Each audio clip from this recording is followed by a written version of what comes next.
Hello everyone, I hope you're all doing great today. As always, there's a message before the video starts. If you want to skip straight into the stories, then there's a timestamp in the description below for that. Make sure you check out my Instagram at Joe the Insomniac and the podcast in the description below. So for today I just want to share this, and that's when dealing with mental illness or depression and anxiety, or pretty much anything you're doing in life, it's very important to not care about what other people think about you. Obviously there's certain people's opinions that you have to value and you need their respect, but I'm just talking about generally, because I remember when my anxiety was bad, I would always worry about what others were thinking of me, and it made my anxiety worse. And the truth of the matter is, you're never going to be able to mind read. You cannot ever understand exactly what they're thinking in the moment, so why care about it? And at the end of the day, it doesn't matter. If you truly don't care what other people think about you, and you know that you're doing the right thing, and are independent of haters and people doubting you, then you really live a free and happy life. I know, because I used to be confined by others' opinions, and all it did was limited me to myself. The day I stopped competing with other people and their opinions and started competing with myself, I got a whole lot stronger, and you can do it too. Look at it like this. If you run a marathon, people will say that you've only done it because you can't sprint. So you don't need to care what other people think about you. And especially with depression, over worrying and overthinking like that really can put you into a bad way. It can cause you to ruminate and spiral into negative thinking. So don't care about that. Just surround yourself with the right positive people and make sure your internal dialect is always positive. Obviously you can't constantly stay on top of it, and there's always going to be faults that will slip past the net. But just stay on top of as many as you can, and trust me, it will make a massive difference. And remember, the most important step that you're going to take in life is your next one. I love you and believe in you. Take care and enjoy these stories. My husband and I love to go driving. We prefer road trips, but on the weekends or nights, we have nothing better to do than to go around cruising and just drive around. We prefer smooth and not busy roads. On this particular night, we are bored and decide to go cruising. We went up north to a small town, about half an hour from the city, where the roads are curvy and smooth. This town is close to the mountains, and if you follow this particular path to the main street all the way up north, it starts driving up a mountain. It's about 9 PM, and there are very few cars in the road already since it's a little cute town.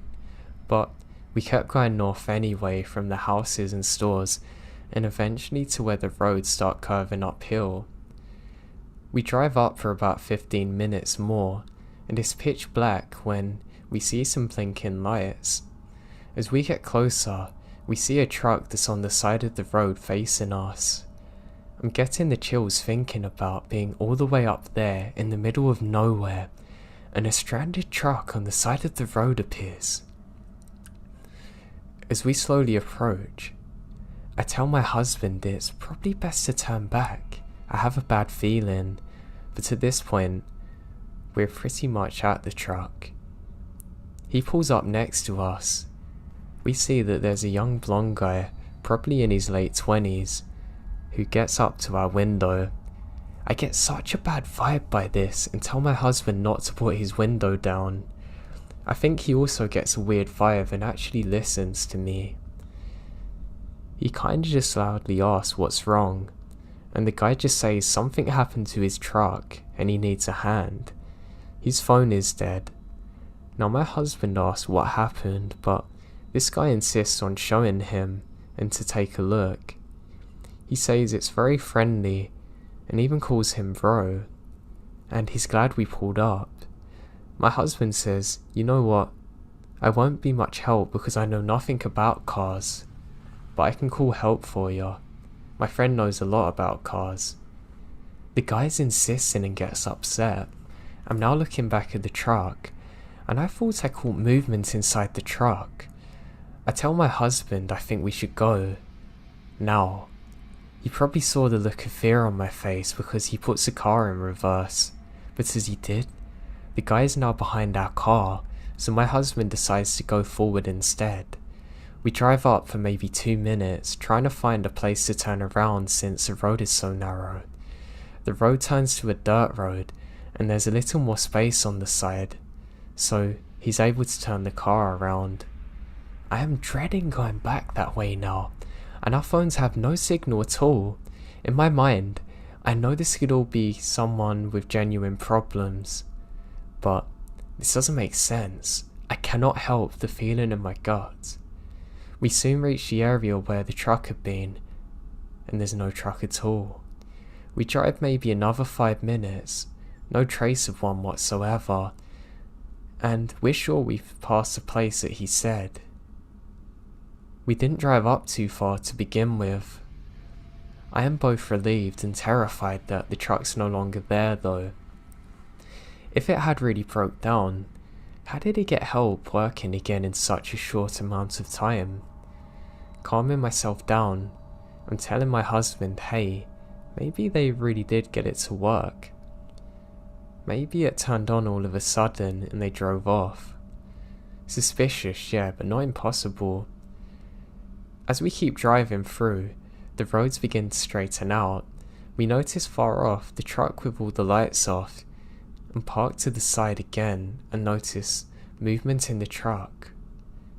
I say out loud, why did they turn out all the lights? I think they were thinking we're still far enough away from them, but we see 2 figures get on the other side of the truck and crouch down as if hiding. We get closer and my husband floors it. As we drive past, the 2 men get up. One of them is the guy that we had spoken to earlier, and the other's massive. With a very surprised look in their faces, one of them turns and runs behind us trying to catch us. I kept looking back, but it's so dark. Now all of a sudden, I see the headlights in their truck, and they start driving in our direction very fast. My husband keeps going, and eventually, we lose the headlights. I kept looking back the rest of the way, so scared that they're somehow still following us. Maybe they turned off their lights again and I can't see them. Anyway, after driving for a very long time back to the city, we're convinced no one's following us now. We do call the non-emergency line given a description, but we don't get the plates, so it's pretty much futile doing so, just given a description of the guys we saw. I realise all this could be rationalised, but it makes no sense why one guy was hiding and how they tried desperately to follow us. I hate the fact that they're still out there. I just pray we never encounter them again.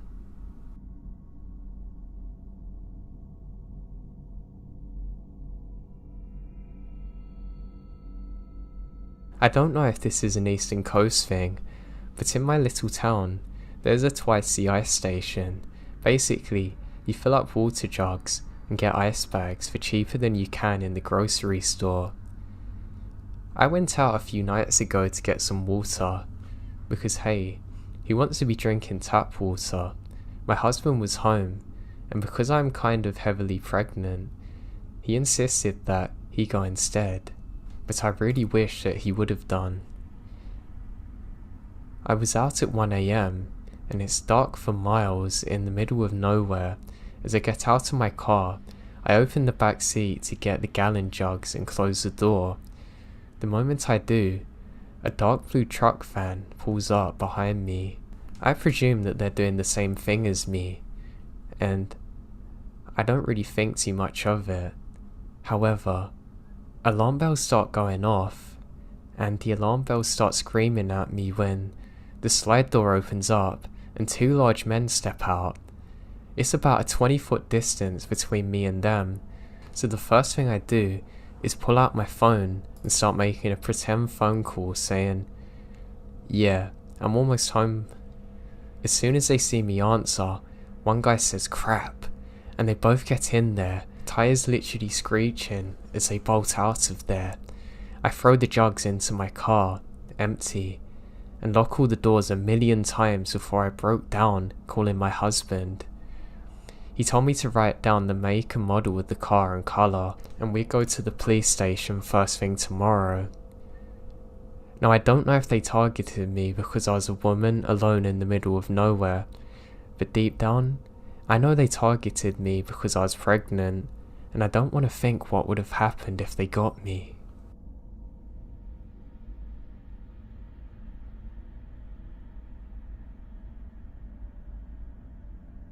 When I was 16, some friends and I went to an outdoor centre concert thing. We parked to the mall and took a shuttle to the venue. For perspective, the mall is a 20-minute drive from our home, and the venue's another 20 minutes away in a different direction. During the concert, I end up losing my friends in the crowd.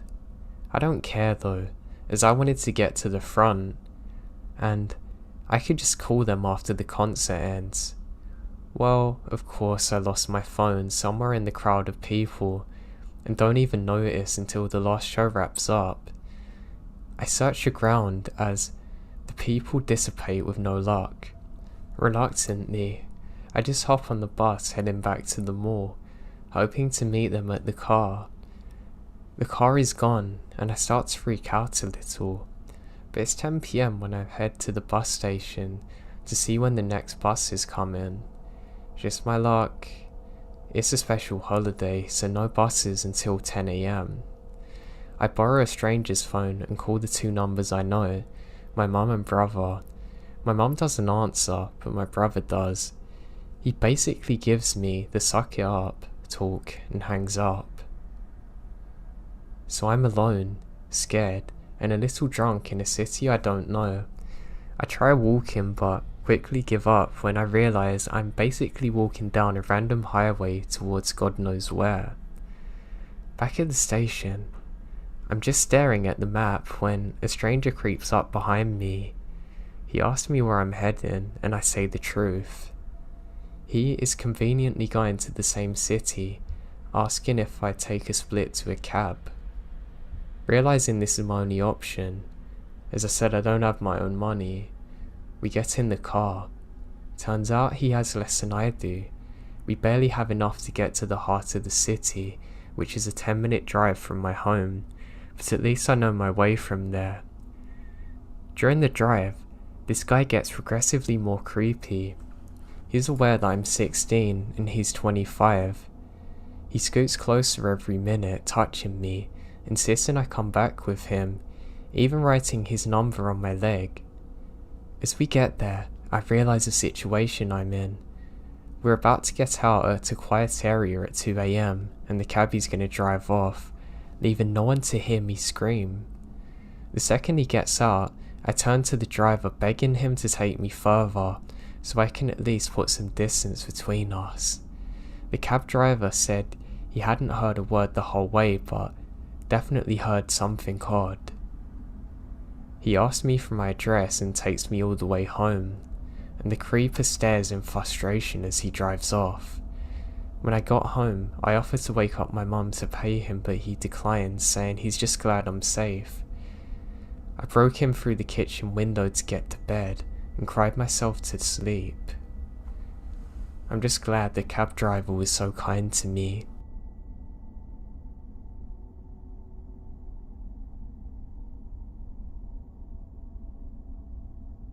I really enjoy going camping. I'm truly an outdoorsy kind of person. It's very rare that I ever have a bad experience while camping, but I did have one that stood out to me, and is one that I can't explain. So let me start off by saying this was a good few years ago, and everything seemed normal on the day. In fact, I was having a really good day, so I arrived for my 4-day planned hike and camp in the evening. I had a really easy to set up tent, so it didn't really matter what time I got there. No, I wanted to sleep on the first day because I was tired from driving. So I park my car up and I realise I'm the only person in the parking area. I get out and hear some voices, but they immediately stop when I get outside. I look and realise that I've accidentally left the radio on, so I just turn it off, get my camping gear out and head out. Now everything feels normal. The sun's setting, so I can still see where I'm going, and honestly, the forest and area that I'm in looks truly beautiful. I'm not gonna lie, it's probably the nicest sunset I've ever seen. There was sort of a mist above the trees. I took a couple photos on my phone and I was really glad I did. I actually still use one as a screensaver, but that's not the point. I find this beautiful spot that I've been to before. It's close to a lake. I set up my camp and equipment, and what's better to do than some night fishing? So I head off towards that. I have an inflatable raft that I can use for my fishing. I have a small Bluetooth speaker with me, and set that down and set off. I'm having a brilliant time.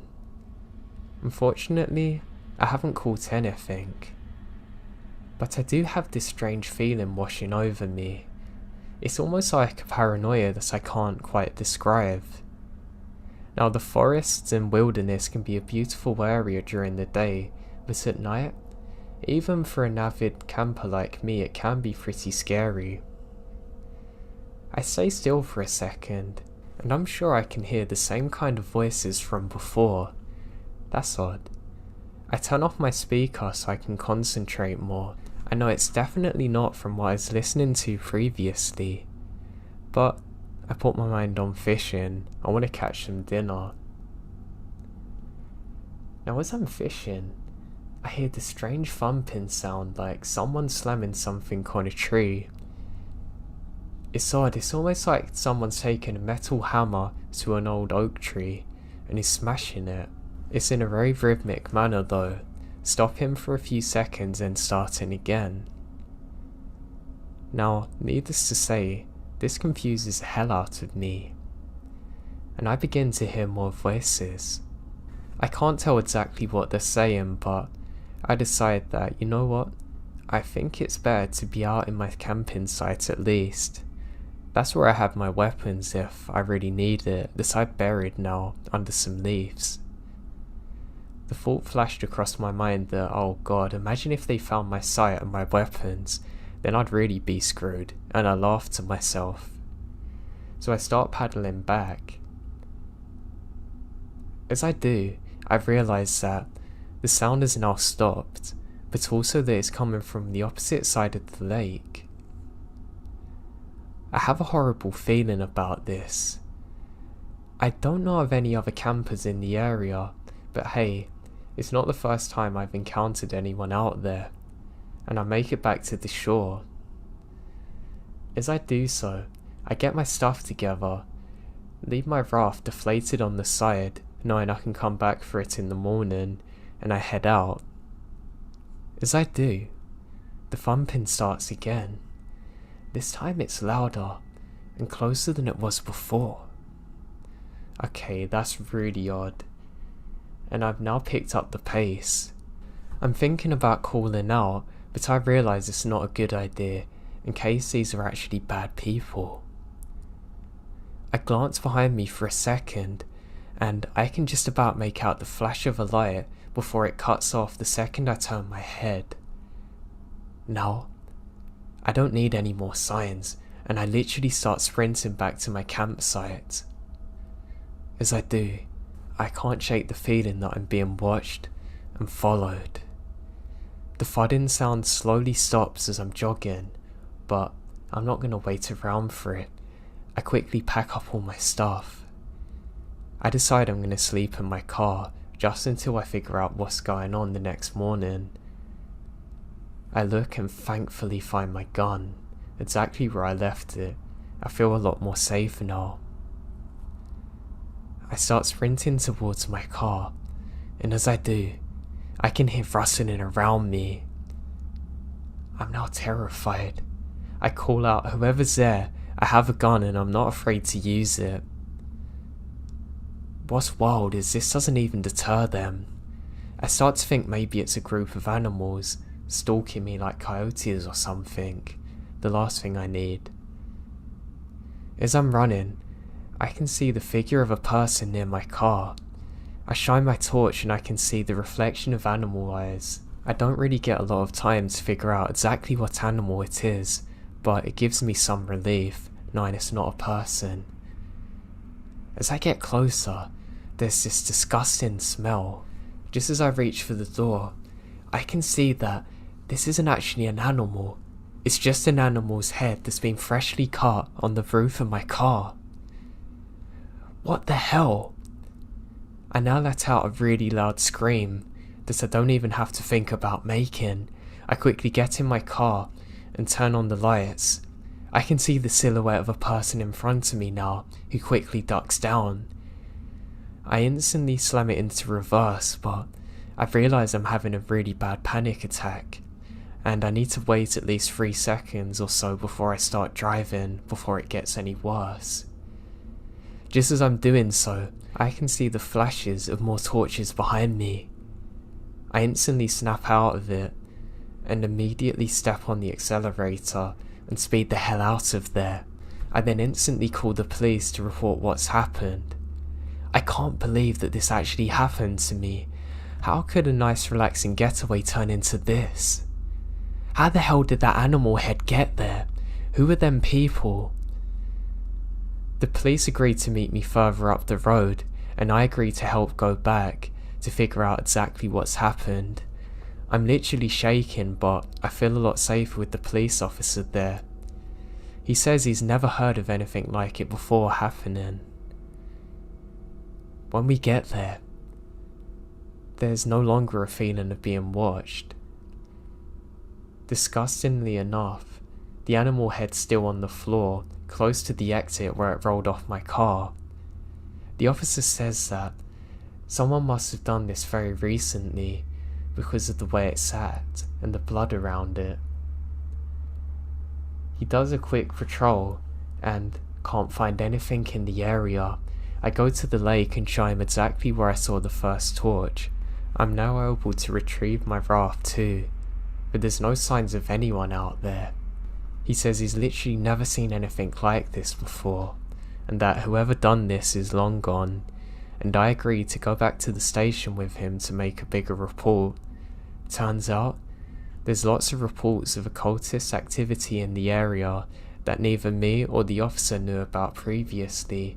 Apparently they make regular animal sacrifices, and worse, they attempt to kidnap people, and have done so before.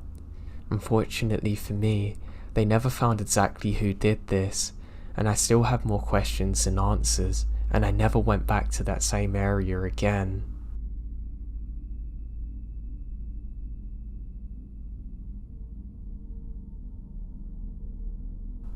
We live in Oregon, and we drove down to the coast of Northern California. We had a late start leaving our houses, and arrived at a little beach south of the Redwoods just after 9 PM. It's pouring rain and dark out, so we park on a dirt road that had access to the beach, and decided against walking down on the sand to set up my camp. My friend drives an old Toyota pickup with a camper shell cover in the bed, which has a mattress in the back, so we decide just to sleep on here. The beach area where we were is very secluded, and belonging to a local Native American tribe. They didn't mind us visiting, as long as we're respectful. After talking for a while in the shelter of the truck canopy, my friend fell asleep before drifting off myself. I realised I had forgotten the passenger lock of the truck. All of our valuables were stored in the cab, so I hoped nobody would come along to rob us in our sleep. After a few dreamless hours, I heard the sound of the driver's side door handle of my friend's truck being lifted. That door happened to be locked, but I was awake, terrified that whoever had tried to open the door would now go around to unlock the side, or try to get in bed where we are. It was still dark out at this time, but I heard footsteps starting to walk around to the back. I grabbed my flashlight and shone it through the back window of the camper shell, in hopes of alerting the intruder that there's people here. I heard footsteps get a little further away, Then I heard the sounds of snapping twigs and something heavy being thrown.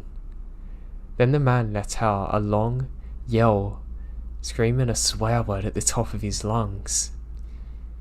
It didn't take more than 2 or 3 yells before I woke up my friend. "Dude, there's a crazy guy outside. He tried getting in the truck. Now he's walking around yelling," I blurt out as I shook his shoulder. We sat upright peering out of the windows, but it's still pitch black out. I check my phone and it's 5 AM. The sound of the man walking around the woods near the truck don't let up. He's still screaming now, and it seems to be getting louder. He would occasionally yell further away, but then appear closer. We sat huddled in fear for a good hour, unsure of what to do. His shout sounded as though he was full of rage, but he never attempted to get into the truck again. Eventually, the owners of the only other car parked there come to their vehicle and drove off as the sky started to lighten. We did not hear any more yelling or log frying after that, and eventually we're both able to sleep for a bit, waking up at around 10 AM. It's hard to believe that during that terrifying hour we heard what we did, and it was so vivid. We still had no idea what the man was doing or why he was so angry, but the guy screaming profanities still remains a mystery to me.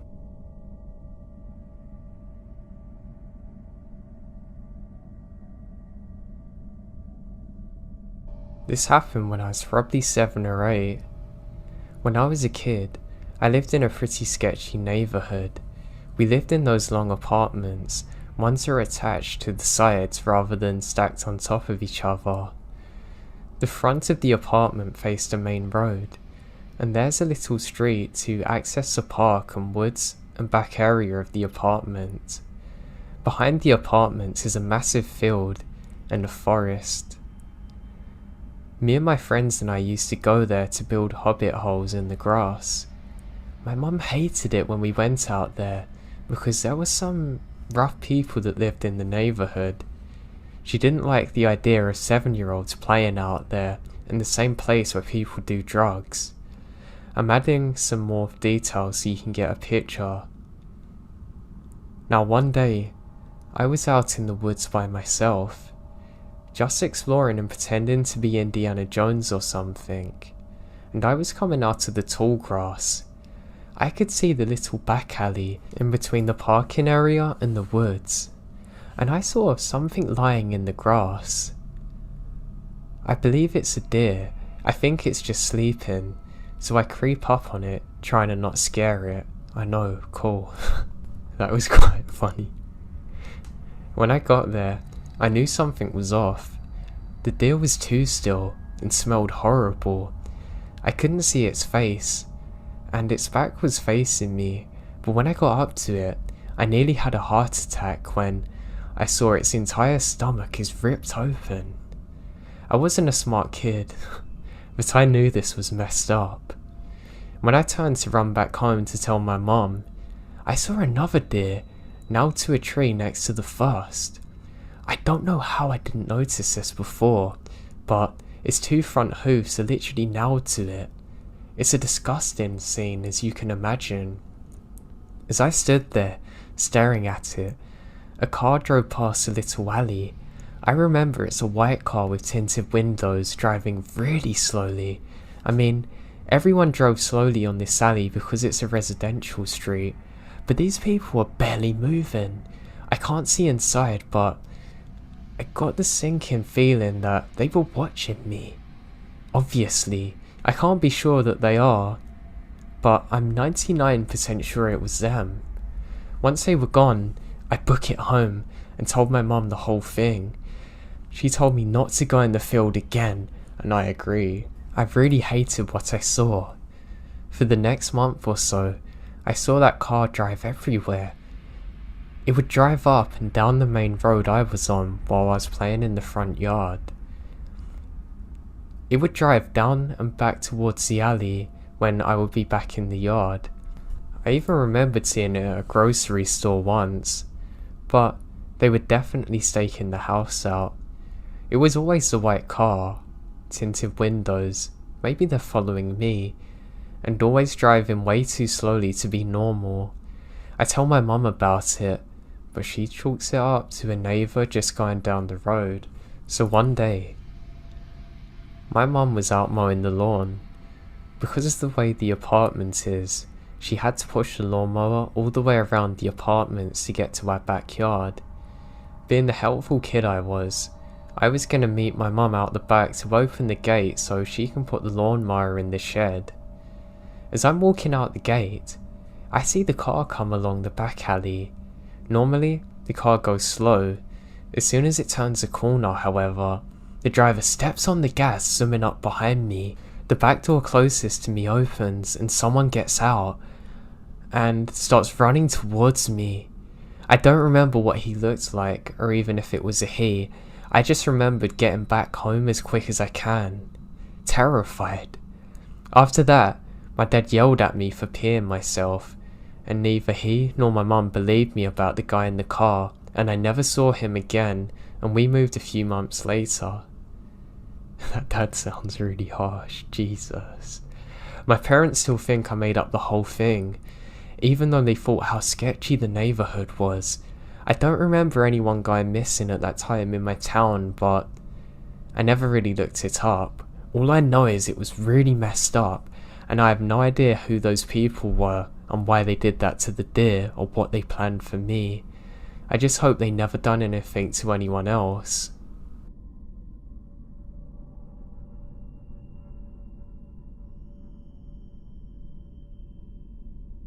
This happened a few years ago, and we didn't know exactly who this man was, but it still scared me senselessly.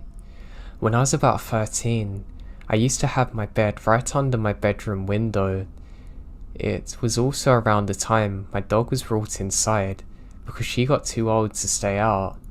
At the time, we didn't have screens covering the doors like we do now, or the windows, so the windows could easily be opened and there's no barrier. I always left my window open during the day to let in fresh air, then close and lock it when it starts getting dark. The house is surrounded by forest, not very thick, but still thick enough that you can't clearly see through it.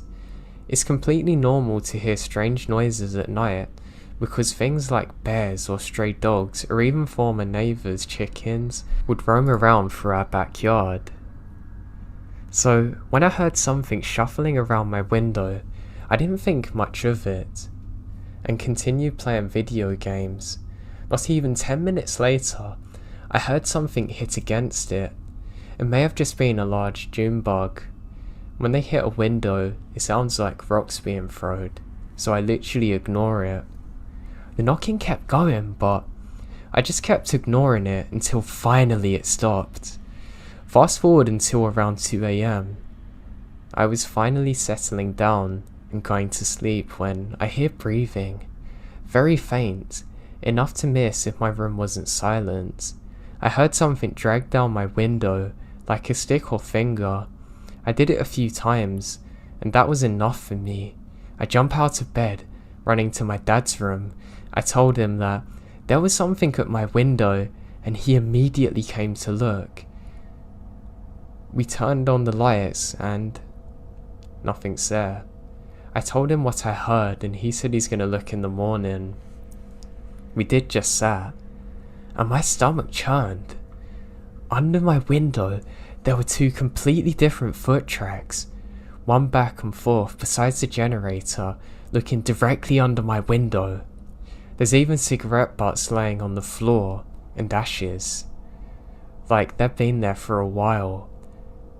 The foot tracks led towards the woods, and seemed to stop there. We have no idea who this was, and to this day even thinking of this terrifies me. Afterward we put locks on the windows and screens up, but I'll never forget that day.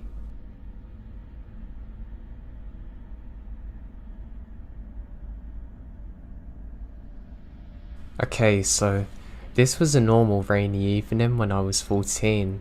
I played games until my mum come in and told me to go to sleep. But before I get to the creepy parts, I'll give you an overview of our home. Our house is located on a hill. The closest neighbours are literally 100 meters farther at the road. This road leads to nowhere, so there are rarely people going past our home. Behind the house is a little forest area that I used to play in as a child. And also, the house has 2 floors. My room is at the second upper floor. Yeah, I gotta admit it's a lonely house, with rain, darkness, and a forest that could keep me a little bit worried if I didn't know what was in there. So I went to sleep as usual at 11 PM. I fell asleep very quickly. However, at 3 AM I woke up, and I didn't do that so often. I think I had to go to the bathroom or something, so I went to pee and look through the window and do my thing. But it wasn't that relaxing nightly forest that I saw. My eyes glued on a specific character in the darkness. A man wearing dark clothes was just standing at the path of the forest. I don't know what he was doing. I started to panic, of course, and switched off the bathroom lights really quick. I sneak up to my parents downstairs, and I've never felt so afraid moving in my home in my life. We had alarms on, but it didn't calm me. I took a look at my parents. They're asleep. My sister's not up either. I went to the kitchen and peeked through the window. There he was, still standing at the pathway, closer now. And now I can see his body. I can't figure out his face. He looks huge. I just sat at the window, scared and almost falling to tears. Little rain poured to the ceiling and made naturally chill sounds. That didn't help. I peeked through the window again, and I almost jump out of my skin when he's standing in the yard now. I can see his face. He looks terrifying. I now ran to my parents to wake them up. My father ran out the back door, but my mum said that he could be dangerous and might be armed. She calls the police. Movement inside the house made the guy move, and he runs towards the road and the forest. My father swore that he couldn't go after him, but was mad that he couldn't. Now we wait for the cops to show up. Eventually they show up and ask questions and check out the forest with my dad. At this point, I went to sleep again with my mum, terrified but managed to sleep. I still have nightmares about this today.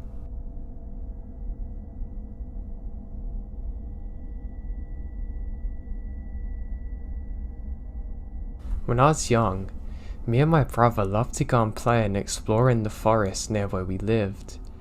We had a group of neighbourhood friends that we'd also do this with, and to be honest, those were some of my best memories. However, this would all change one day, and everything seems like normal. We set off on a normal summer's evening, and we decide we're going to play hide and seek. Now to get to where we play, we have to walk through a bit of a swampland. I say swamp, it's not really a swamp, but it feels very similar to one. So we're walking through this, stumbling around, and finally make it to the giant tree.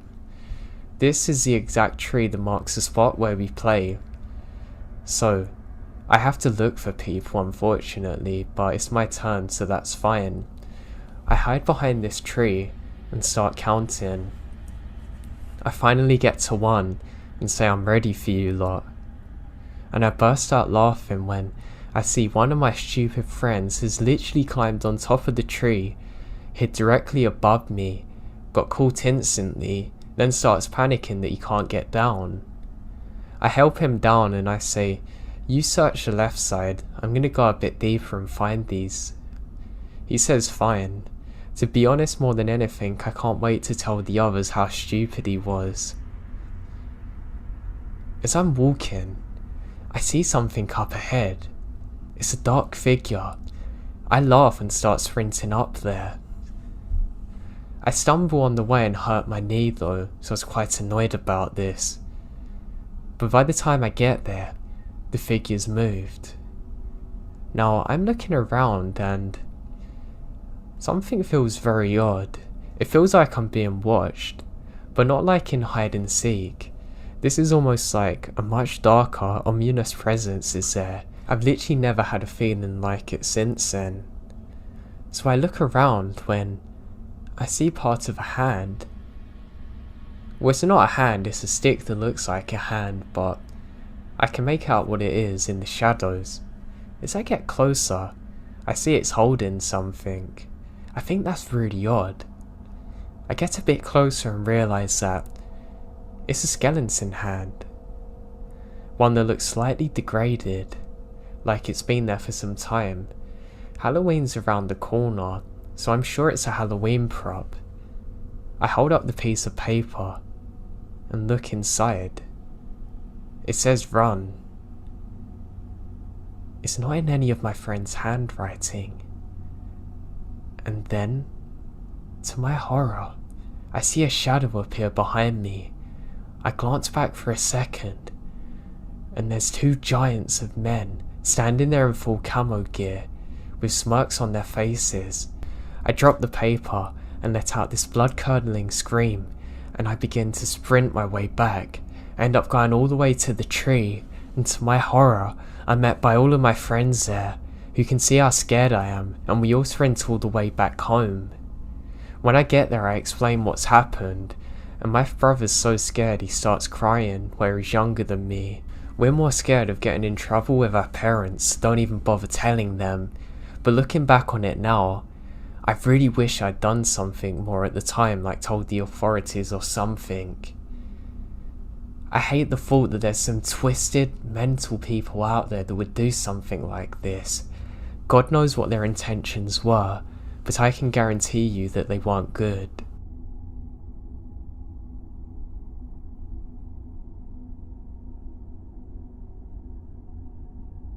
A little backstory first.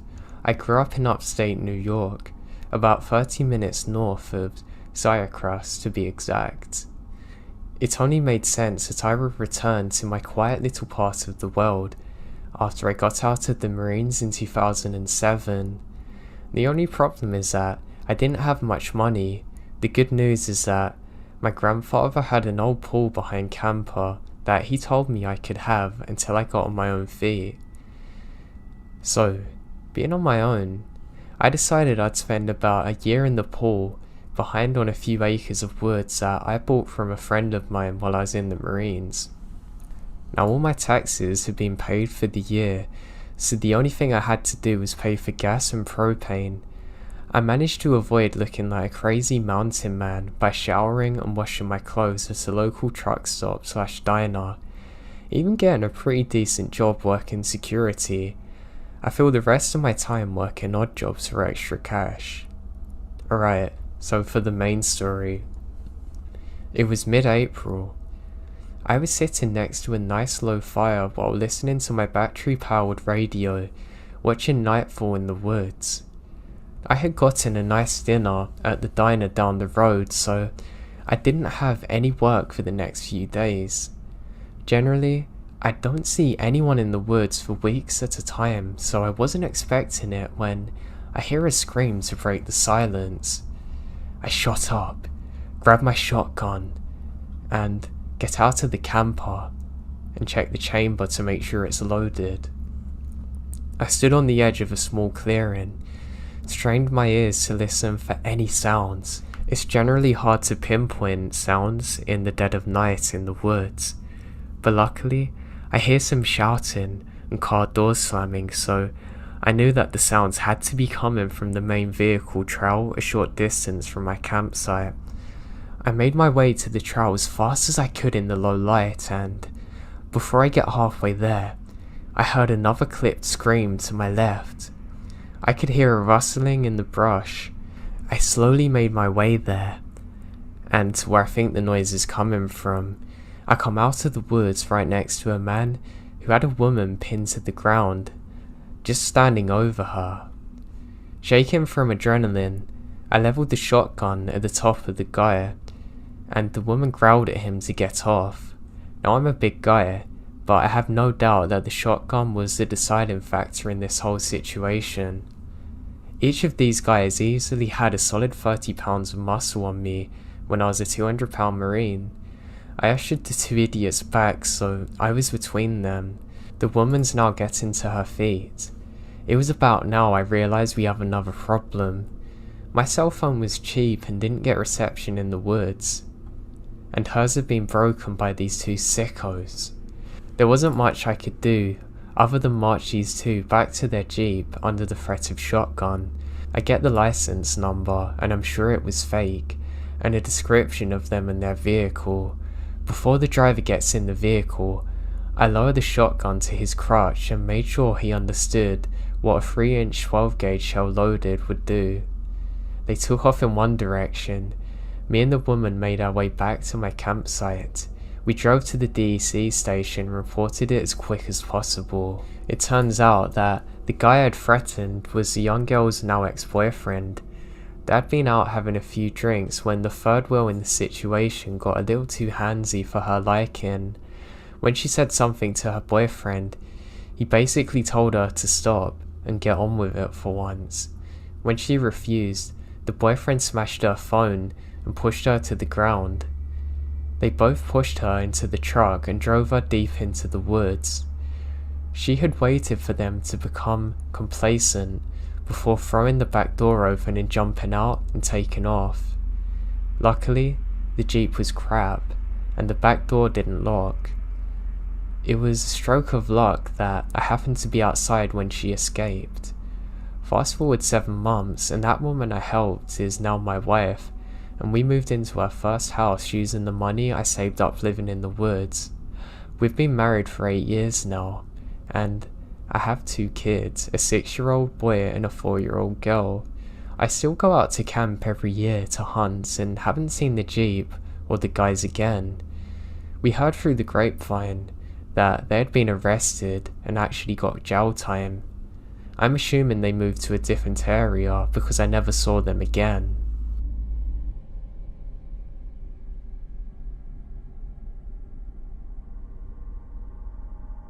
I live in a suburban part of a small rural town in eastern Missouri, in a pretty quiet neighborhood. We've had one crime here in the past 3 years, and it was me who committed it. A jaywalker. Comprised mostly of elderly women and single mothers. We own 4 vehicles: my car, my mum's van, my stepdad's car, and my mum's old truck that's illegal to drive now. So I was home alone, about a week after my graduation, while my stepdad's at work. My mum was talking to my youngest brothers, and they had to go to the doctor's office, so they left. And my 2 middle brothers were at their friend's house, so I was lounging on the couch in my fuzzy robe and underwear playing Fallout. Good game. My stepdad is a professional chef and does 80% of our cooking at home. I have terrible anxiety and an addiction to investigation discovery. So whenever I'm home alone, I keep the longest, sharpest knife on myself or within an arm's reach at all time. It may have saved my life, or something. This is confusing. There's a knock at the door, and it's not too suspicious. We frequently get solicitors and Mormons in the neighborhood, so I wasn't worried. Being a cautious person, I peek out through the curtains just a bit to see who it was. I'd seen this guy around the neighborhood before, walking around, and I don't feel threatened by him, since if it got physical, I had at least 5 inches on him and a knife. Anyway, I want to open the door, and I do so, figuring that at worst, I can politely turn him away, tell him I wasn't interested and go on with my life. At best, well, not gonna lie, he's cute in a generic way. So, I open the door, resting my hand on the back of the couch, where I've hidden the knife under a blanket, just in case. As soon as I opened the door, I knew there's something off. I've got a blunted effect due to a combination of depression, PTSD from abuse, and schizophrenic type personality disorder. So, I'm grown up, and I'm used to using fake facial expressions to fit in. I thought maybe he had similar problems because his face was not normal. He had a big friendly smile, right below a pair of absolutely dead eyes. "Hey beautiful, day out. Mind if I come in for a moment?" he said awkwardly. I kinda smile awkwardly and say, no, my mum don't like having strangers in." "Oh," his smile gets bigger. "What are you doing?" At this point, I'm starting to feel nervous. I shrug. Can't complain, I guess. "Are you here to sell something or tell me about God?" He shrugged back. "Oh, you know? Can I come in? Maybe talk to your mum?" I'll go get her. She's in the backyard." I moved to close the door and stepped back, not turning my back to the dude. Before I closed the doorway, he reached out and stops the door. His fake smile is gone. His face is dead. Not angry, just dead. "You're home alone. Your mum isn't in the backyard." I pause and swallow hard. Then I push the door again. "What do you want, man?" "To come in. Please let me in." I reach over, quickly sliding the knife from under my blanket and pointing it at him, saying, "I'm not gonna let you in. Leave." He looks down at the knife, back up at me, blinks rapidly, then affixated the smile to his face again, saying, "Oh, no problem. Goodbye." I watched him turn around and walk back down the street until he turned the corner. Then I locked and deadbolted every door and window in the house, got the dog out of my mum's bedroom and resumed my gaming. I ended up calling my aunt's boyfriend, the only cop I trust, let him know what happened, stayed on the phone with him until my mum got home from the doctors. She called around town, found a couple of other people who'd seen him walking and driving around, but none of them knew who he was. So we were on high alert for about a week. It's been over a month now, and nobody in town's seen him.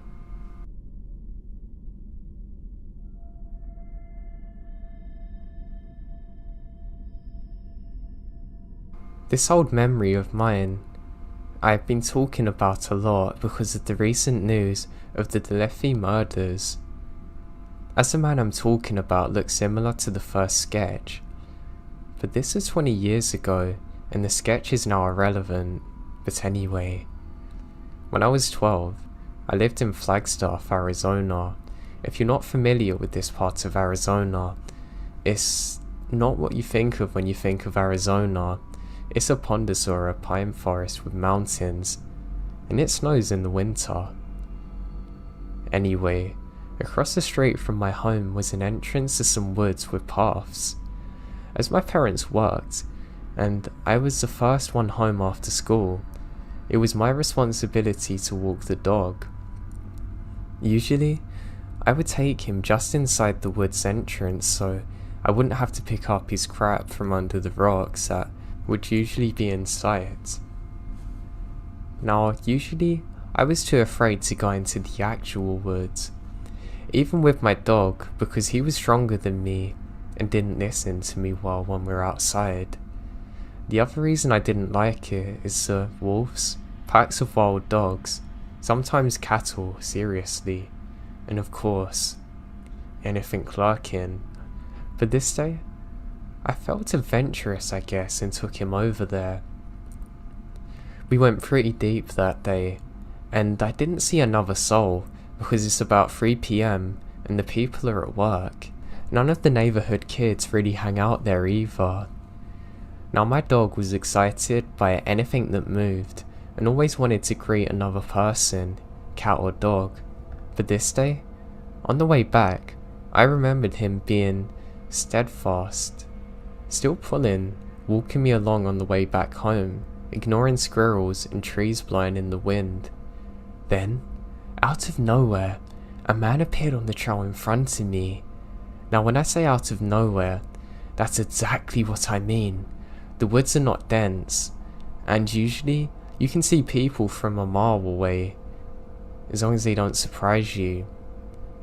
The man was dressed head to toe in brown and tan colours and gave a weak "hey" and doesn't make eye contact.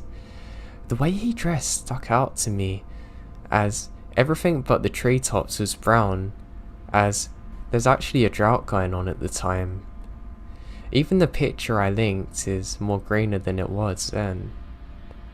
As he passed me, I took a few more steps and turned around because he made uneasy and steady pace behind me, but he was gone. I could see probably 50 feet of the trail behind me. There's no reason I shouldn't be able to see him still.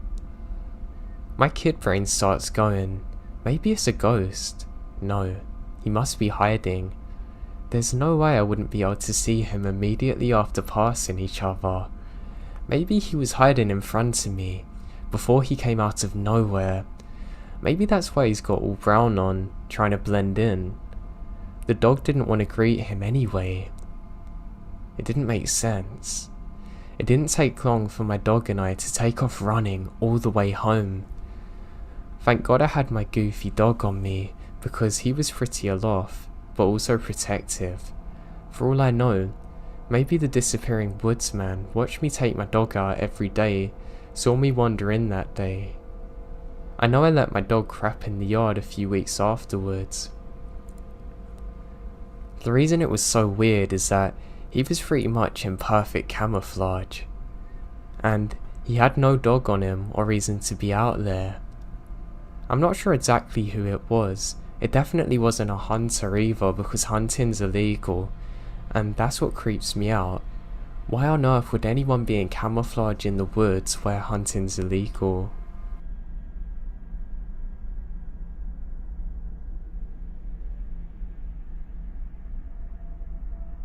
My boyfriend and I went backpacking in the mountains.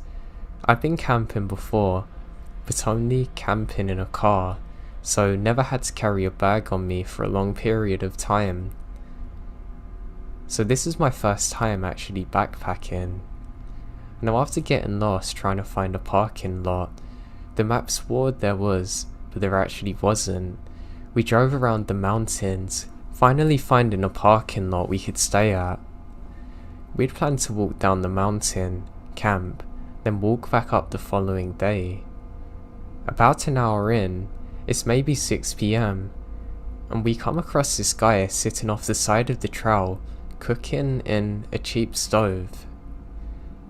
He said to us if we know why we're there and where we're at, and saying can we point him in the direction of a certain place on the mountain. He says he's parked there. He continues talking about how he had a friend drop him off who was going to pick him up at point A, and then changes his story to that he's parked at point B, and then said another friend dropped him off and went to hike somewhere else, and that he needed a map or something to get to point C. Yeah, I'm confused, and I don't like his story. We finally bid the dude good luck, saying we can't help, and continue down the trail. Now the trail is poorly marked and doesn't correspond with the map we found online, so we're really confused when we come to a horse trail with no markings to tell us if we're on the right path still. We decide to go down the trail and see if we can find a place to camp for the night, and find our way out in the morning. Both sides of the trail are lined with barbed wire, preventing us from being able to camp there. Eventually, we run into a huge puddle in the middle of the trail. We decide to turn back and go back to the part of the trail before it turns into a horse trail. That way, we can camp there for the night, because it's really dark and we're tired. About 20 feet behind us, we see the man from earlier. He talks to us again, and through conversation, we learned he had heavy narcotics, including fentanyl, and another one I don't remember the name of. By this time, there's so many red flags. So we took off, deciding to go back to the car and just drive home now. We live 4 hours away, and we're about 6 miles from the car. So we take off, up the trail as fast as we can go. I got severely dehydrated on the way and was struggling. I have lots of water, but it's very hot out. And we're practically running up the mountain now. Eventually, I start hallucinating, thinking I'm vomiting blood, which is red Gatorade, or there was blood coming from my shoes, which is sweat. And there may or may not have been a bear somewhere nearby, but I could have hallucinated it also. We ended up doing the full 6 miles up the mountain in only 2 hours. We reached a parking lot, and that's when I gave up. I decided to wait on a branch while my boyfriend got in the car. The parking lot was curved, so we're out of sight from each other. But he finally came back down to me with the car and helped me in. We found a gas station and slept for a little while before heading home. As we're driving out the park, we see a warning sign saying there may be an escaped convict in the area.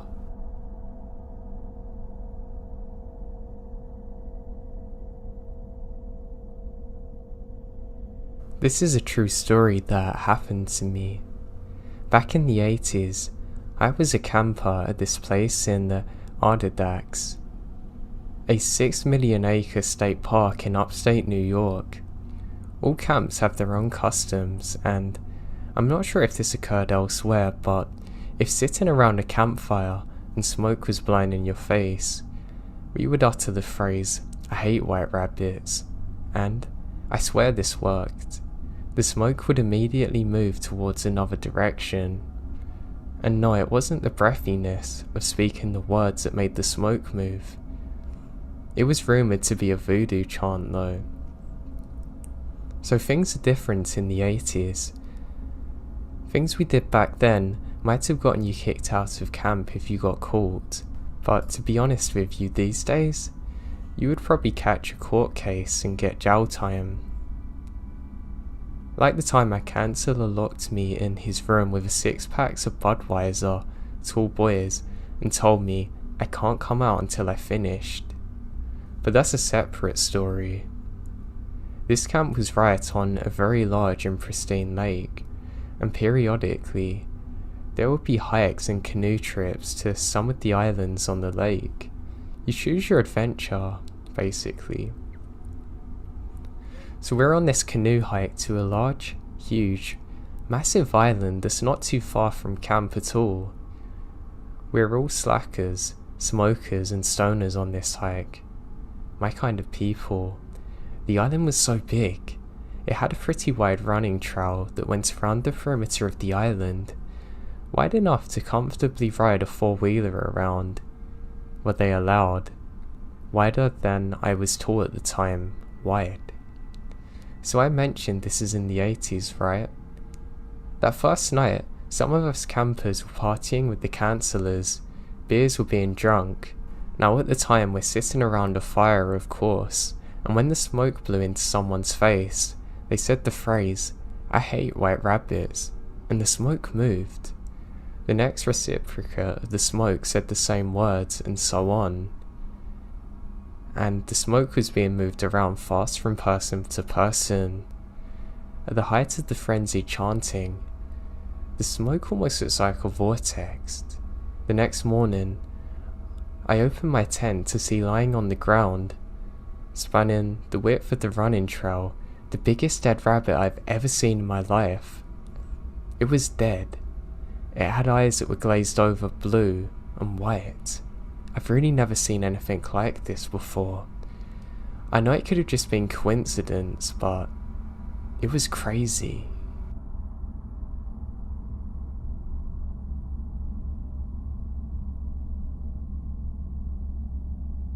This happened a couple of years ago.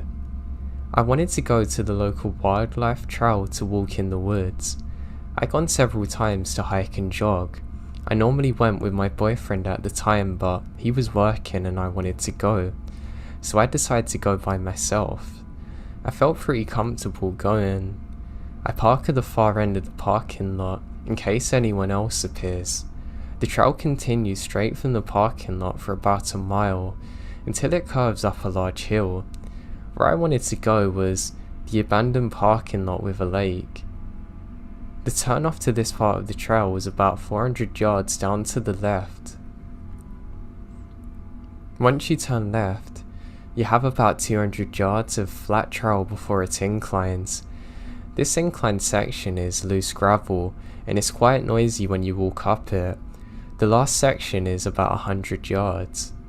I felt pretty at ease going along the straight trail before I turned left.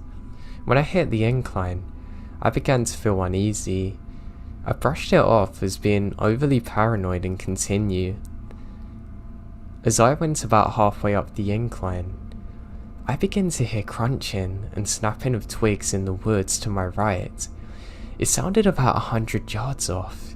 It was just far enough into the woods that I couldn't see what's making the noise. I froze in my tracks and the hair on the back of my neck stood up. I stood still as I heard the crunching stop. Stupidly, I brushed it off as a deer or bobcat. I continue up the path until I hit the end of the incline. That's when I heard this thing in the woods beginning to run at me. I froze in fear, my heart beating 1,000,000 miles an hour. Every hair on my body stood up. I was rooted in place. That's when I saw him. A man was running straight for me while holding something in his hand. I began to run down the incline back to the main trail. I was slipping and sliding down the gravel. I looked behind me and noticed how that he's at the top of the incline already. He had this evil look in his eyes. I noticed the item in his hands was a knife. I almost slipped up due to me looking back at the man. He called out to me, "Get back here now." His tone was malicious. I sprinted as fast as I could and took a hard right back onto the main path. When I hit the parking lot, I didn't look back. I unlocked my car and started as quick as I can. Right as I was backing up, he emerges from the trail entrance. He just stands there, partially covered in the shade of the trees. As I tear through the parking lot and onto the highway, he just stares at me. The biggest, creepiest smile comes across his face as he slowly waves at me as I get onto the highway. I never went back to that trail. This encounter has scarred me for the rest of my life. I hate walking through the woods now.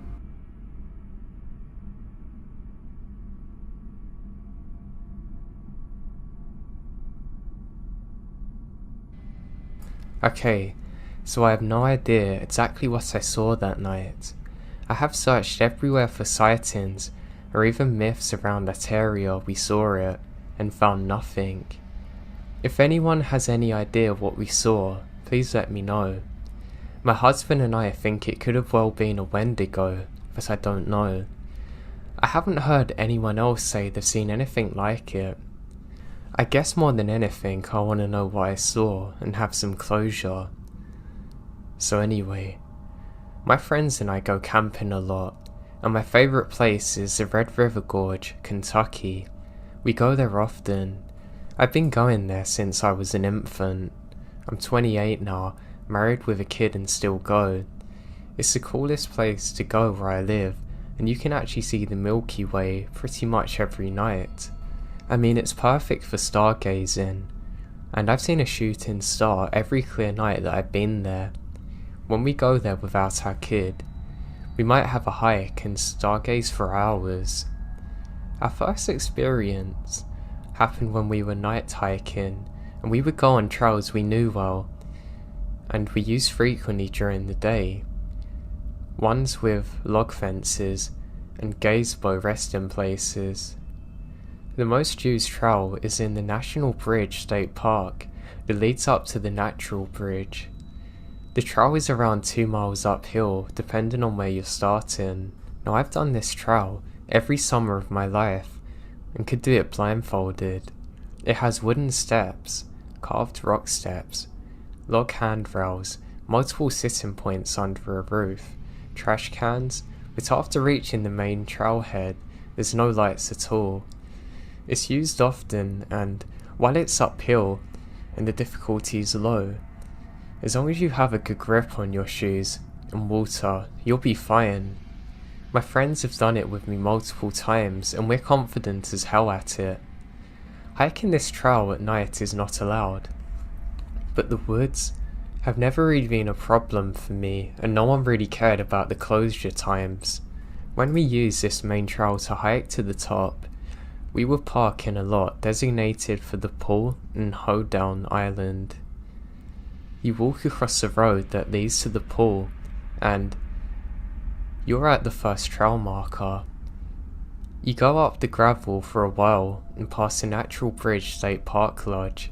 There's a waterfall and some lights, so it was best to go fast and watch out for rangers that would tell us to leave.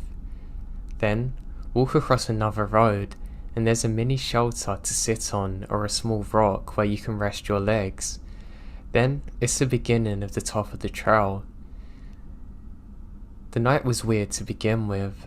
As soon as we started the hike, the clouds took over and it appeared we'd be walking for nothing even to stargaze at. But we went anyway, just in case it cleared out by the time we get there. In the beginning, it was normal, and paranoia was kinda setting in, but eased up a little. You know you've reached the bottom of the bridge when you see a giant limestone wall. Now during this time, there was a gazebo that sat to the right of this wall, and the trail continued and followed next to the wall. When you come far, there's a fairly steep part of the trail and the gazebo is welcomed. Now my husband, my best friend at the time, and I all sit on the gazebo steps. The bench is under a roof and even darker than the rest of the outside, so we just stayed on the steps, facing to where we're looking downhill at the trail that follows the limestone wall. We each have a bright LED headlamp and a handheld flashlight. We don't usually look at each other when we night hike because the lights are so bright. We sit in a line like the Lord's Supper and walk in a line staggered so we don't blind each other. It's after hours at this point, so no ski lift rides had gone on for hours and the rangers had already done the sweep and left before we could get there. We left no time between them making sure the trail and the top were clear and start our hike. The ski lifts takes you to the top, but there are workers that stay and do counts and only leave after it's clear. I guess I have to make these points because that's what I was thinking when what seemed out of nowhere, a girl with a headlamp begins to walk down the trail. This is kind of odd really. She's in a sundress and flip-flops. This hike is uphill, and while it's fairly easy to hike up, it's not easy to do without real shoes or water. She'd have to have hiked up and down to get to this point without food or water, which is a massive challenge. Her light seemed almost blinding too. When she reached where the trail turns from in front of the gazebo to down where we came from, she stopped. She just stood there, how a human is presented in an anatomical drawing. She was looking directly at us all, sitting there, and her light made me bring my head up. It was so bright that I literally had to shield my eyes. She didn't turn away from our light at all, or even seem bothered. She had 6 LEDs shining directly at her face. I say hello. She said, kind of with a pause between every word, something like, "Hello, how are you?" I said something like, "Good, how are you?" And she took an even longer pause before saying, "Oh, I'm fine." And she just stood there with her hands to her side, facing down, staring at us. Her light made it impossible to really see her face. It was unnaturally bright. I had my hand up the entire time to not be blinded still, until she turned and slowly walked down the trail part we just came up.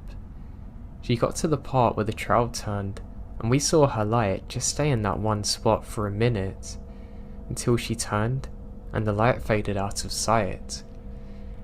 We wait for a while before continuing up. I kept making comments about how weird that was, and had anybody else just seen this?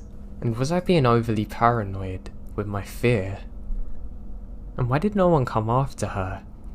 Why had she done this all alone at night? And somehow without being found by any ranger. We got up after a bit and started back up to the top. It felt like it took much longer than it ever had in the past, but we made it to the top. There's stone steps named Fat Man Squeeze that you get to at the top of the bridge, and you can walk across it and whatever. Going up and being on the top, we can hear twigs snapping, almost alternating from left to right. We lay down and stargaze, but the clouds are thicker now. It was miserably hot, and we can hear voices at the same time. My husband kept checking for people. He never saw anyone. We see a flashlight, but we never see anyone attached to it. And then we hear a bird call. It wasn't like a real bird noise at all. It was like someone making bird calls, rhythmic and not natural.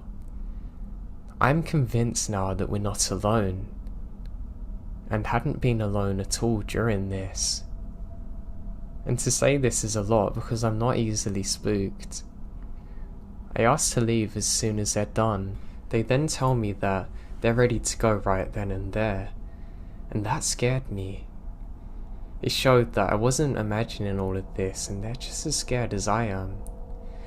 We began going down the way we came from, and it felt like it was taking so long. We were going steady and quick, and it was downhill, but we were not making any ground, it seems. It's hard to explain, but it was so weird to the point that I said aloud, "This feels much longer than it should be," and everyone agrees with me. I keep looking behind me with the flashlight, and my husband kept looking out to the sides. I kept feeling watched and couldn't figure out where the footsteps were coming from. It sounded as though they're coming from all directions. I would turn my head in the direction of a sound and not see anything. When my husband was walking, he kept saying he was catching eyes in the flashlight. Usually you catch a raccoon's eyes spying on you, but he was afraid maybe it's a bigger animal like a bear or something. And even weirder is that he never seemed to catch contact with it truly when his flashlight went over it. By now, we're hiking down a semi-flattish area, compared to the downhill hike we've been doing at least. The log fence or handrail or whatever it's called is on our right side. Now, we're walking in a row, within reaching distance of this barrier, and my husband just stops walking altogether and says, "What's that?" But the question is more of an alert than a question. I move my headlamp in that direction and don't see anything at first. Then, both of his lights catch a shape, and then my headlamp also does the same.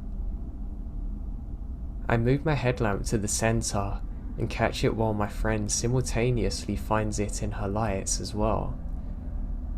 All six shine on a kind of reflective grey creature.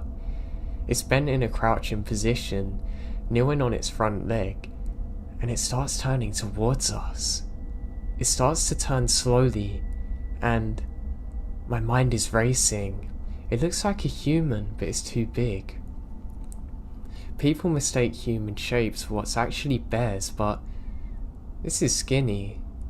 It's thin and big, and almost white. It's so light grey. Its skin resembles that of a dolphin. There's a shine to it, and our lights get reflected a little way when they're on it. It gradually comes to a standing position in front of us. Its head is long, and its eyes are in a human position on its face, not on the side like most animals. We can't see other facial features, just big, almost empty holes or pits where its eyes are. It looks directly at us in our lights. The way it stood is almost intimidating, almost like when a snake raises up and flexes their necks in a wild fashion to show how strong and smart they are. It was like it was stepping up for a fight, from crouching, then standing directly in front of us. The arms hung down so low, the hands seemed way too long. Its hands had to be by its knees easily. I guess it stood 9 feet or so, and not that far in front of us. No, it has no hair at all, and its head is large. I couldn't process what I was seeing. I was truly frozen. Then, I just feel my husband hitting me, yelling run. I start to understand we have to get away from this thing, and it pivots and runs to the right, going backwards on the trail so it could get around the barrier and onto the trail behind us. We take off running the rest of the way down the trail, knowing that this thing just took off much faster than us, and after it had crossed from behind the barrier, it would be gaining on us quick.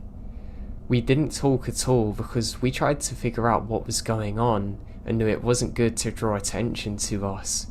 We kept running as fast as we could, but some areas are steep. It literally never feels as though we're out of sight from this creature. And we made it to the trail beginning with the gravel, and we can hear something to the side crashing down through the forest. We ran until we got to the car, then drove as fast as we could, and as soon as we got to the main road, we're finally out of there. When that thing looked at us, I knew it was smarter and faster than us. I knew that if we didn't react, something terrible would have happened. We made it back to where we're all staying, and all of us took out our phones and wrote a note of what we saw. We haven't spoke about it until after, and we all looked at each other's phones and the stories are all exactly the same.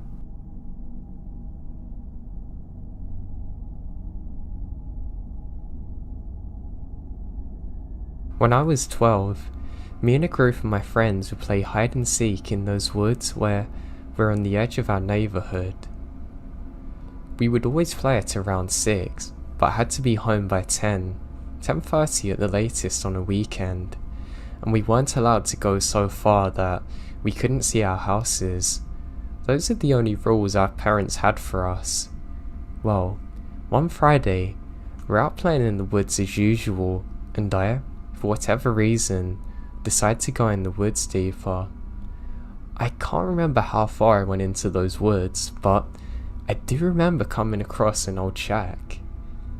I considered using it as a hiding place, but then I thought that they wouldn't come this deep into the woods to look for me, so I decided to head back. However, when I start to head back, I turn my head to look at the same shack one last time, and for a split second, I see someone peeking around the door. Whoever it was quickly turns their head back when they saw me, and I don't pay much attention to it and head back. I'm about halfway through my walk when I hear, "Hey kid, come over here." I look back and see an old man hiding behind a tree, gesturing for me to come. I know better, and took off running. While I was running, I heard him yelling, "Wait now, come back," and I could also hear the sounds of other footsteps accompanying him after me.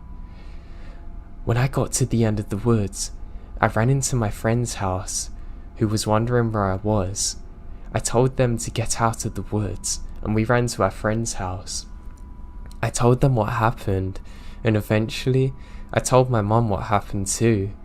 Our parents called the police to search for the woods, but they never found anything, and our parents never let us play out again after that.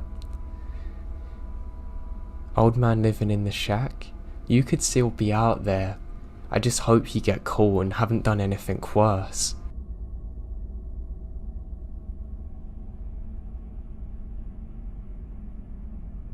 My old man was an avid outdoorsman in the Colorado Rockies in the late 80s. He'd go on week-long treks with his buds. One summer, they'd been out for a few days in the Pikes National Forest. They set up camp in a ravine they thought was safe. That night, My dad unzipped the tent to take a leak in the dark, and outside stood a pair of bare pale feet. My dad screamed and zipped up the tent. Everyone else woke up and said, "What's wrong?" My dad said someone was barefoot out there, and they went out and flashed their flashlights for a bit, hollering. My dad swore that he saw the feet and described them in perfect detail. They were old blotchy feet, even having a lump on the ankle. Tony, his bud, asked what foot, left or right, and my dad said it was the right. Then Tony said they needed to move their camp immediately. My dad says why. Tony says he doesn't have time to explain. They all go along with it and pack up and move up to the hill.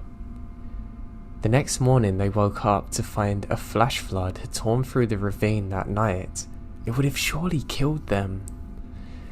Tony's grandfather had just died a month prior, and one of the last things he said to him was that he would always watch over him. The feet described reminded Tony of his grandfather's very feet. My dad is highly religious too. Supernatural or not, it's terrifying what happened to them.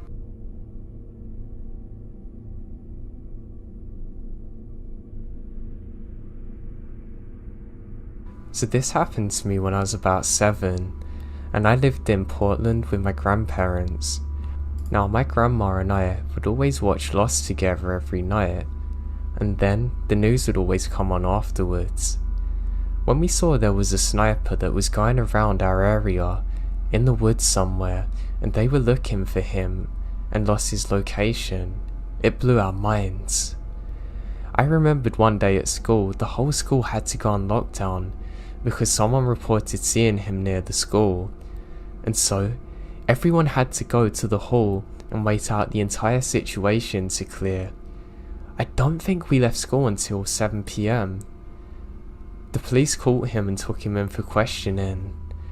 Later on, we found out through the news that he was hiding out in these small woods that are behind our house, literally meters away.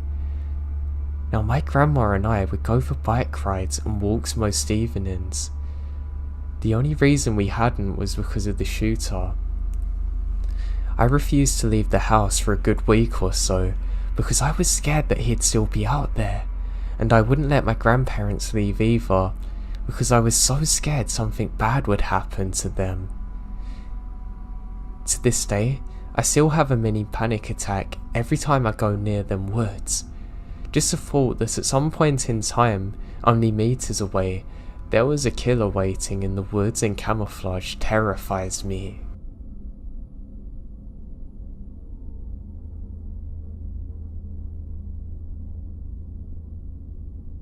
It was the end of my freshman year of college, so my friend and I spent a weekend at my family's cabin by ourselves to celebrate.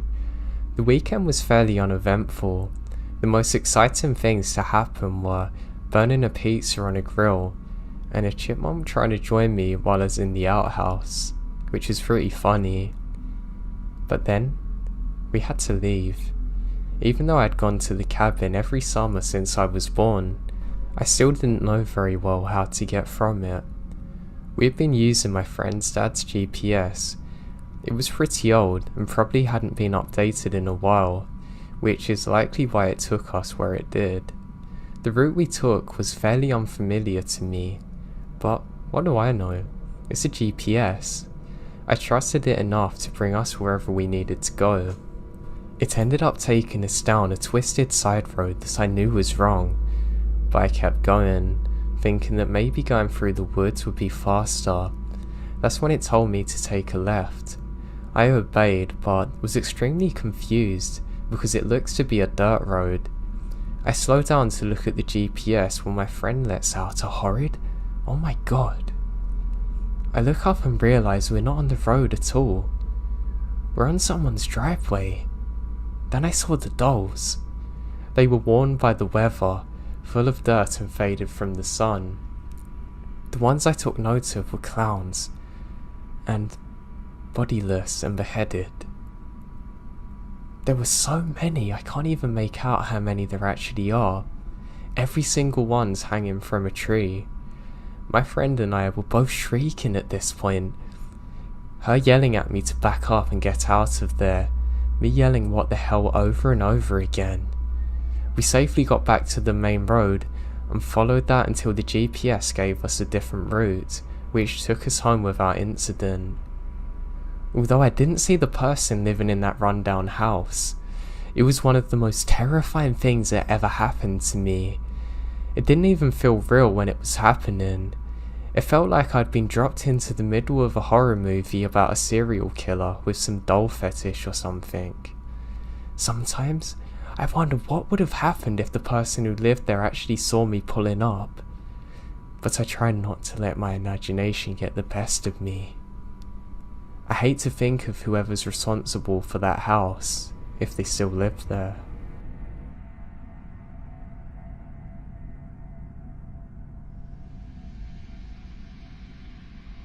Red River Gorge is a beautiful and huge park full of wildlife, rock climbing, waterfalls and dense forests, gorges and beautiful views.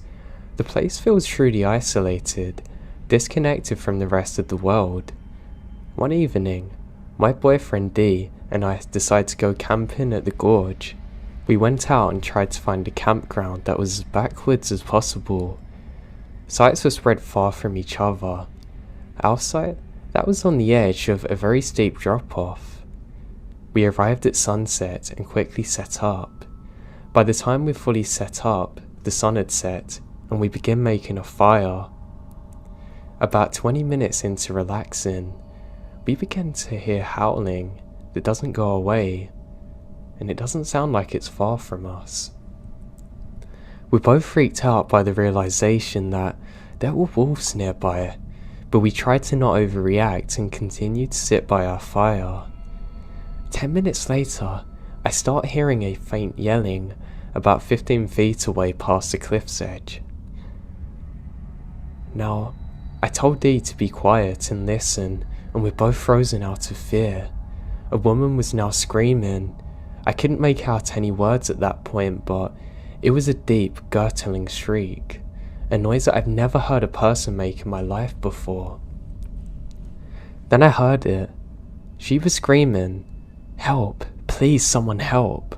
Someone please help me," repeating this over and over again, howling at the top of her lungs. I'm terrified. She could have been turned around in the dark and fallen off the cliff. She could have been attacked by wolves or a bear or bitten by a snake. At this point we both sprinted into my car, frantically climbing inside, locking the doors. I tried calling the police but have no service. I threw the car in reverse and sped down the dirt road to find anyone that could help. The shrieks continued. I didn't make it far before I found 3 young men standing on the edge of the forest. I slowed down and cracked my window, still hearing that woman begging for help, and asking the men if they heard that. How could they have not heard it? I told them it was a young woman screaming in the forest. Then, 2 of them went sprinting into the darkness. Without questioning me or anything, the other one just stood by my car, assuring me he had no idea what was happening. While the 2 men were somewhere in the forest, I drove further down the dirt road until I found a spot to turn around at. When I came back, the screaming had stopped, and the men were back by the side of the road. I slowed down and asked them where the woman was, and one of the men that had run into the woods said, "Don't worry, it was actually just a kid messing around." I just said okay. I drove back as quickly as possible. We left the campsite and went straight home. Once out of the woods, we called the local police station multiple times to no answer. I know it wasn't a child. I've never heard such primal screams in my life. It made my skin crawl and my heart race just thinking about it. What did those men do that night? What was I a witness to?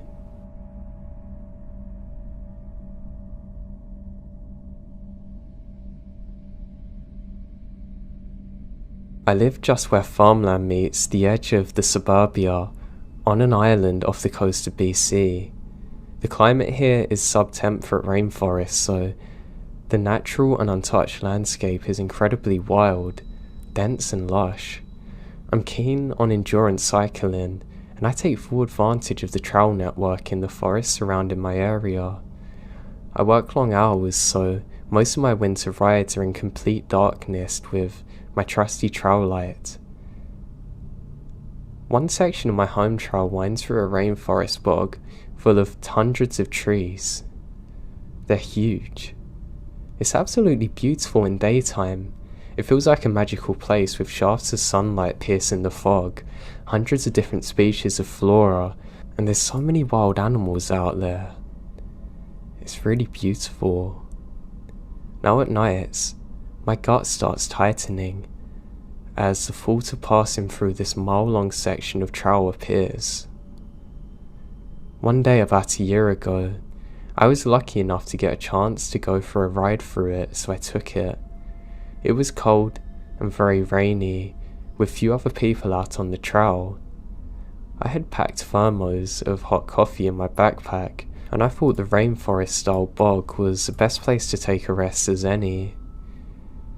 Now, I chill out. I have an interest in botany, so I was looking closely at the lynches growing off of the huge Douglas fir. But suddenly, I felt distinctly not alone. No biggie. Lots of people use the trail, although not many are out there that day because the weather's so wet and cold. And that's when I heard it. A meow. That's odd because this isn't a good place for a cat to be alone. We have cougars and bears, but I hear a meow again. Except this time, it was canned and robotic sounding, like somebody playing a bad audio file of a cat. My gut starts to clench. It just sounded wrong somehow, and I can't figure out why. My hands were shaking when I unzipped my backpack to put my coffee thermo back in. I felt waves of nausea roll over me, and the air suddenly felt dense and thick. I was in a rainforest surrounded by trees and moss, but I felt like I can't get enough oxygen. I hadn't seen anyone for at least 10 miles, and I was distinctly aware of how far I was, and I couldn't really get any cell reception here either. Now, I hear the same meow again, but this time closer. I've never heard a cat like this before. It sounded like an imitation of a cat or a person saying meow. It was so tiny, cold and robotic. I now know that without hesitation, it's time for me to go immediately. I was panicked on the inside, but can't show fear, so I casually slung my leg over my bike and start riding. As soon as I got out of the bog, I ride the rest of the way home like a bat out of hell, glancing over my shoulder every few minutes. I can't see anything. I will never forget this experience for as long as I live. I've had some pretty disturbing things happen on my night rides, but nothing ever like this. I hate the fact that clearly something was imitating a cat, and I'm sure it was a recording. God knows who was out that deep into the forest too. I just hope I don't encounter this again.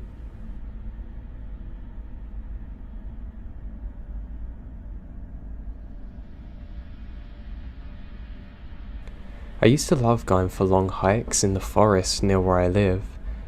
I usually did it on summer's evenings. Yeah, I know this probably isn't the safest thing to do, but I always had my hunting rifle on me anyway. I mean, I'd be stupid not to. All it takes is one wild animal to go for you, and if you're unarmed, good luck to you. So anyway, I set out one summer's evening. I had my iPod playing some really chill songs and I felt really good about myself. I can't really get cell phone signal where I go because the trees cover it, but I like listening to my music. Now I was a good 40 minutes into my hike. There was enough moonlight for me to see where I was going. That's how I normally planned my hikes, when the moon was out of its brightest on the most clear days, so I can see everything. I'm really enjoying myself this night.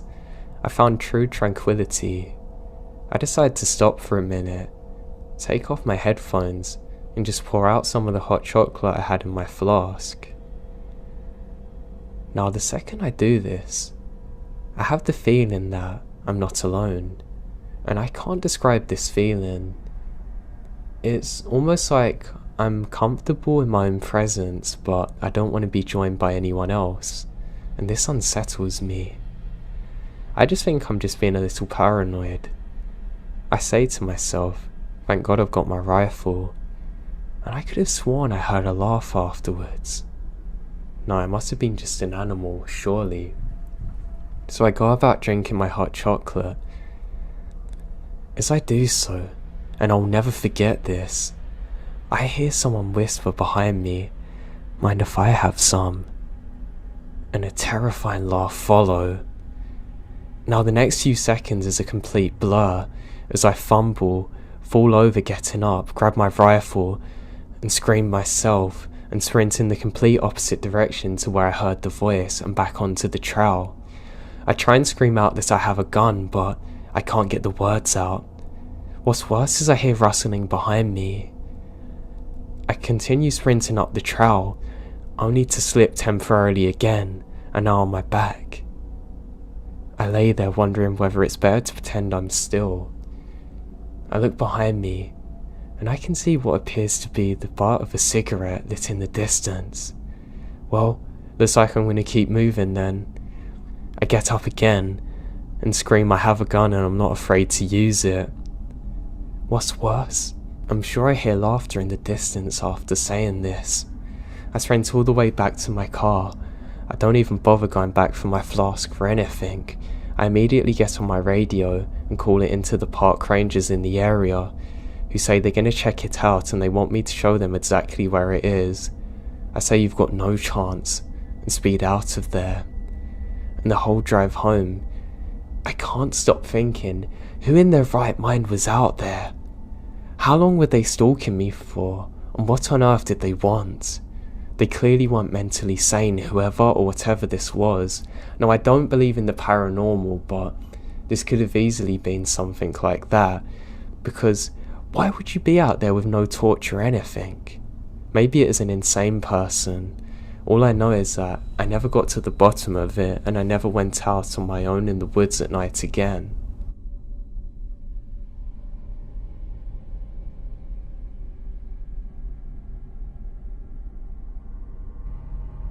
I come from a big country family.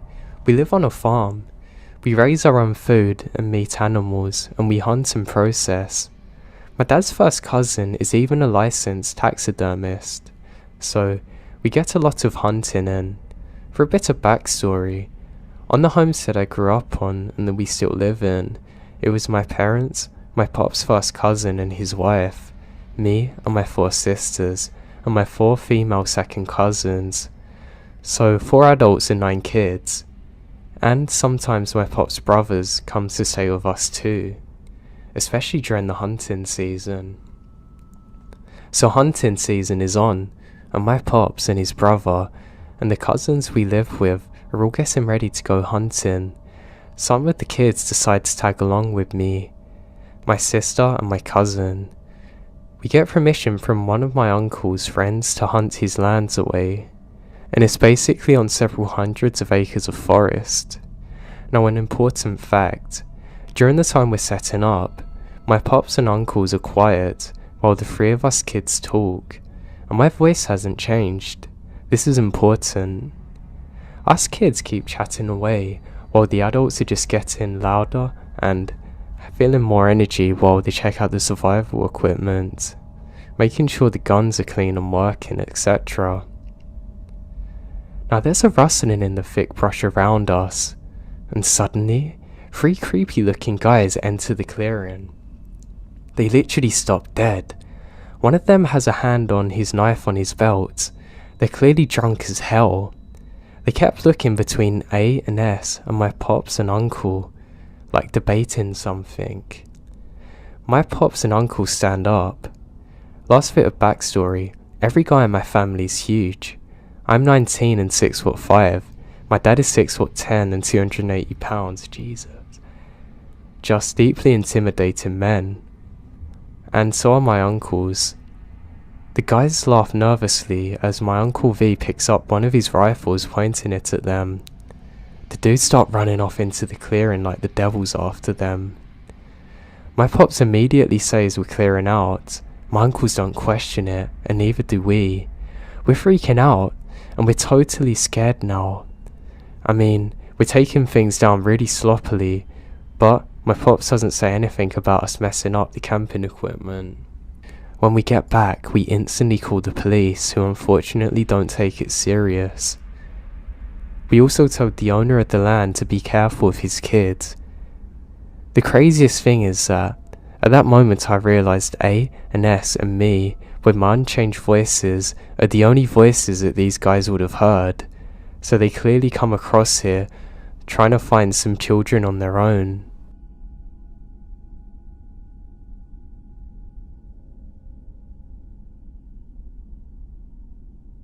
Just down the road from where I lived a few years ago, in southeast Australia, is an opening into about 100 acres of woodlands and bush that I frequently went into when I was younger to do the usual things, riding and camping, etc. I was out driving at around 11:30 with my girlfriend, and as we're in the area, I decided to show her the woodlands while we sat in the area, as she enjoys everything to do with nature. And it's still summer, so it's an extremely warm night. I left my car with the light shining into the trees as we weren't going too far in, and it was pitch black inside, and the two of us just kind of sat around chatting and just relaxing.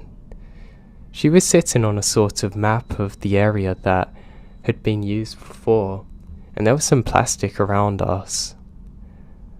I kept getting this feeling like we're being watched though. Now I've read on here a few people have said that they felt like they're in danger, although nothing around them was off. Everything was fine, apart from the feeling I had, and I just can't explain it. After lighting another cigarette, my nerves are calmed. I scanned the tree line again and realised that it looked different than before. It was only after starting into the dark that I saw that there was now moonlight lighting up all around us, and I can see a black shape blocking where we come from before. This I didn't see before.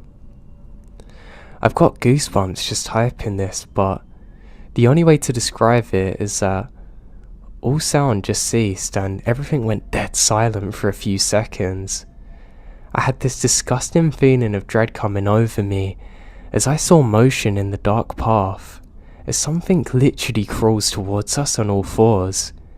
Now I've seen nearly every animal in the outback here, and we don't have any large predators like in the US or Europe, but somehow I knew this thing was a predator, and it wasn't hiding from us, and it starts slowly coming towards us, clearly hunting.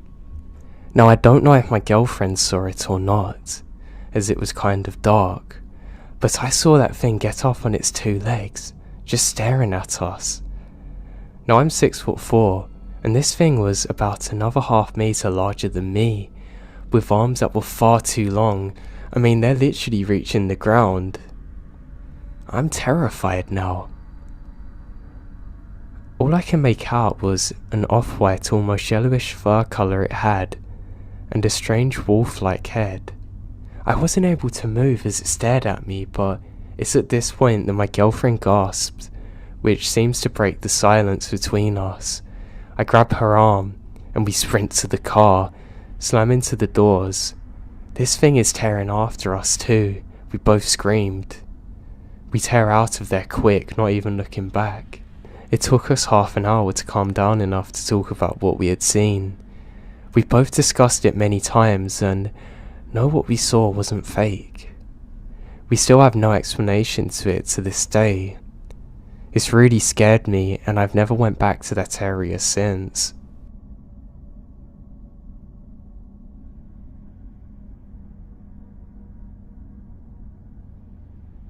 I always used to go camping a few years ago.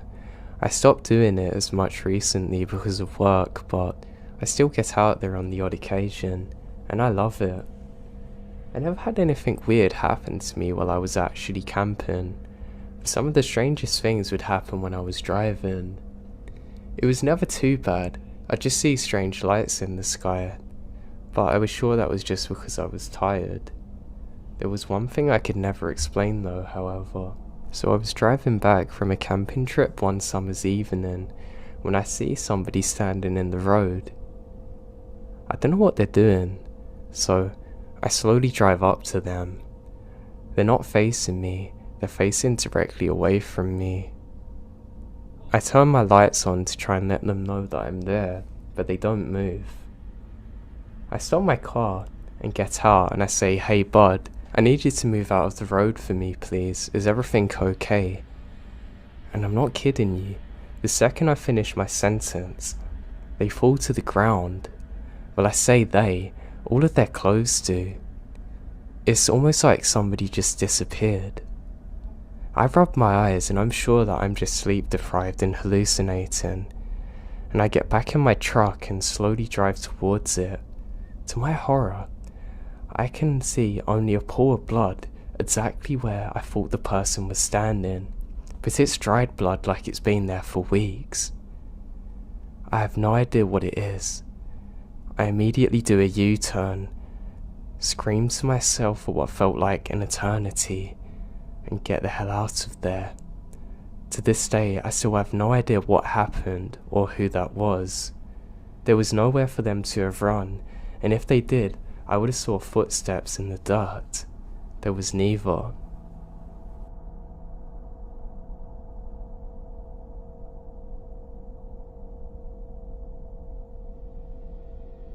The drive home from work was always a long one for me. I had to drive through miles of woodland roads completely on my own. It was about an hour's drive, but I got used to it. I used to get finished on my night shift at about 10 o'clock, and I'd always turn on the radio and just enjoy my drive. There was one cold winter's night in December that really shook me up though, however. So I'm about 10 minutes into the drive, trying to demist my dashboard, when suddenly I have a feeling come over me like I'm being watched, and I can't shake it. It's a weird feeling, but it went away after a few minutes, and as I'm driving, I suddenly realise that I've lost my power steering. That's odd. It normally comes on again if this happens, which it rarely does, but then I see my lights go off, and my engine cut out. It was almost like somebody let off an EMP in the atmosphere. Everything just stops, and I crawl to a halt. I'm confused out of my mind, but I'm not scared. Now as I'm sitting there, I become aware of just how dark it is around me. It's literally pitch black because of the trees. 10 seconds later, the radio comes on, and I can hear a staticky voice saying, "Please don't be scared." And suddenly, my engine comes back on without me turning the ignition, and everything else goes back to normal. Needless to say that I was terrified in this moment. I drive back home as quick as I possibly can. Nothing like it ever happened since, and I still have no explanation to it to this day.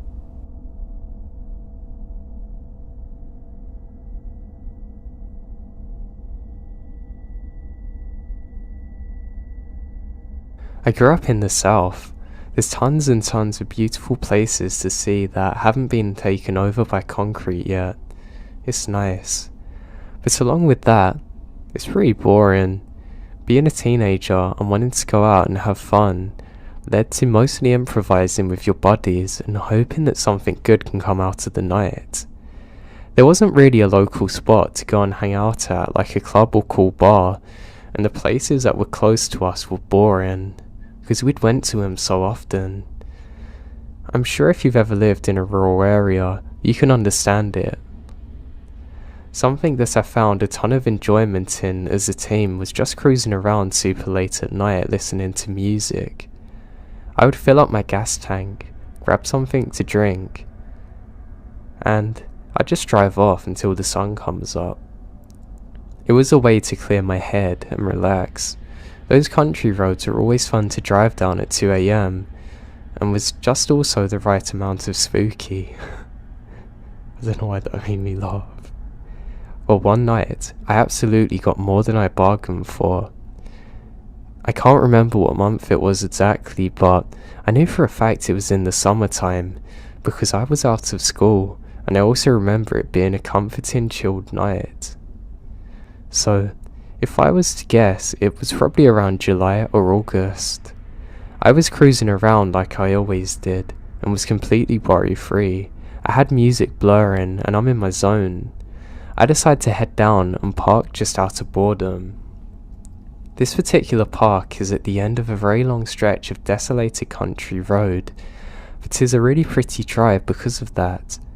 When I say desolate country road, I don't mean that it's some dirt road that goes through the woods or anything crazy. It's a normal paved road, but there really is nothing on it after a certain point. The entire road takes about 20 minutes to drive down, and to get to the park after about 10 minutes into the drive. That's where the houses start spreading out further and further before there's none, and just a road leading to a park. I think a lot of the reason I like this drive is, at night, it's so creepy, and there's really no getting over that. I love the adventure of it. Now, the park isn't open for camping or anything. It's mostly just lots of land with walking trails and biking trails set up through miles of woodland. So obviously it's around 3 AM in the morning. It's pretty dead. I made it there and just did a slow normal loop around the park. The night before it stormed so badly. So I remember my parents and I had to take shelter because of the threat of a tornado. There ended up being no tornado, but the storms were pretty rough. Because of it, I come up on a fallen tree in the road that looped around to the exit of the park that must have been caused by the storm. It wasn't some massive tree or anything, but I knew for a fact that there was no way it could have gotten there from a car, obviously. It was pitch black, everywhere besides the front of my car because of my headlights, and because of that, I immediately ruled out backing up the entire way. I just drove when I entered the park. I knew that this was super dangerous and there was no way. At this point on the road, there was flat land on each side of me. I figured that it would make the most sense just to back up to the grass beside me, just a little, and then drive back the way I come. It was a one-way loop around the park, but I wasn't really worried about going out and the wrong way because it's so late. So now I start to back off the road so I can get my car to turn around. All was good until I pull off onto the road. I totally didn't take into account how wet the grass was and the amount of mud there is. My car went absolutely nowhere. My back tyres are completely stuck and were spinning in places where I didn't think they could. I start getting scared now. It really isn't the most ideal of situations to be in. I immediately take my cell phone out of my pocket and saw that I had service, which comes as a massive relief. I call my parents and tell them what's happening and where I was. I'm pretty annoyed, but they said that they're going to pay for the tow truck to get me. My parents both drove their small 4-door sedans, and they said that they would be zero help in the situation I'm in. It was about 45 minutes away from my home and most of human civilization, so I was pretty sure I'm going to be stuck there for at least an hour before someone comes to get me. It's a freaky feeling. But I try getting out of my head and just continue listening to music and playing on my phone. There's not really a lot I can do. After I kind of calmed down from the initial anger I had, I started to check out my surroundings. I didn't even notice at first because everything's going on, but in front of my car's placement was a field that's full of deer. It's the most I've ever seen in my life. There legitimately must have been 40 deer just walking around eating grass. The field wasn't directly in front of my car, but if I was to get out and throw a rock, I would have easily hit one. So if I'm gonna guess, they're probably about 30 yards away. I watch him for a little bit, but I'm quickly over it and start browsing through my socials on my phone.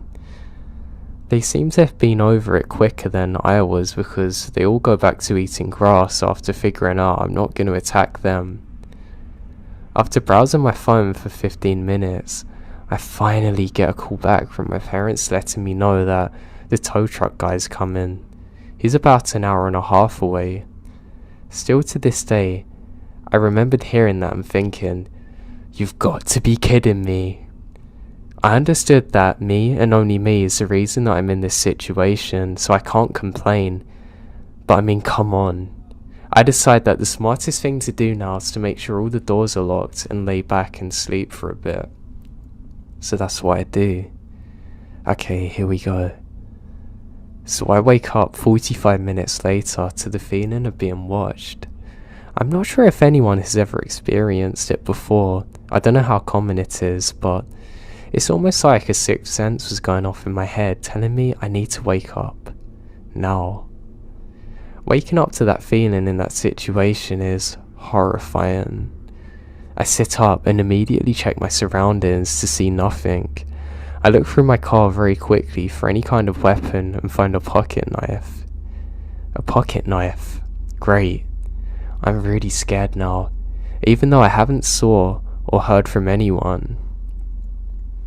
I was shocked to see that the field of deers in front of me was still full. I don't know anything about the animal, but I guess they were just gonna move. But they're motionless. I call my parents back to see if they've heard anything. I decide not to mention how scared I am because I know it's gonna worry them. And there's no updates from the tow truck guy, so this can't be much worse. The last call just lasted a few minutes, and I felt like an idiot. They both had to wake up for work quickly after, and now they've spent over $100 to try and get me home, and they're worried about me. We hung up, and I looked up from the phone, and immediately went from 0 to 100 in a panic. All of the deer in front of me had perked up, staring in the same direction in front of them. Every single one of them. One of them stopped dead in their tracks, standing completely still. The others followed, looking at something. I put my high beams on and stared, waiting for absolutely anything to happen. But there's nothing. I tap my horn real quick. They don't even budge. That's what scares me. They were completely glued to what was in front of them instead of being scared by me. I know they were looking into the woods, but where I was, I can only see them. I can hear my heartbeat, and I grabbed my pocket knife and just waited for something to happen. I would say it was about a minute after I honked. Every single one of them in unison ran the opposite direction that I am in. And now within 10 seconds, it's completely empty with just me in the field. I'm petrified in fear. I knew that staying in my car would be the safest thing, but I'm now stuck. My head is on a swivel. I'm freaking out in every possible way. I assumed that it's a bear or something, but it could have been absolutely anything. I was convinced at that point that it's the devil himself. I don't know what to do now. I knew that the tow truck was close by, but I have no idea where. I start shaking because of nerves, and just look around me to make sure nothing was by me, and focusing on the field in front of me. I did this for what felt like an actual eternity, sitting in complete silence and darkness in the middle of nowhere, waiting for something to jump out and attack me. Now 15 of the longest minutes of my life go by, and I start to see lights break through the tree line on the road. As it gets closer, I see it's a tow truck guy. The lights on in his truck feel like Jesus coming. He gets up to me, and I jump out of the car and say, "Do you have a gun?" I tell him what's happened, and he said something's definitely nearby. He let me know that he grabbed his shotgun in the truck, and assured me that it's probably a bear or bobcat. He gave me the whole, "They're more scared of you than you're of them" crap. The tree was small enough for him to sort of bulldoze it out of the way, and hooked up my car. He wasn't really listening to what I was saying about the story, but knew I was shaken up from it. The whole time, I still had my eyes glued on the field looking for anything.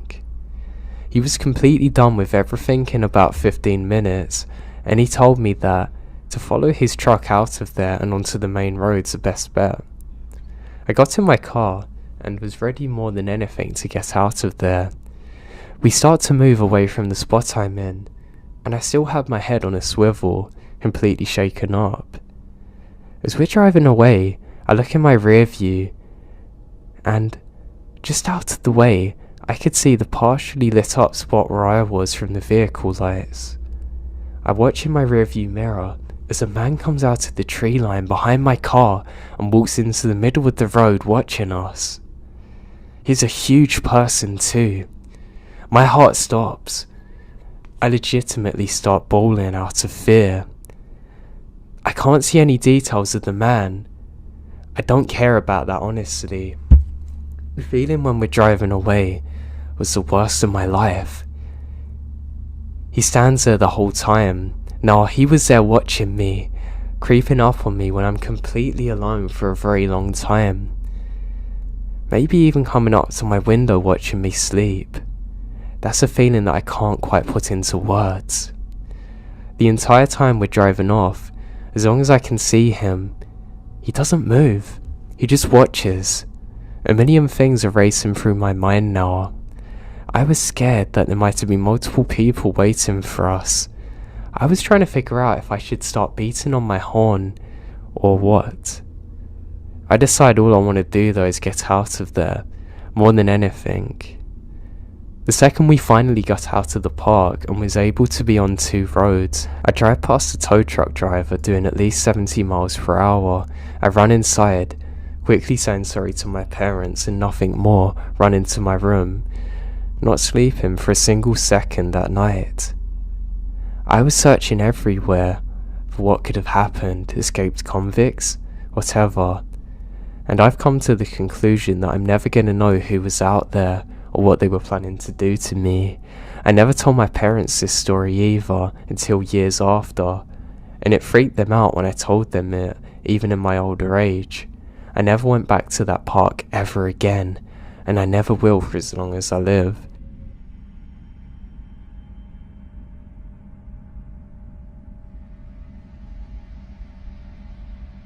Years ago, when I was still a teenager, my friend Justin and I would often go longboarding at night. As my friends and I are quite the night owls, we love the freedom of almost never seeing another soul on the roads or the paths we frequented. Even when using main roads, it would be very rare to see a car out so late in such a rural area. And you could see or hear them coming from very far away due to their headlights and the noise of the vehicle disrupting the peace. We were really into it at the time, and would often ride our boards for miles and miles, not seeing anyone until the sun was up. One particular night, we decided to ride a few miles away from our usual back roads to take one of our favourite hidden routes. It began with a narrow, paved path that was the only piece of land separating two sides of a long lake. It would often sink under due to rain, and we wanted to seize the opportunity to use it before it rained and went underwater again. It was roughly 2 miles long and extremely relaxing to ride through due to scenery. After making it to the end of the lake, we decided to keep moving and continue on our way and turn into a very close path that leads into a densely wooded area of a national park. As we came up to the first hill, we looked down at the bottom into the blackness.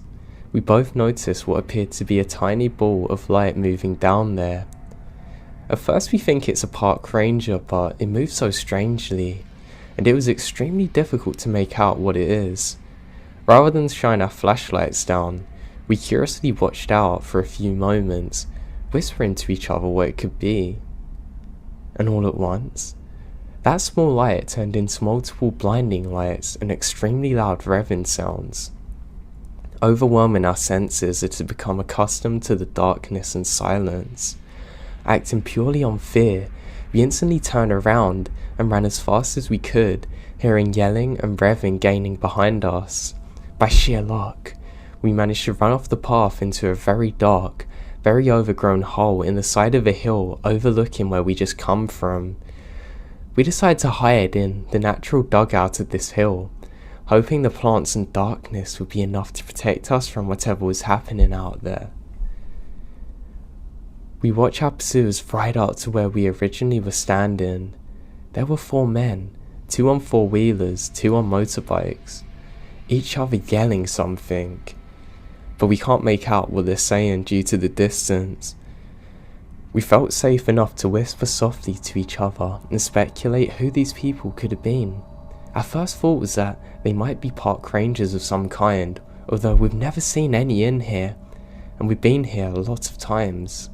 And honestly, we doubted that this country had the budget for them this deep, unless they're on a big manhunt or something, which has happened in neighbouring states. Besides, these men are on vehicles that are inappropriate for paved bike trails. They're very angry too, and we don't know why. They call out for us for a while, yelling things like, "We know you're there, and we can see you, come out." We stay silent and decide to call on their bluffing instead of running. Eventually, I heard one of the men yell, "Find them now," and smash a bottle. That had erased any hope that they're rangers. We watched them split up, and each of them gone a different way down a series of paths on their vehicles, including the one that we've just come from. It took us what felt like ages to move. We're frozen in fear in that dugout, watching the lights from the vehicles travelling through the woods and paths. One of them already come in full circle and passing the point that we started on. I thought about calling for help, but I was too afraid. I was scared that the smallest amount of sound would give away our location. After waiting for the lights of the vehicles to reach our furthest distance yet, we finally summoned the nerve to get up and to run somewhere far enough away from them to make a call. We ran as hard and fast as we can through the woods, since their headlights gave their locations away on the paths. We would hide again whenever we felt like they're close. Our available hiding spots were getting progressively worse as the woodland became less dense, and the fear is overwhelming. Finally though, we emerged from the woods onto the intersection of the 2 main roads, far enough away from where we started. We ducked down into the ditch to call for help. I opened my phone. I noticed I had recent missed calls from one of our friends, Connor, who we're supposed to meet up with after our longboarding excursion. I called him and frantically asked where he is. Luck's with us again, and he hadn't given up on our plans despite us ignoring him. He's only a few miles away now, already heading in our direction. I gave him the names of 2 of the streets we're near. I explained that we need to be picked up immediately. He agrees to speed over to us while Justin and I were waiting and hiding. Thankfully, Connor arrived before any of them men did. We bolted into the back seat of his car, yelling for him to get out of there. He took off fast. Relief doesn't begin to explain how I felt after being safely driven home. After explaining everything that happened to Connor, we ended up just moving on with our night and decided not to call the police. We figured they'd be gone by the time any officer made it out there, and that we're putting ourselves at risk by admitting that we were breaking the law being out there. Justin and I later admitted to each other that when the Reverend started, we could see our minds going to Chainsaw Killer or something worse. Frustratingly enough, whatever them weird men saw that made them want to chase us so bad, we actually never saw, so they even had no reason to chase us. I never found out what they were actually doing or why they're so angry at us. I just know we're in a very dangerous situation, and to be honest, we're probably lucky to make it out of there alive.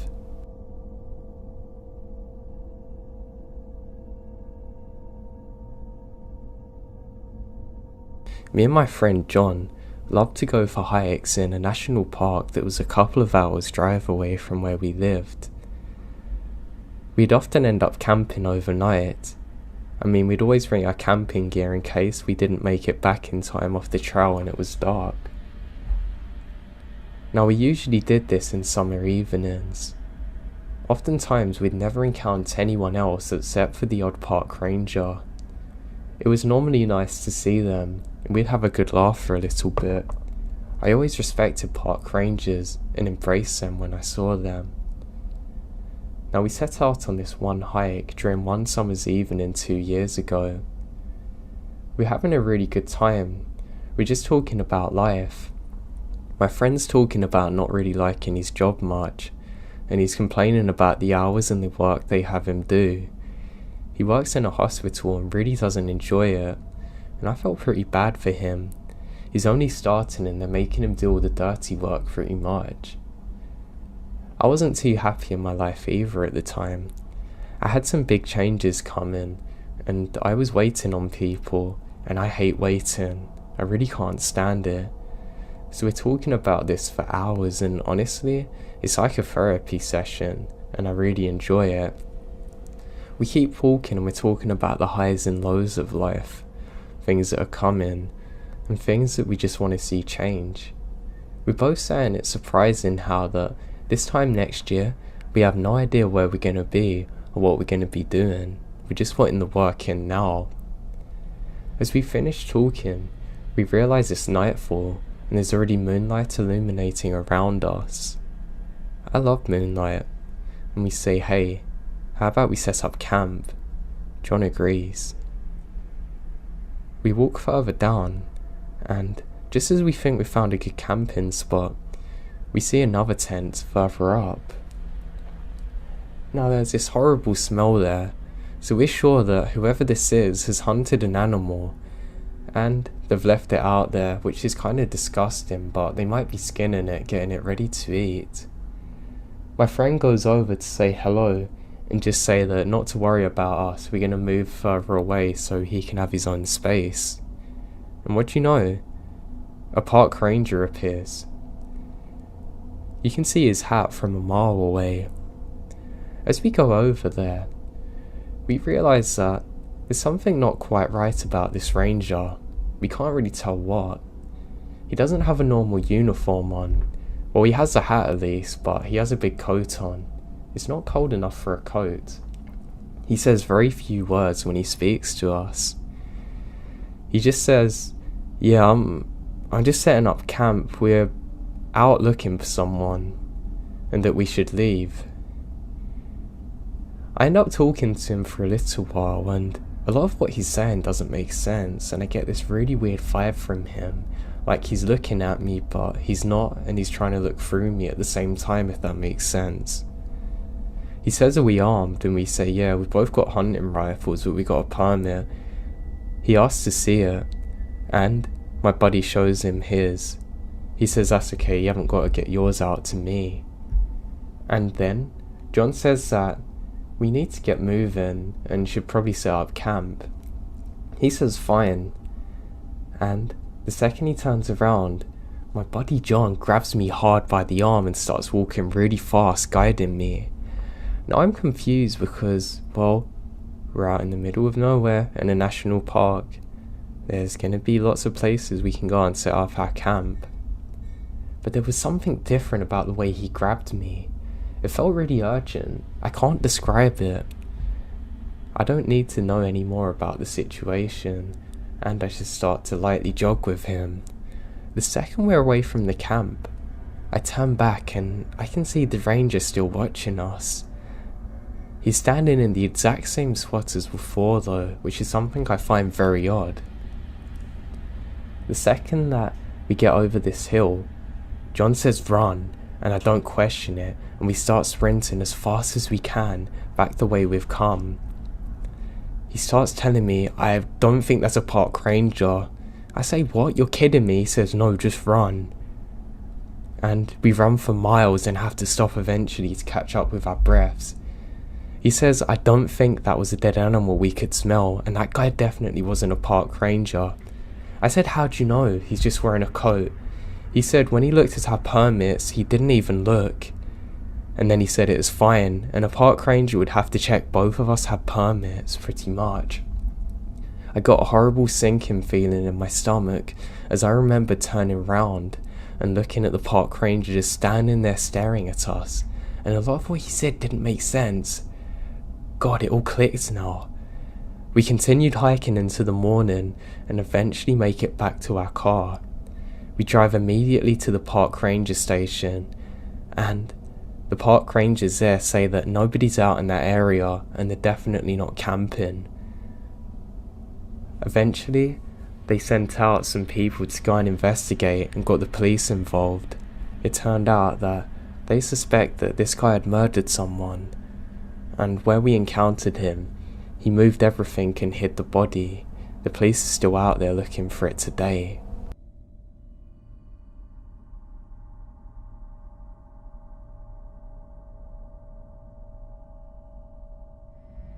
The story I'm going to share with you took place in the North Pole, Alaska, May 20.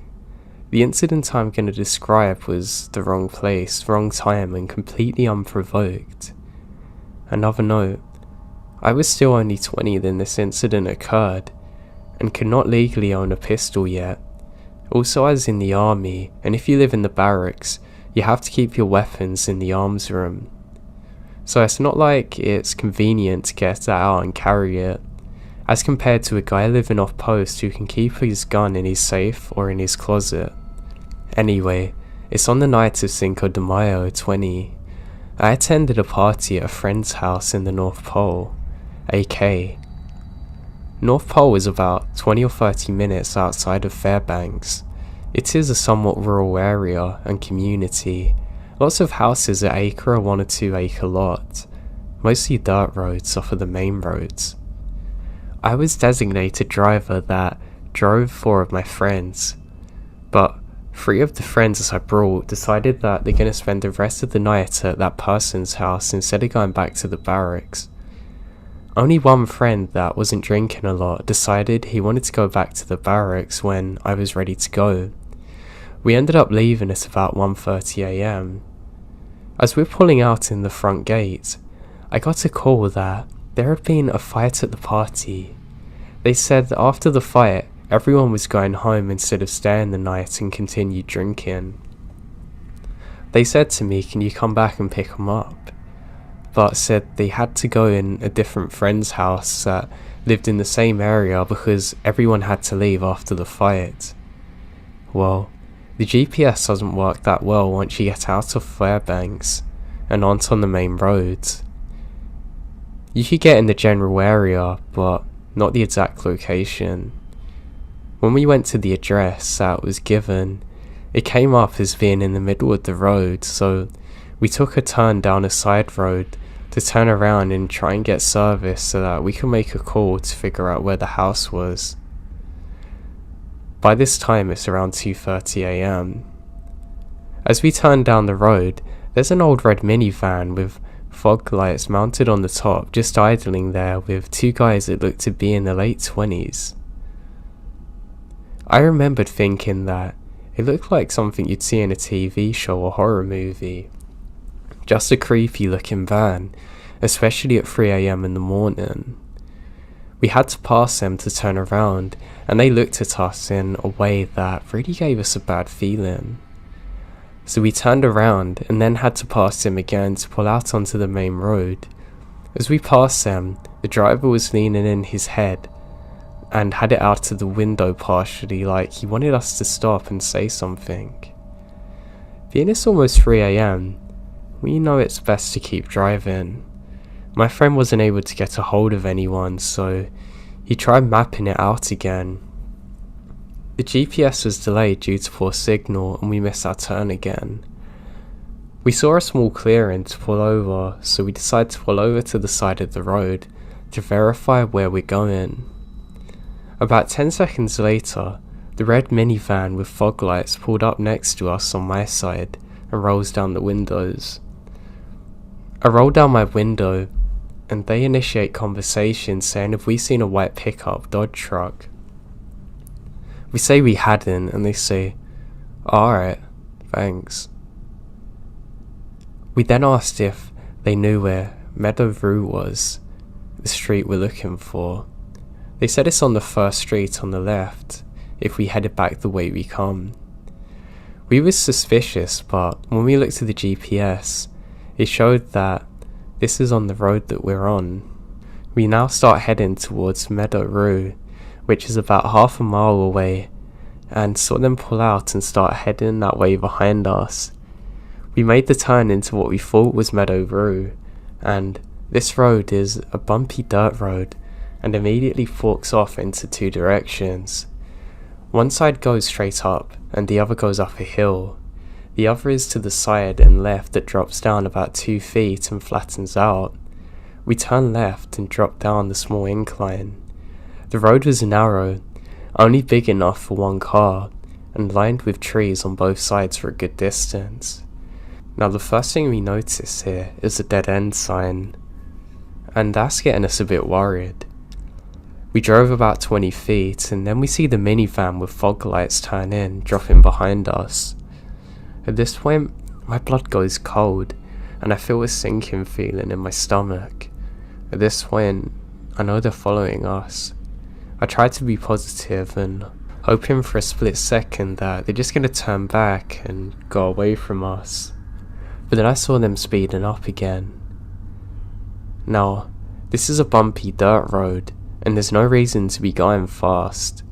I started speeding up and to that, they slammed into the back of my car, backed off and ran me again. A few seconds later, we made it to a small clearing like a dirt cul-de-sac.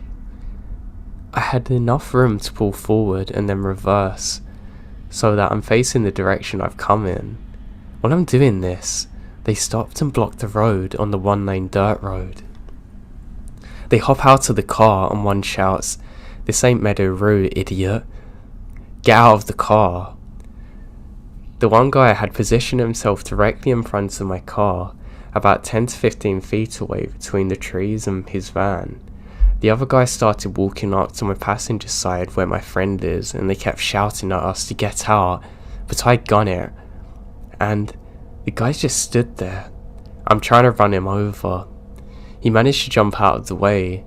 I thought for sure there wasn't enough room for us between his van and the trees, and figured we're gonna get stuck, but we have no guns and that's not a better choice. I thought we'd have to bail out and run into the woods and hide, but to my surprise, we get through. It was such a tight fit that both my mirrors collapse in. I now speed out of there, getting off the main road going home. Now I saw a state trooper not long before this, and I really want to see them again. I was scared to death of being chased again and then run off the road at higher speeds. So instead of slowing down, I blew past the state trooper, doing 90 in a 45. Since that is extreme speeding, I thought it'd get the trooper's attention, but for whatever reason it didn't. There was only one turn on the whole way back, and when I slowed down to make it, the van's nowhere in sight. I still flew back at 90 miles per hour just to be safe. The next day, we try and tell our friends what happened, and no one believes us. Not one freaking person. They thought we didn't feel like driving all the way back, so we made up a story. The guy who had invited us over originally said, if we're serious, we needed to file a police report with the Alaskan State Troopers. So, we went to file a police report at the State Troopers office in town. We filled out a report. After giving our story to the trooper, he told us to wait and he then left the room. About 15 minutes later, he came back in and told us to tell the truth. Confused, we say, "What do you mean?" He said the theory is that we're too drunk, driving around late after Cinco de Mayo, and we ploughed into the van. He said he thought the owner heard that happened and then came out to confront us. We repeatedly tell him that this isn't the case, and sadly we don't have evidence, but he doesn't either and lets us go. The next day, we check the area and show him on the map. I guess when he didn't find a wrecked car, he knew we're probably telling the truth.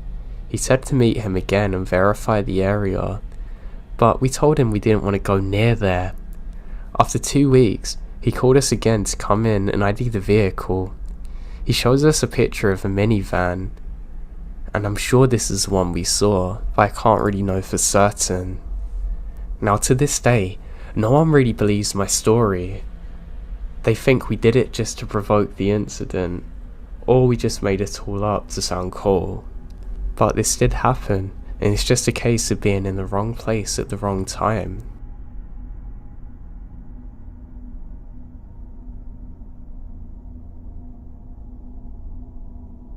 Let's start with a little backstory. I'm a 24-year-old female that fell in love with national parks. So much so that I decided to work full-time at one for about 3 years. This experience allowed me to meet some great people, but also welcome some sketchy individuals. This particular story starts with a man that we'll call Sam. Sam was a tall man with a shaved head and glasses. He was a kind of co-worker that would always linger awkwardly. He made everyone feel uncomfortable, but not enough to warrant concern. The only issue that I really noticed was that he seemed to like drinking a lot. He would show up to work still drunk, and be sent home because of it somewhat regularly. He seemed innocent enough though, in a socially awkward way. Like he was fine, just always panicky.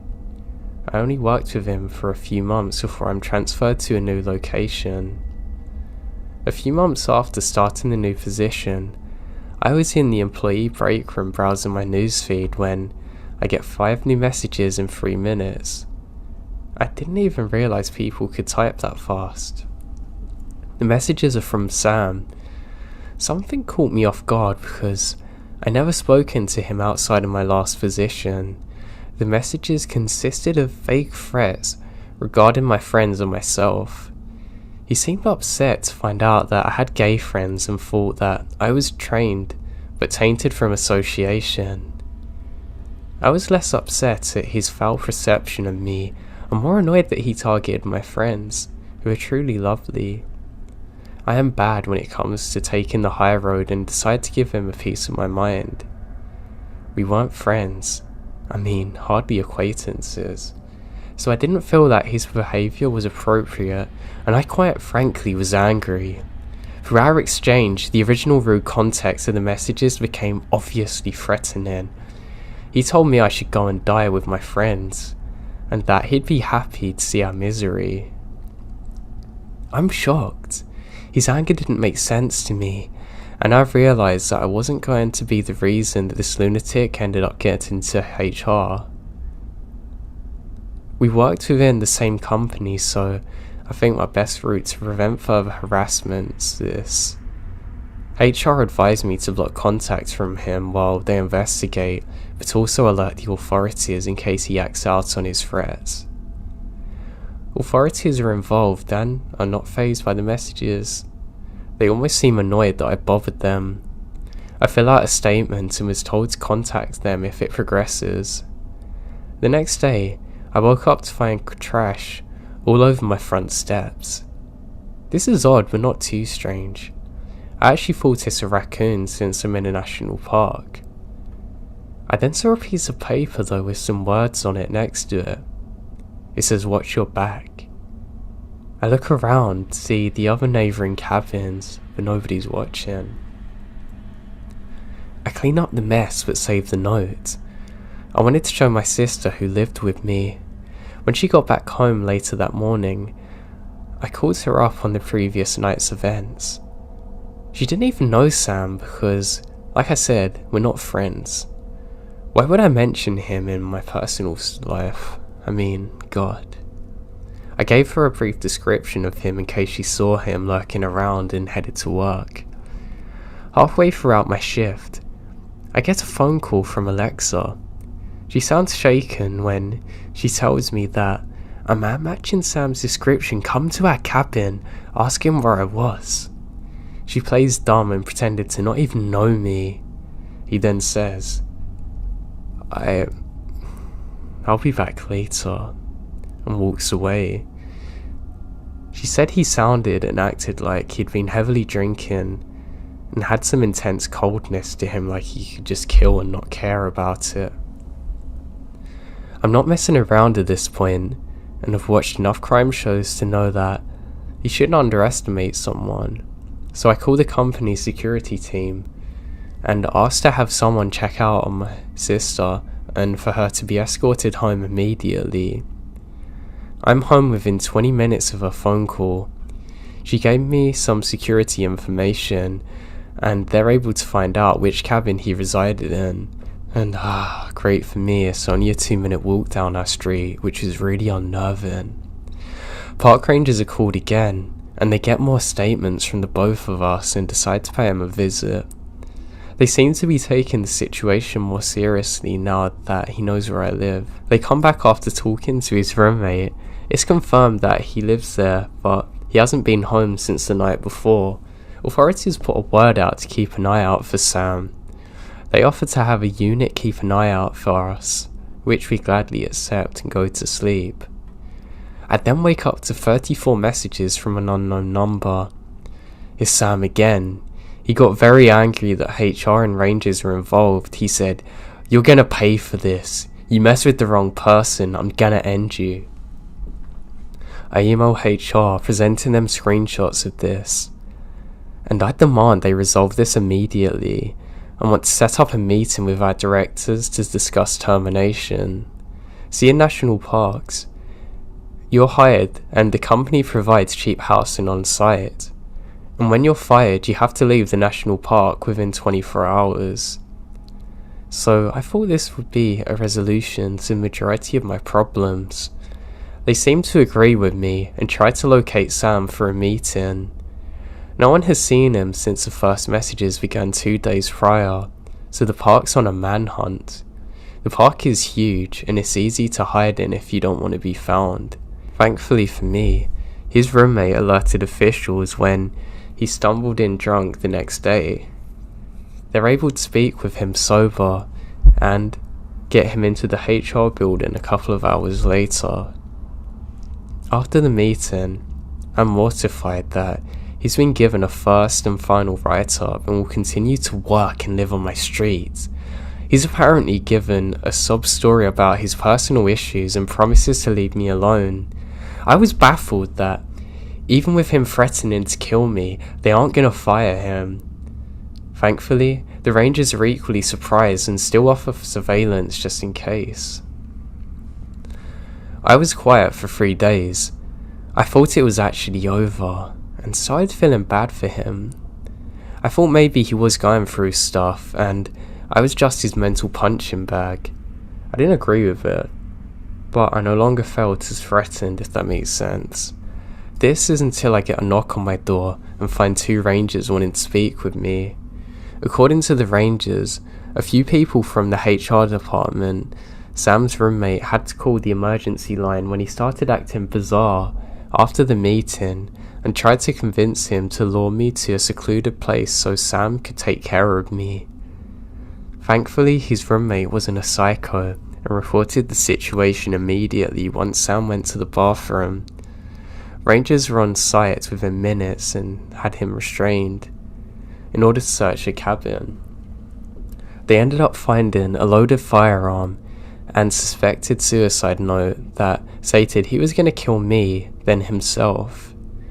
There was also enough evidence found to ban him from all national parks. I have since moved to a different one and changed my contact info. He has since contacted me once to brag about how much I helped him secure unemployment benefits, which I quirkily shared to officials. According to officials, he is restricted to a southern AZ county due to other crimes that he later committed. As for HR, the director had to deal with harassment from Sam after the banning and asked me to testify on his behalf. I haven't heard anything since. I don't understand why he targeted me. We hadn't had very many interactions even at work. I have tried to dig through memories to find a single time that I may have invented or invited this kind of behaviour, but I'm convinced it wasn't me, it was him. I hope I never see him again.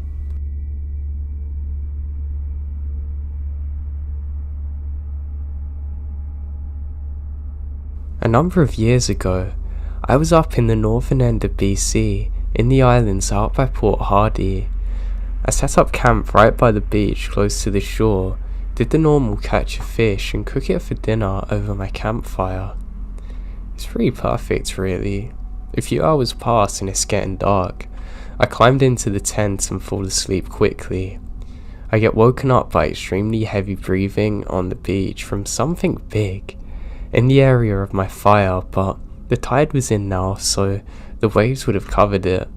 My first thought is that it's a bear, but on the islands where I was, bears aren't common at all, to the point that there hasn't been one documented ever. This is blasting through my mind. The thought of Bigfoot also runs through my mind. At this point, I'm like, yeah, there's no such thing as Bigfoot, so what the hell is it? I gain my courage and open my tent. I shine my flashlight around for a bit, but I don't see anything, so get out of my tent. I am shining my light around when I hear it again. This huge breath followed by a small splash. I focus my light on the beach when I see a massive orca rolling around, and it's near my fire. This behemoth of a marine mammal scared the life out of me, but it turned into being an amazing thing. It's a massive animal just playing in front of me. I noticed them just off the shore bobbing, probably half asleep. I still didn't sleep for the rest of the night.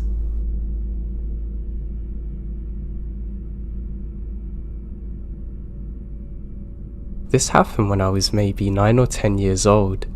I have a sister who is 8 years younger than me, so she's about 1 or 2 at the time. During the summer months in Calgary, Canada, my family and another 3 or 4 families would frequently have barbecues out in Browness Park.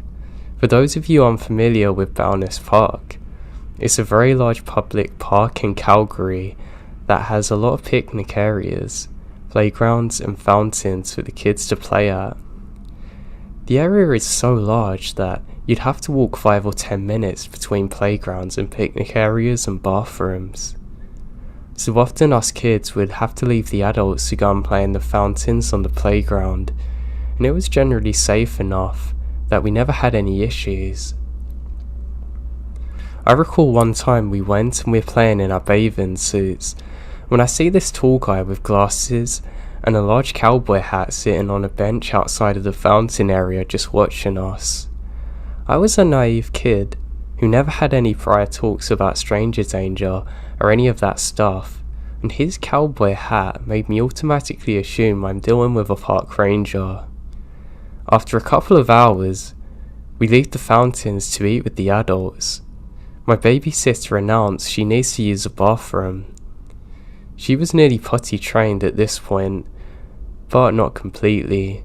My mum says, "Can you go to the bathroom," which is like 10 minutes away. I just remember walking with them when a guy comes up and says hello, starting a conversation. Wearing a cowboy hat, I again assume that he's another park ranger. He was asking for our names and ages, and overall had a very friendly demeanour. So our idiotic selves talk openly to him. I don't notice that he had a particular interest in my baby sister, and even at one point asked to hold her, but she's too fussy and wants to walk. This went on until we reached the bathrooms. We part ways and we go inside the bathroom. Now, this is when even my naive self started feeling like something's wrong. My sister ended up having an accident on herself, asking my friend to stay with her in the bathroom while I ran to get more clothes from my mum. When I stepped out of the bathroom, I found that same strange guy standing a couple of feet away from the bathroom, clearly waiting for something. That's when my alarm bells started going off. I ran back to the kitchen area and told my mum that I think some guy's following us, and she came with me to the bathroom. When the guy saw me with my mother approaching about 100 meters away, he booked it, power walking in the opposite direction as fast as possible without attracting any attention from anyone. At the time, I completely forgot about what happened. It wasn't until a couple of years later that I suddenly realised that the strange man was waiting for us. And it's the same guy who approached us before pretending to be a park ranger. So I can only assume he's been waiting for hours and waited for us to leave the adults before approaching. Now this particular area doesn't even have park rangers. I have no idea what his true intentions were, but I'm so grateful I never had to find out.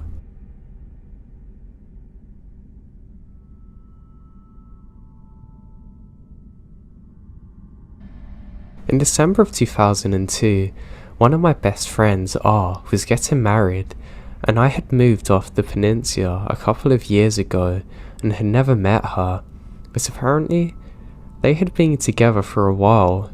Against my advice, he joined the Marines and was marrying his girl before getting shipped off to Iraq for his first tour. My other two friends, K and W, came back to our old hometown of Port Angels for the wedding as well. We had a good time the night before the wedding and woke up early to make the 50-hour drive to Forks for the ceremony at the courthouse. Things started out bad as a tyre on my car blew out early on the way there. We're forced to make the rest of the trip on my friend's spare tyre under 20 miles per hour. And we're almost late, but made it, and they had a nice little ceremony before we went to the bride's grandmother's house for the reception. The festivities didn't end until well after dark. The drive back to Port Angels was risky to make with a spare tyre. It was overcast, foggy and pitch black. There are no street lamps on the highway between Forks and PA. My car was small and black, and we had almost been hit by speeding cars in the daytime. I wasn't going to be able to get back to PA until I had a new tyre, but there was nowhere left in Forks open to buy one at the time. We're going to have to find somewhere to bed down until the morning. The bride asked if we could crash at her grandma's, but the grandma said she's too afraid that we're going to do stuff to her, out of her mind clearly. It was way too cold to sleep in my car. I had spent too much money on the party the night before, being the best man and all, and we couldn't get money together for a room. The bride suggested her grandmother's cabin.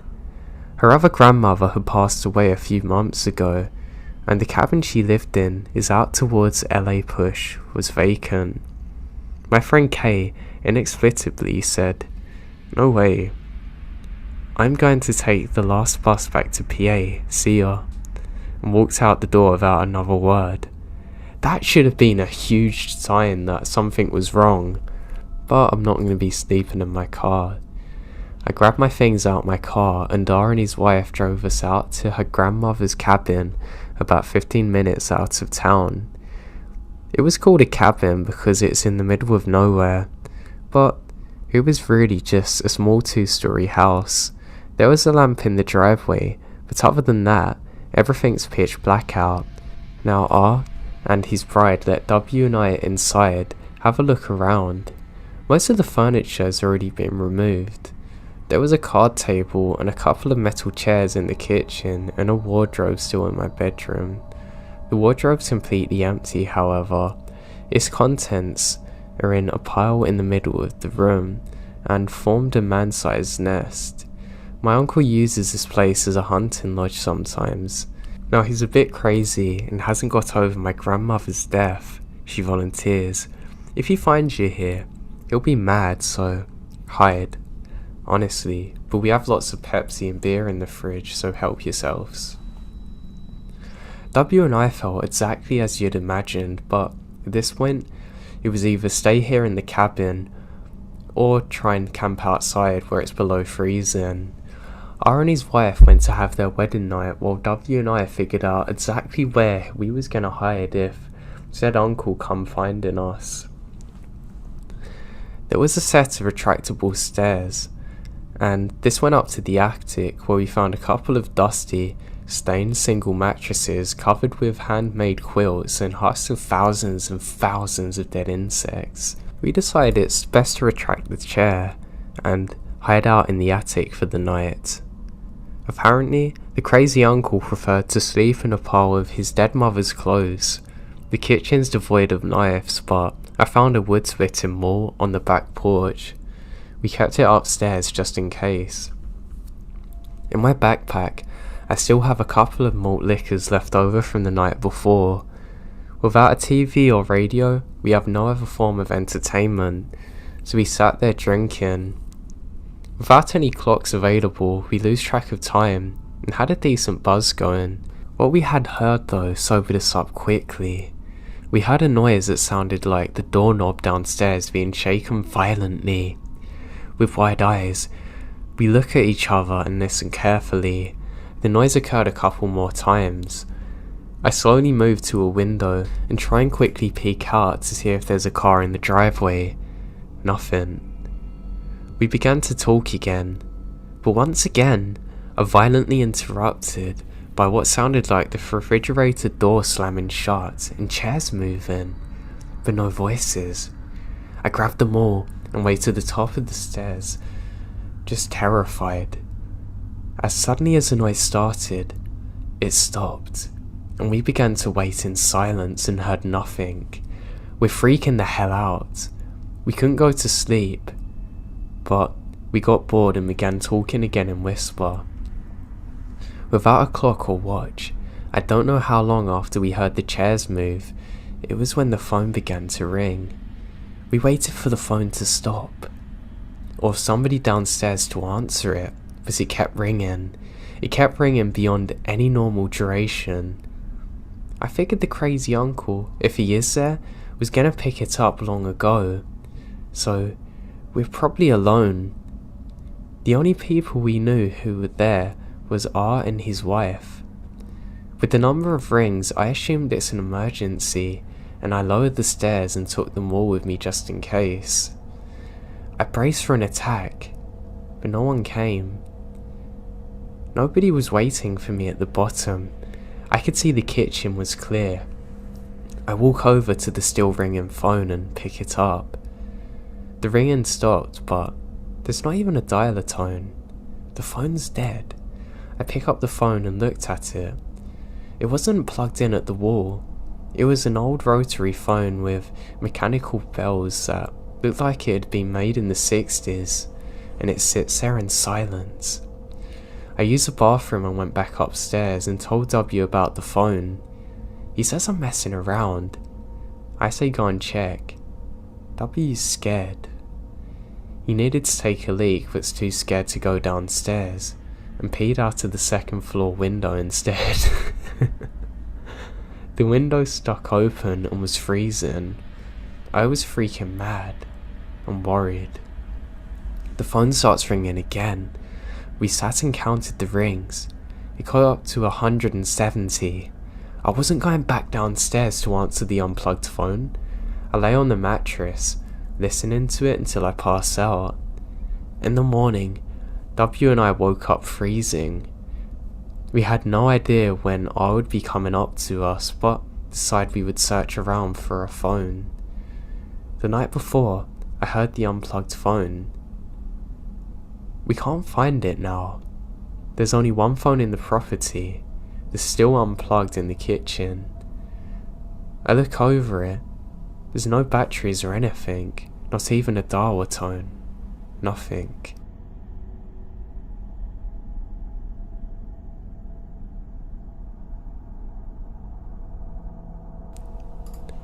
There are some strange experiences from a camping trip in northern Ontario I went on back when I was a little kid with my dad and stepmom. I want to preface this by saying that, despite the things I'm writing about, it was still a good experience.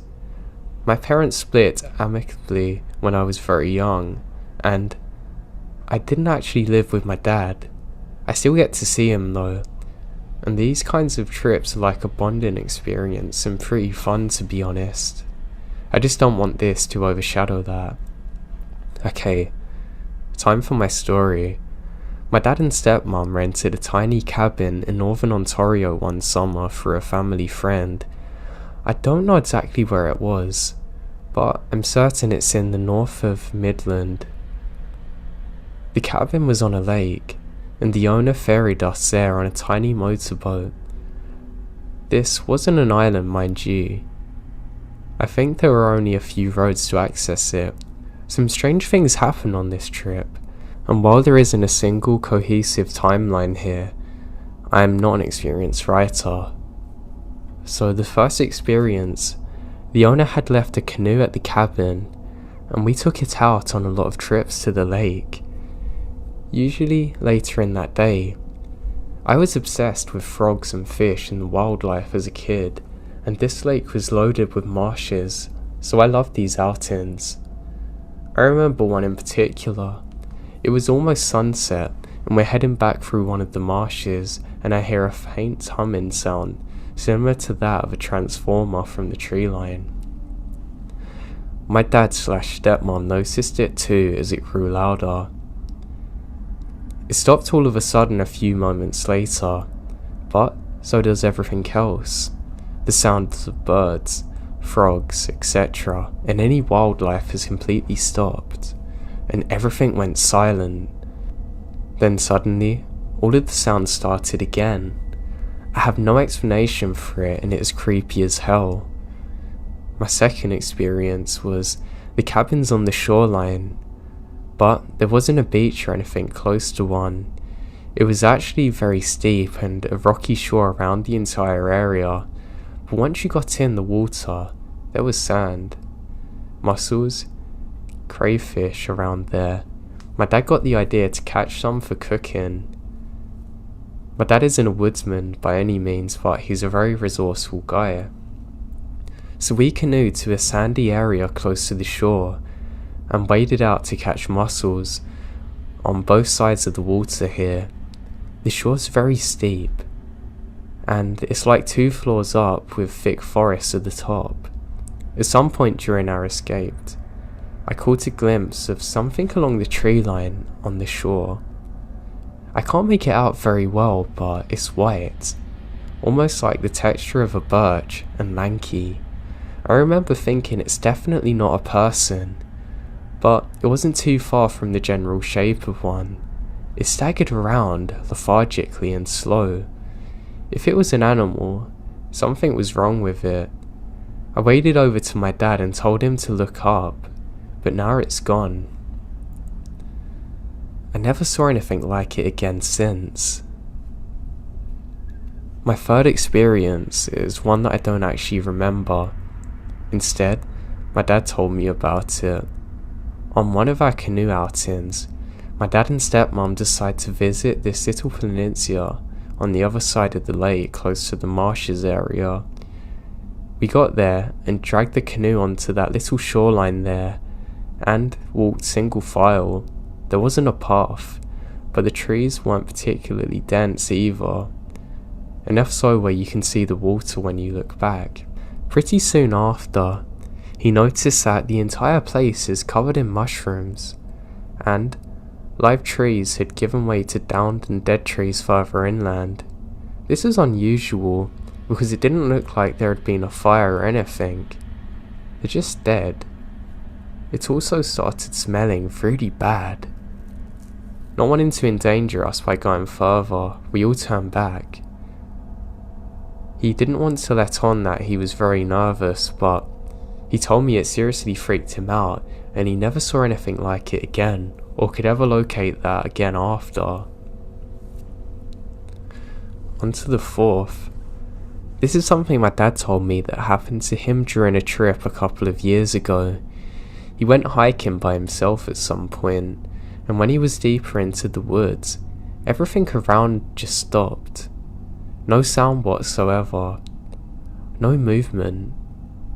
No wind or even leaves falling. And it all returns a minute later. And nothing else eventful happened for the rest of his hike. But it's one thing he's never been able to explain. The fifth is we spent most nights having fires outside. And on one night, my dad and I stayed up watching X-Files on this tiny black and white TV.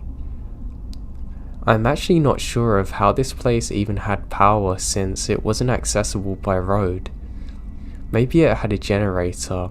I or even a small PV or battery setup for all I know.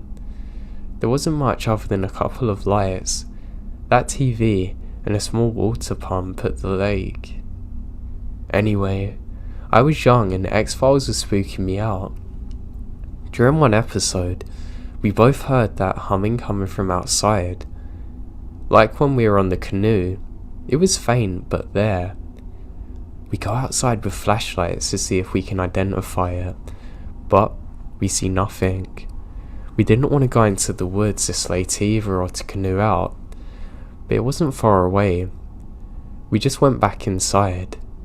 It wasn't intermittent throughout the rest of the night, sometimes getting louder and quieter.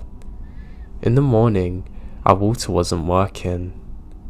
My dad went out to investigate, and apparently, the cable into the pumps had been messed with. We don't know who done it.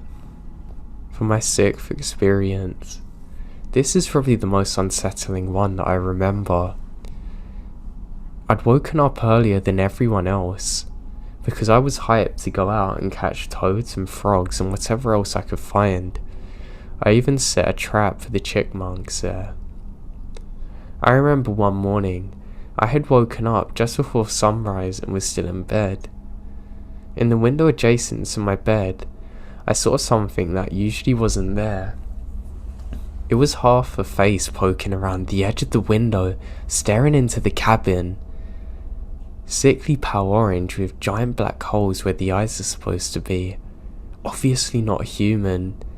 I'm terrified and hid, and eventually fell back to sleep. And when I wake up again, everyone's awake, and there's no signs of anything there. I always thought of this particular experience as something I imagined after waking up. It had to be. About a month ago, I met up with my dad while visiting my home city, and we got talking about this trip again. He mentioned that there were quite a few times when he felt uneasy. For example, my dad usually goes jogging early in the morning for exercise. He decides to abstain a couple of mornings as the cabin's nice and warm, but he can't shake the feeling that something's creepy. I only connected this with the window incident after our conversation, but when I did it really made me think about the entire trip as the reason I decided to write a post about it. I can't undeniably prove what happened, but for what it's worth, you can see the history adds up weirdly. These are all the experiences I can think of for now. I'm sure there's more that my mum or dad had that they haven't told me yet. I'll share them if I get more.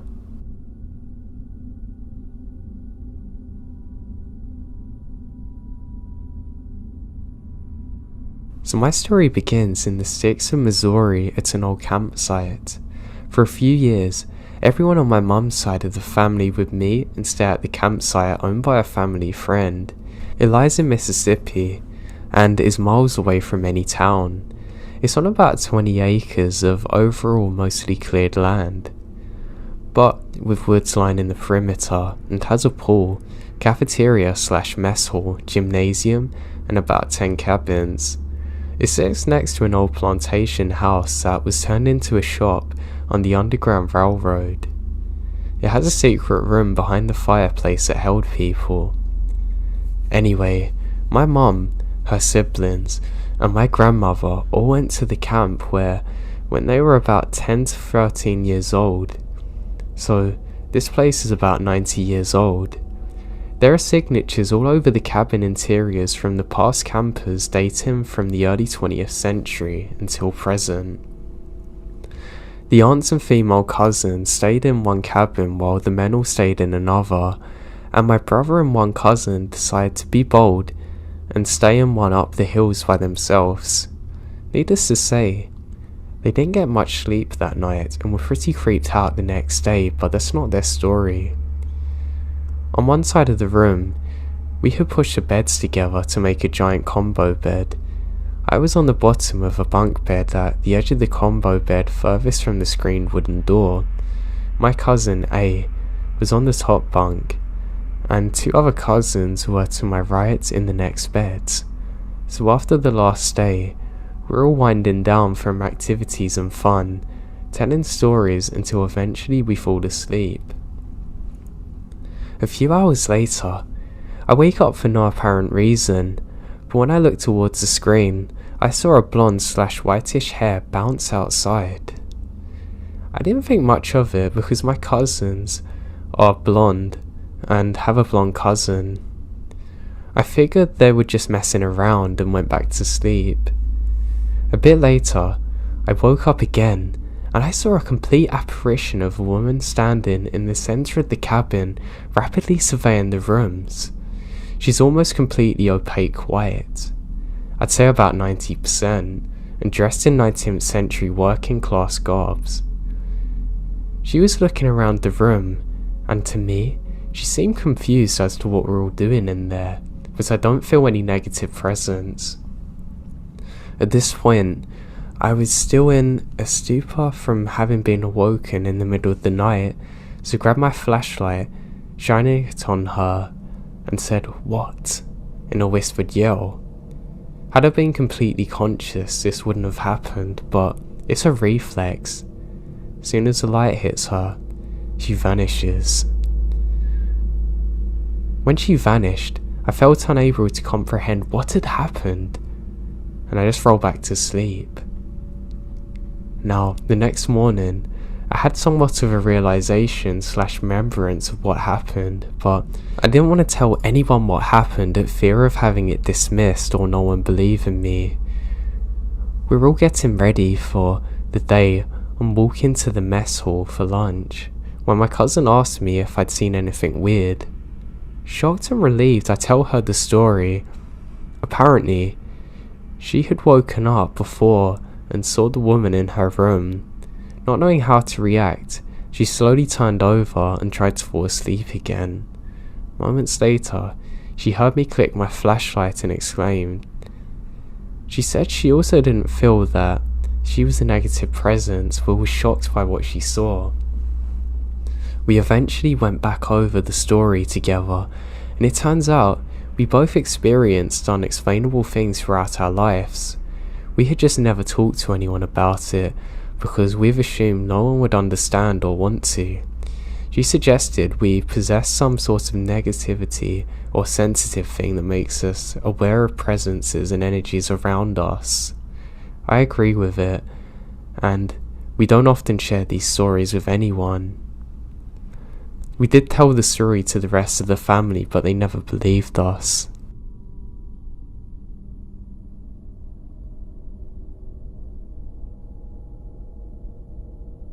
I just moved into the 3rd floor of an apartment building, which is at the bottom of a very steep hill. From my bedroom window, I could see an old wooden staircase through the trees.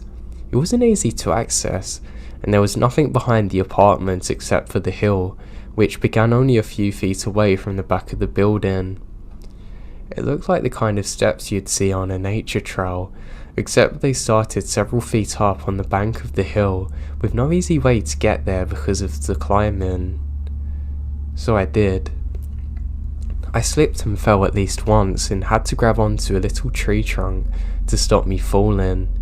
I probably should have done it on a nice sunny day, but curiosity got the better of me, and this town wasn't known for having lovely weather. I got to the staircase, walk up it with ease, and once I reached the top, I look around for any evidence of its original purpose. I expected to find a hidden picnic area, or an overgrown nature trail. Something that would make sense, but there's nothing. And also, nowhere for anything to be. The hill just kept going without levelling off, so I kicked the leaves around for a bit, thinking that maybe there were more stairs. I found nothing and gave up. After coming home, I did a brief search of nature trails in the area and tried to look at old aerial views to see if I could see anything. None of this yielded any theories that I can recall, but I do remember not being able to find the staircase on maps either. I thought this could be explained by leaves in the way, but there weren't any. When I went to the drop-off, I had to give my rent to the manager, and I asked her if there was any stairs in the woods behind the apartment. Her response was, "What stairs?" I asked if there'd been anything there, but she said no. There was a house a lot further up the hill, but no stairs. A few months later, I drove my roommate to the ATM and noticed a set of steps on the hill by the bank. There must have been a building there at some point, but it's now gone. I asked my roommate if he knew anything about the mystery stairs behind our apartment, and wasn't surprised to find out that he hadn't noticed any. He never paid much attention to anything that wasn't a video game. When we went home, I tried to explain where it was and show him from my bedroom window, but I can't see them. We couldn't see him from his window either, so I decided to go back out looking again. I walk around the back corner, looked up the hill and was confused when I don't see the stairs, since they've been in the woods. I figure they must have got covered up by leaves or debris, but that doesn't explain it. "Let me know if you find them," my roommate says as he goes back inside, and I never found it. And to this day I have no logical explanation to where it possibly could have gone. Perhaps it was a temporary installation by an art student, but if there was an art student, you would have heard about it. Plus it looked like it had been there for years and there was no evidence left behind. I think I would have noticed if someone removed it too, and God, it would have been noisy. Seems like it would have taken a lot of time too. And then I would have found evidence also. I've heard about people finding strange things like stairs in the woods before, and I never thought I would see it either. But I really have no explanation for it. Creeps the hell out of me thinking about it.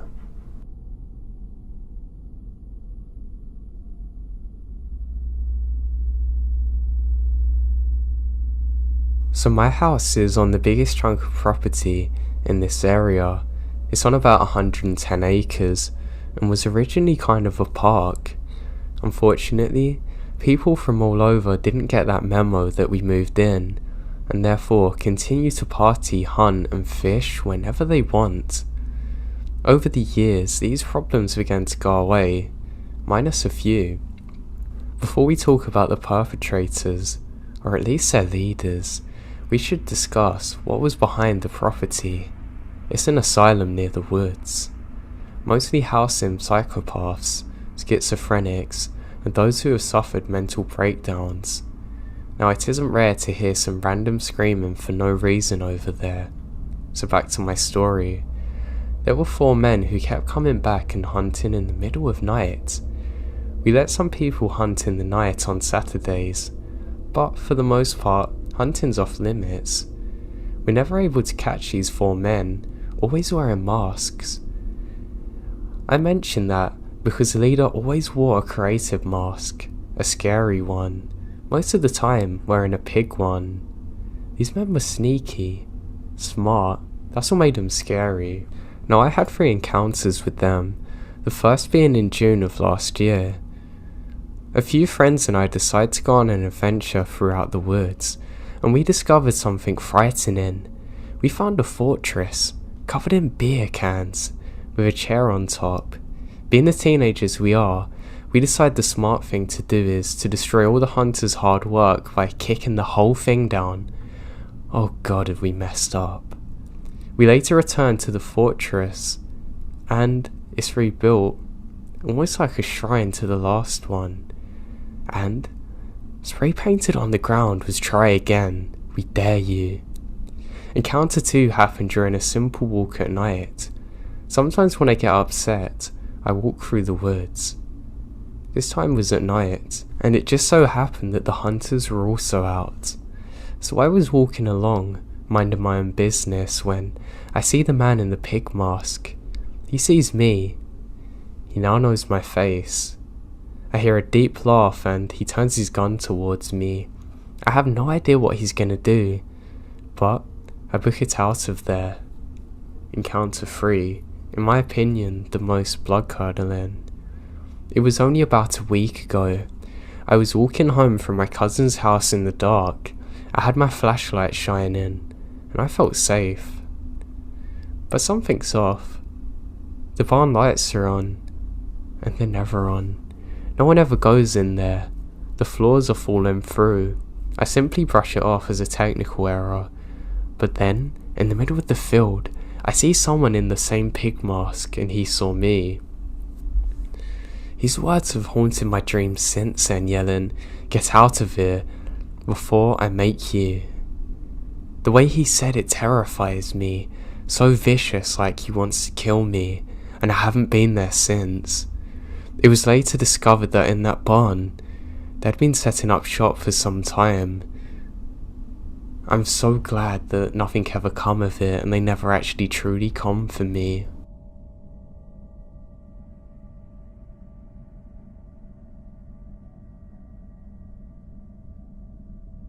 This happened to my mum, sister and me many years ago. I was about 8 then, I'm 37 now, and my sister is 5 years younger. Back then we lived in a city in the UK, in a not so nice part of town. Don't get me wrong, this wasn't the ghetto or Wild West, but there were nicer places to live. A bit of background information to the story. My dad was self-employed, owned a small factory on the outskirts of the city centre about 5 miles from home. The factory is surrounded by wasteland homes, to mostly derelict and broken buildings. The area was grey, dirty, and covered in graffiti. Hell, not even the city homeless would take refuge here. One day, my dad calls my mum at home. He needed her to come home to the factory to help finish a job, but they only had one car, so it meant us getting the bus. I don't mind. My 8-year-old self was full of adventure and loves the idea of riding the bus to big town. The bus ride's uneventful as we brave the city traffic, eventually going through a forested area, then arriving at our stop. The described earlier, it's not the type of place people go unless they have a specific reason, so it wasn't surprising we're the only ones getting off here.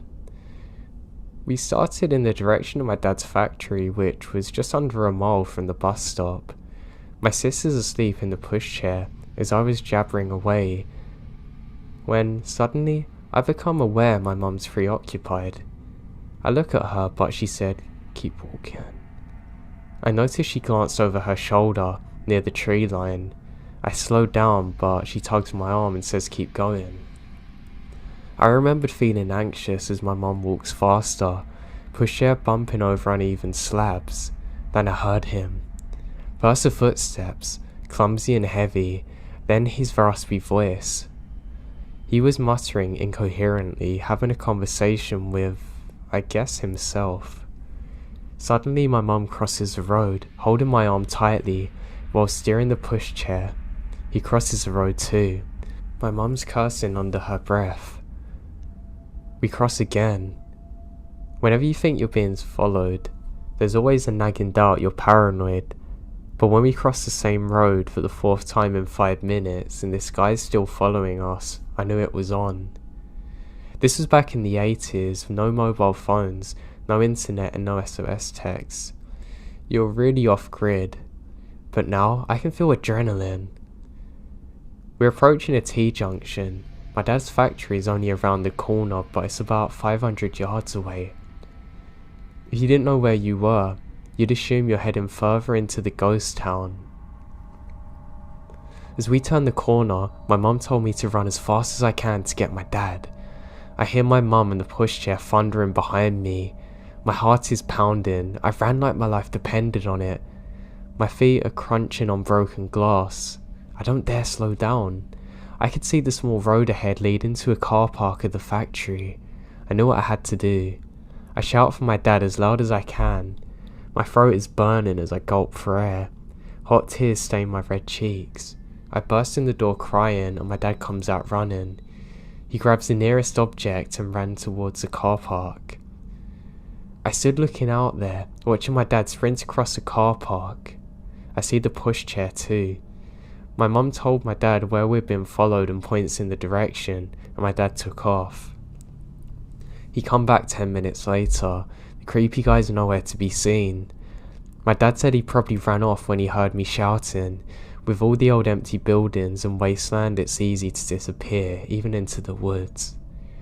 My dad wanted to take the car and drive around to try and find him, but my mum doesn't want to be alone, even in the sanctuary at the factory, so he agreed to finish up the job, and we all drove home. My parents never reported it to the police. Living in a major city, you get all kinds of unsavory characters, but the police wouldn't have done anything because he never harmed us. He never got the chance. We think he's probably very high or very unwell mentally. Either way, it scared the life out of us.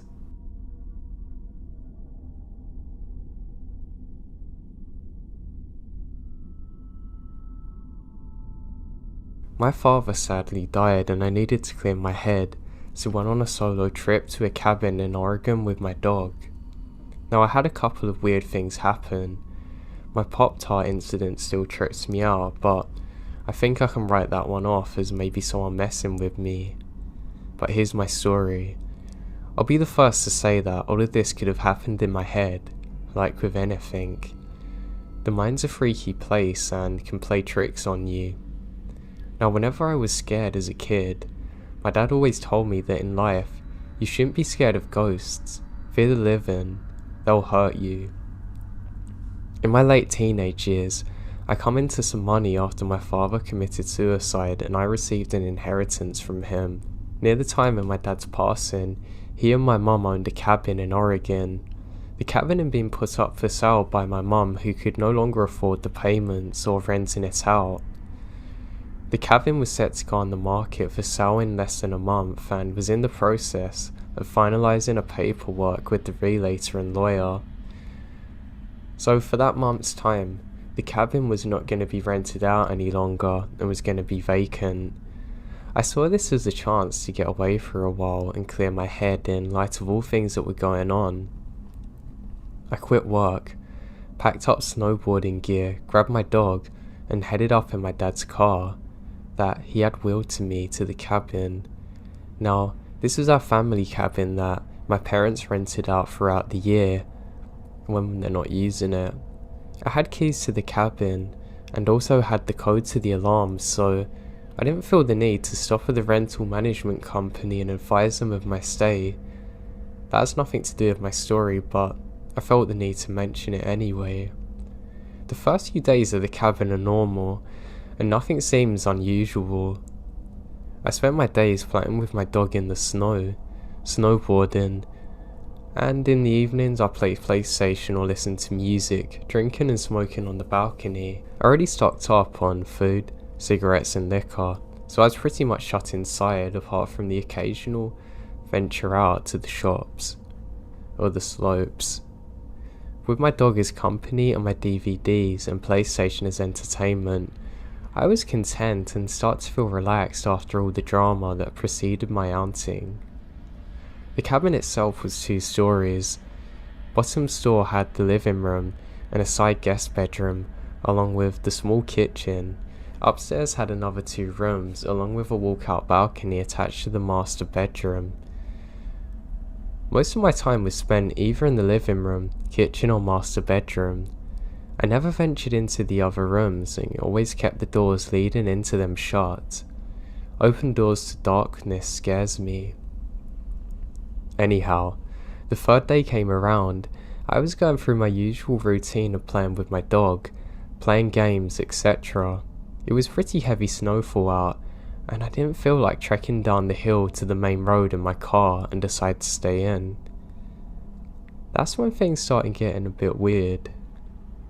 In our area, there's only 2 other cabins adjacent to ours, maybe a block away from one another. All other cabins aside from these 2 are a mile away from ours, surrounding us with mostly forestry and very tall pine trees. Both these cabins are empty from the past couple of days from what I knew, and no one's currently there. Now, that's some background and I'll jump to the weirdness. Around midday, while outside with my dog, I noticed what appears to be footprints in the snow around the area surrounding our cabin. It was still snowing, so the footprints looked semi-fresh, like someone's been there in the last half hour before me. I thought that maybe someone was staying in the cabin near me that I haven't noticed. Maybe they were shut-ins like me. Well, alright, whatever. The prints lead away from the cabin, but disappear in the snow towards the tree line. Disregarding the footprints, I went back inside. Nighttime came around and I decided to head to bed. My dog Midnight was laying on the bed with me when I noticed his ears perk up. This was followed by him quickly jumping off the bed, running downstairs to the living room. I lay in bed and stay silent. I can hear him moving around downstairs, back and forth. After around 5 minutes, he ran back upstairs to me, starts doing his doggy dance, as a sign that he needs to pee or wants to go outside for something. Oh, well fine. I can't say no to him, so we both went downstairs to the outside driveway for him. He didn't want to pee though. As soon as he gets outside, he started to pull on his leash, trying to drag me to where he wanted to go. He kept looking into the dense part of the trees where the prints had been earlier, but he also kept sniffing the side of the house and looking up towards the roof.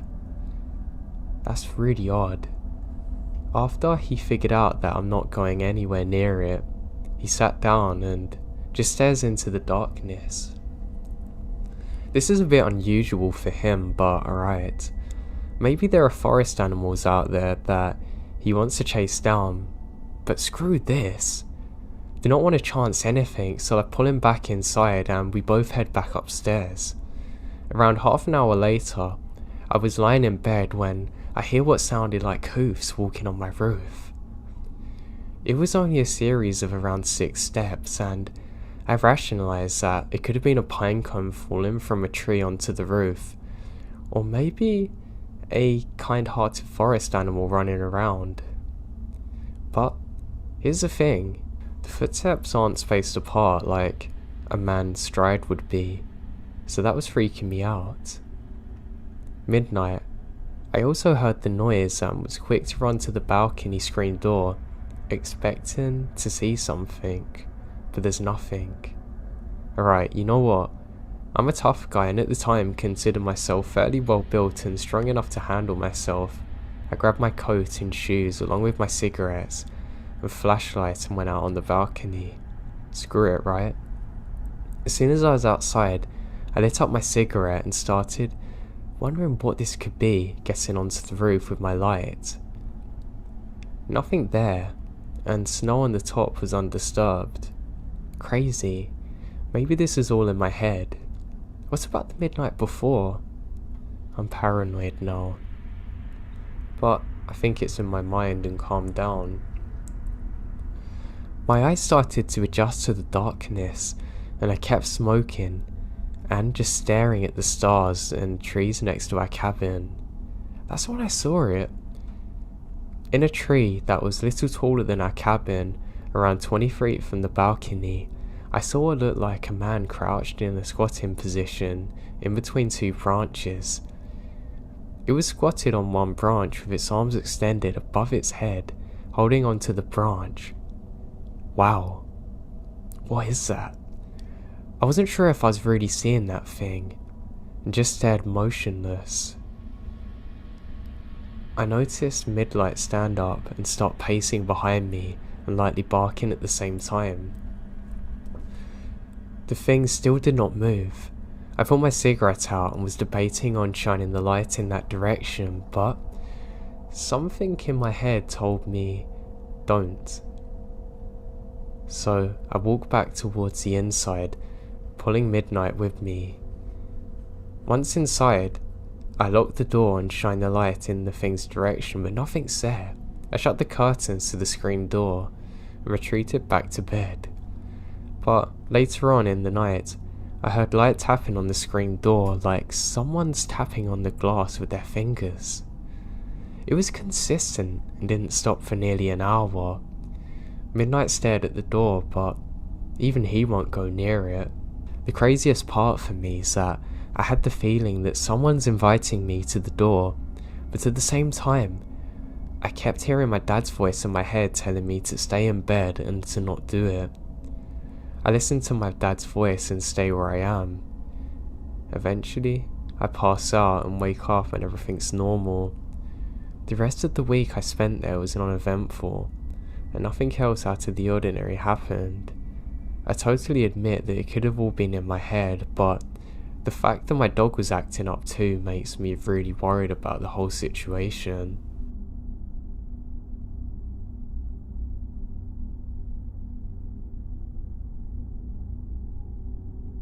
A bit of preface here. I was around 10 or 11 when this happened. Old enough to stay home alone, but not old enough to recognise some red flags.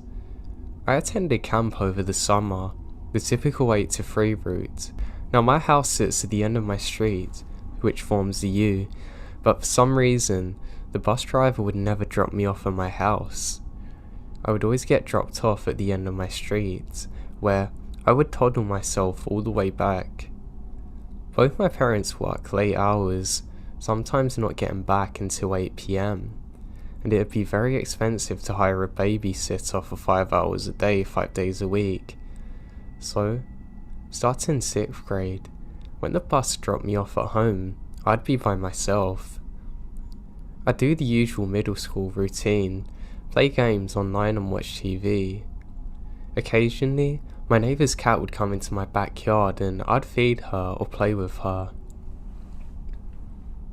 The only computer in the house was my dad's workroom one, which has a window overlooking a deck, and the window overlooking the side of the house. We have large bay windows in the living room, dining room, and kitchen of my home, and since we sit on a hill, you can pretty much see the entire backyard from a nice vantage point. So most days when I got home, I toss off my backpack and go right to that room, and you could see me walk from my front door and pop up by the computer from outside. Unfortunately, this would lead to something that I had forgotten about until now. When I got off the bus, I did as expected, go into my dad's workroom, play computer games. About 30 minutes into this, I hear a faint meowing coming from outside the window. I pause and look outside, thinking my neighbour's cat has wandered over, but when I get there I see nothing. I just sat back down and resumed playing, only to hear the meowing again. It was quiet but noticeable, and so I checked out the other window. Nothing. This routine happened for a good 10 minutes and eventually I get frustrated and go into the living room to watch TV. Not even 2 minutes later, meowing from the window I was sitting at happens again. Now I'm confused and a little creeped out, so I shut the blinds and keep trying to watch TV. The meows still go on, but only when they come from right behind me did I jump up and get scared and ready to leave. I went into my bedroom where the blinds were still down but cracked for sunlight. I tried to read a book, only to hear a meow come from outside my bedroom window now. This is enough to make me call my dad, concerned that maybe the cat was hurt, but I couldn't see it to be sure. He said he would have the neighbour come and check it out. 10 minutes go by. I get a call from my dad saying he's coming home from work. Nothing urgent about it, just that his job got cancelled and he's home early. I don't think anything of it. When he got home, I did realise the cat noises have stopped. Fast forward to the present and I asked my dad about the incident, thinking it's funny about how a cat scared me. But what he said next made my blood run cold. After I called him, my neighbour indeed did come and check out my house. What he found were large footprints circling the house, right next to the windows. Someone had been stalking me through my house, seeing where I was, making cat noises trying to lure me outside. They must have known I was home alone, since it was easy to see me. And they must have known that I played with the cat. My neighbour immediately called my dad and searched the property, but found no one. The police weren't called since there was nothing but footprints that led into the woods. I never saw anyone. My dad stayed home with me for the rest of the week, It sickens me to think that people would use those tactics to try and lure someone like my younger self out of their homes to do God knows what in the woods with them.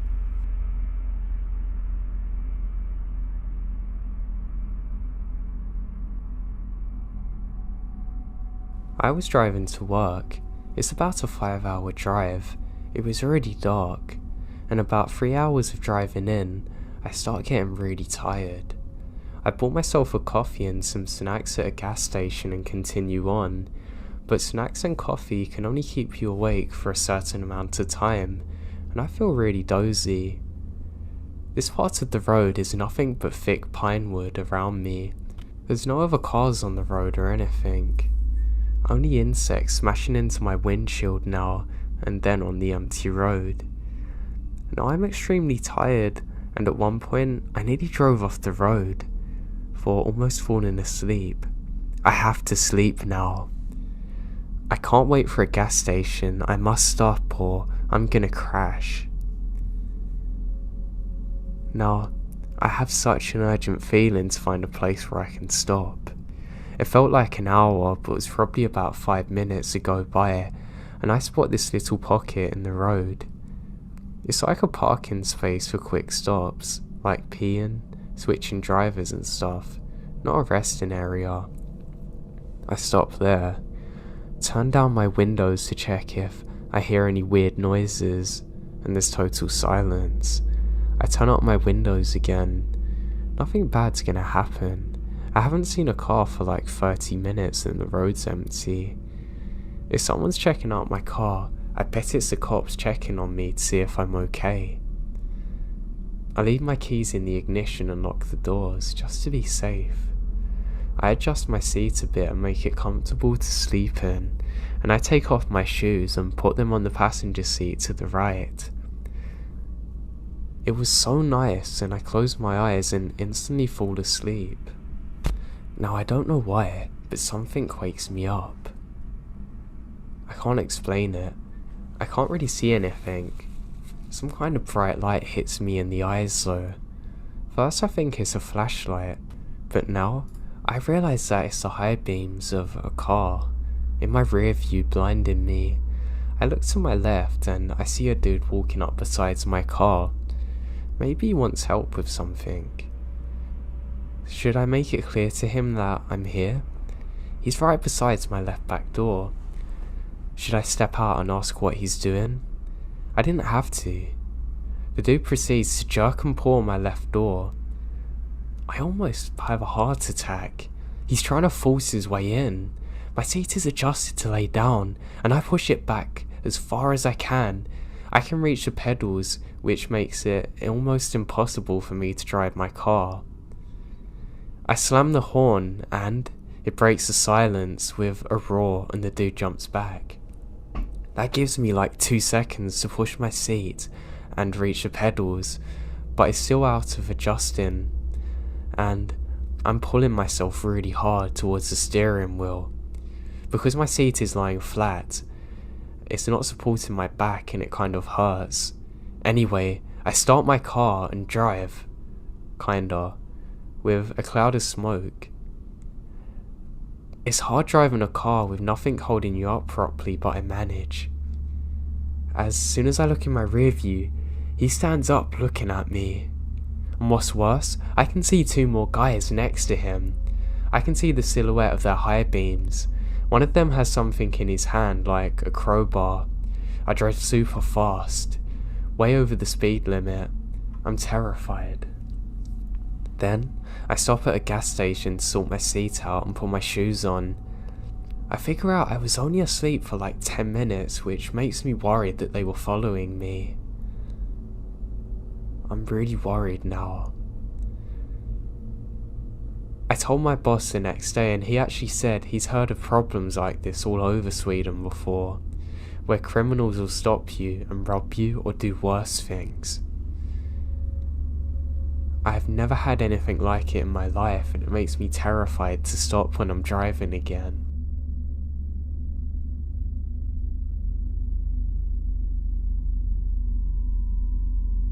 This happened a long time ago. I was 12 and at my grandparents' village. We had a cow and an ox, and usually the son of the bull, usually just one, took all the cattle to graze at night, and he would take them back. Cows know where to go when going home. My grandpa had a male ox, and since my father was an adult and he wasn't there, I took the responsibility.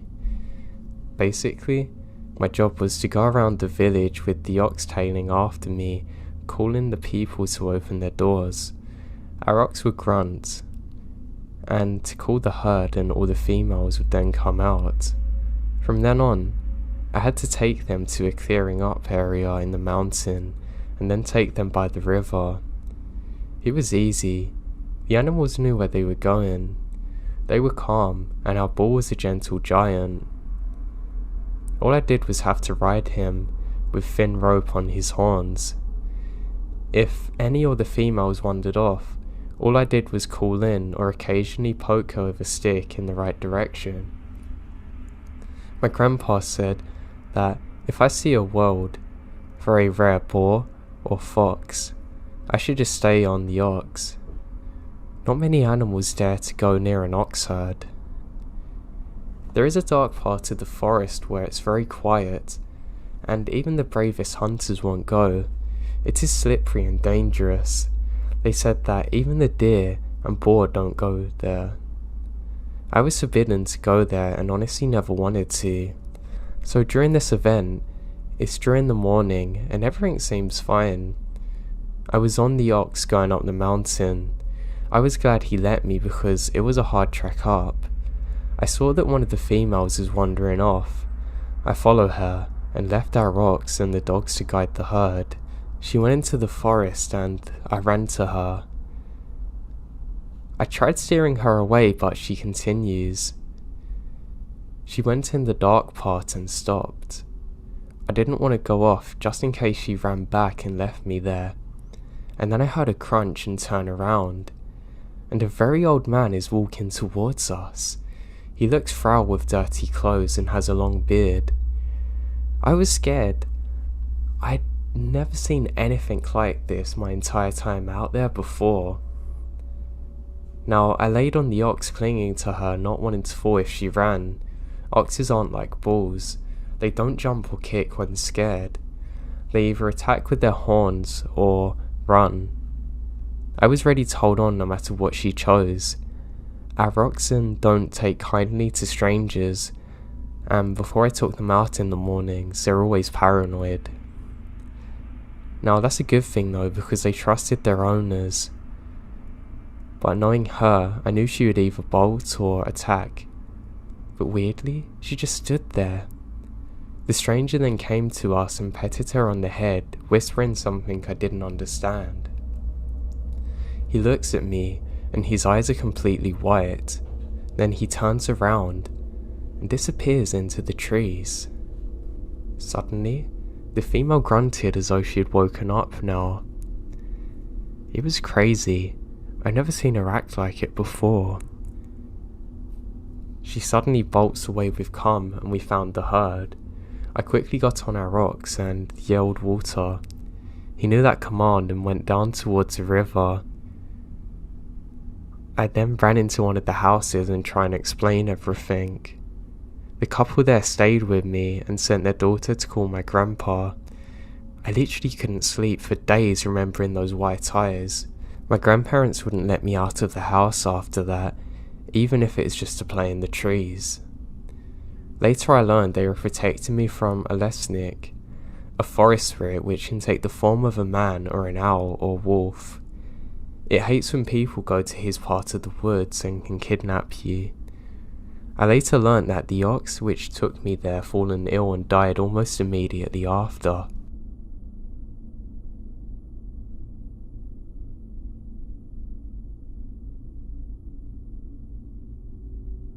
I used to do a ton of camping, but one night, still early on, I was up with two friends in the middle of the night, just hanging out in a field next to the campsite, looking at the stars and almost full moon. It was so bright outside, it's almost like a daytime moment. When suddenly, I noticed a faint whisper. I thought it was someone from camp, but no, it come from the other direction. We all went quiet and listened to the faintest hey, to which we follow, cross the field away from the camp, and the whispers grow louder, but ever so slightly. That's until we come across a road. Across the road was a fenced-in area, but it's got a pretty bad fence. It's easily crossed. On the other side of the fences was a small woods. The trees are spaced pretty far apart from each other, and the moonlight's not really doing much. Now, it's pretty dark out there, under the trees. You could barely see past the first few rows, and now, the voice is much louder, but still, as if someone's trying to whisper. The voice that sounds like a girl saying, "Come play." Craziest part is that there's no women with us on that trip, and we can just hear the sounds of a little girl whispering for us to come and play in the pitch blackness at 1 in the morning. We decided to not investigate any further.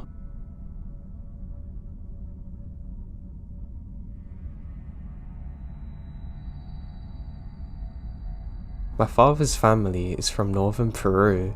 We have a house in a town and one in a beach nearby. I've heard this story when visiting the town as I was growing up.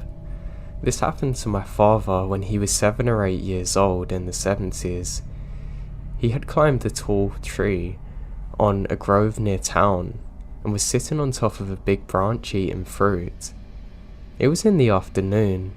There was lots of wind and the branches moved, but it was relaxing. Suddenly, he felt as though something's watching him.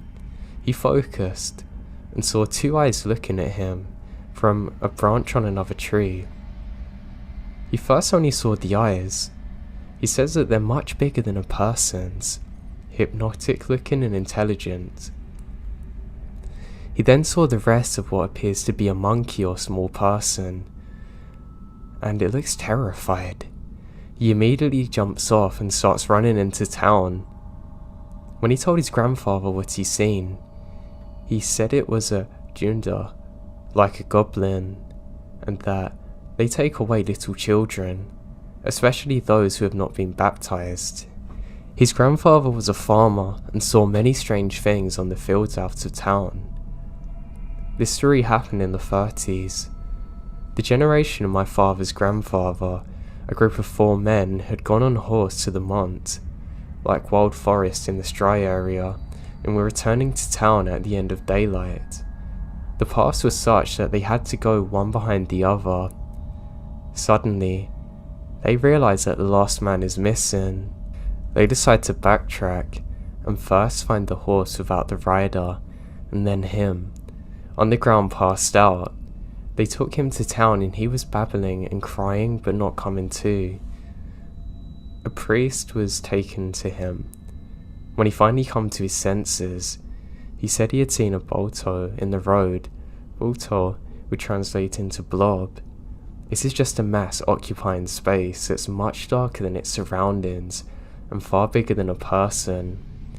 He said that his horse refused to go anywhere near it, then remembering nothing else.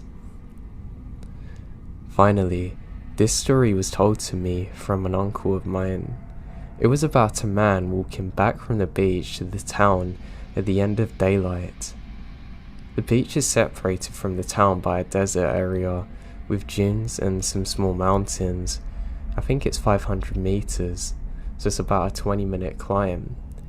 The man was passing one of the mountains when he saw light coming from it. He got closer to the mountain and out of the road, and saw that the side of the mountain was open, and if there was a big doorway, and inside the mountain it was full, and there were fields of corn, but the corn was gold looking. He got closer to the doorway and thought he saw hooded men. The men were inviting him to come over, but he got a really bad feeling and went away, and could never find that area again afterwards.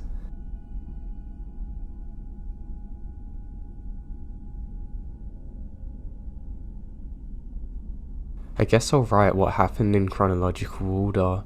To preface this, I should mention that all of this took place back on my reservation I'm from Algonquin First Nation from Canada.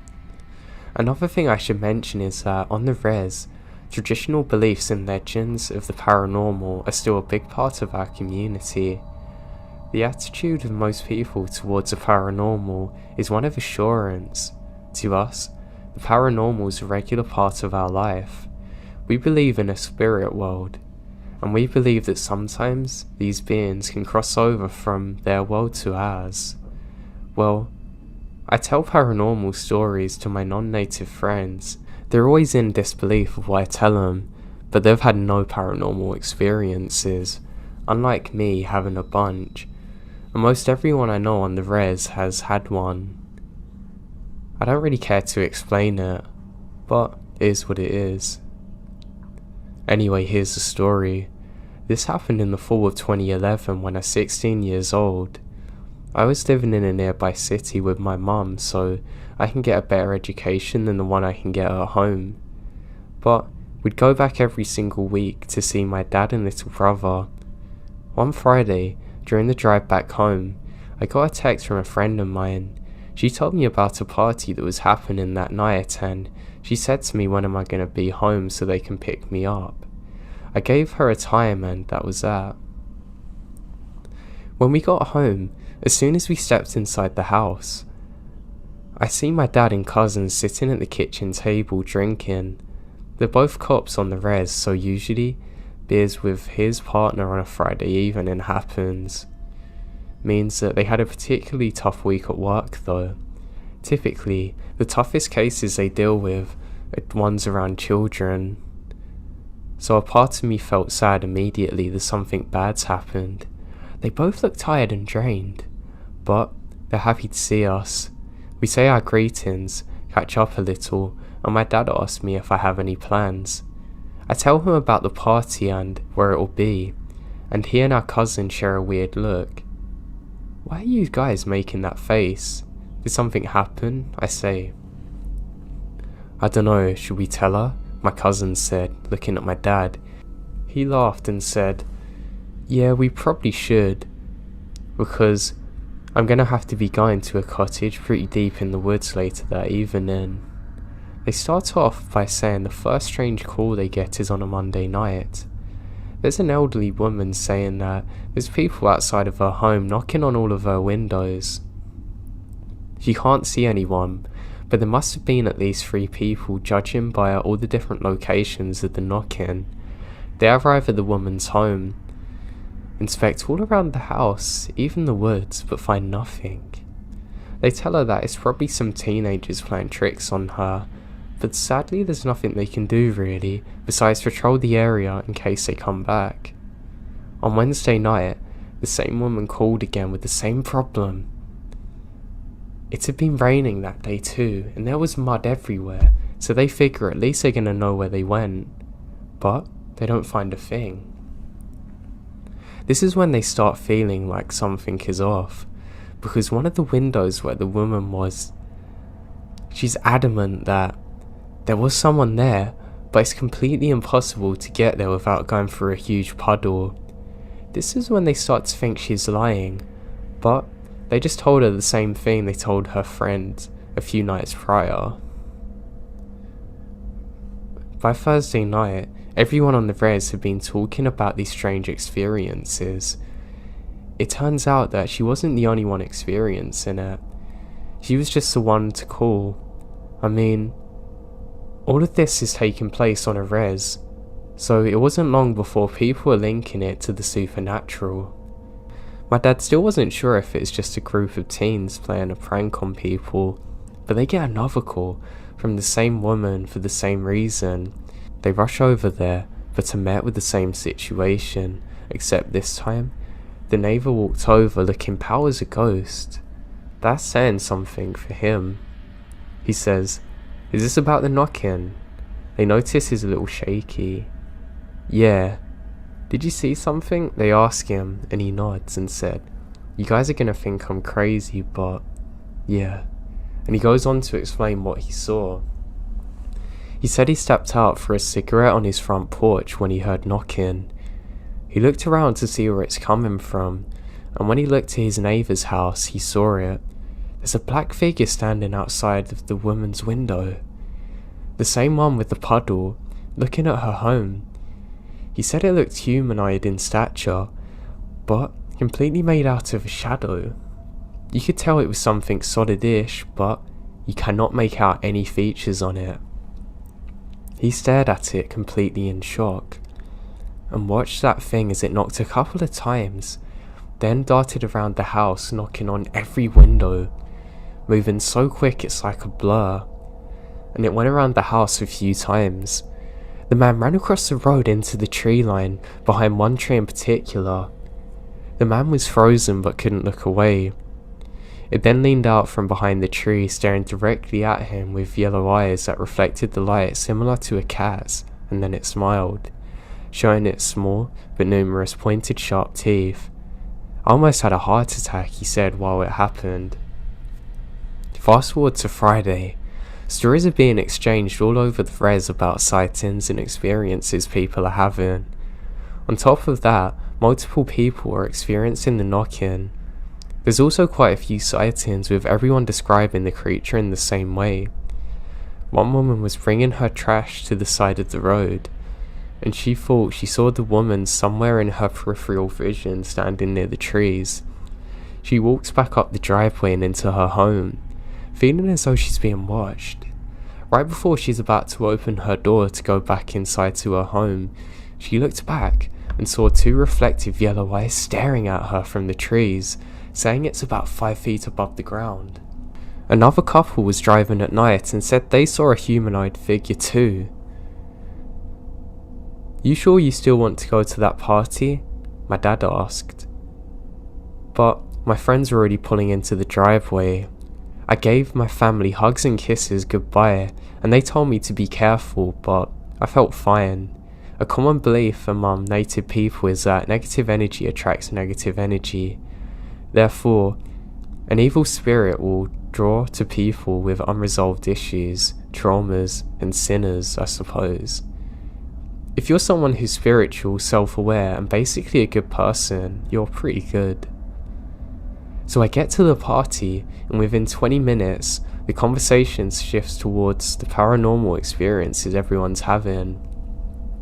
I'm really curious about what everyone has to say, because they have stories that I haven't heard yet, but my friend, being 17 and all, couldn't hold her alcohol very well, and was crying about how she wishes she was closer with her brother. I'm trying to make her feel better while listening to everyone else's stories. One of the people from the party was related to the neighbour of the woman who was calling the police. The experience really shook him up, and my friend was just explaining everything that was going on. For one, he smudged his entire home, which is something people do for extra protection from the paranormal.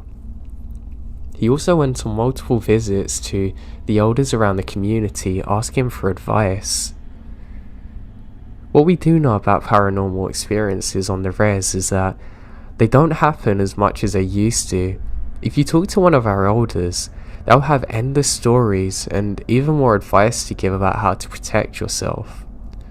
One of the explanations that was given to us is that the shadow guy is evidence that someone was doing unauthorized shaky tent ceremony. If you don't know what that is, it's basically like an Ouija board session that takes place inside of a tent. People stand around the tent while the medicine man or medicine woman goes inside asking questions.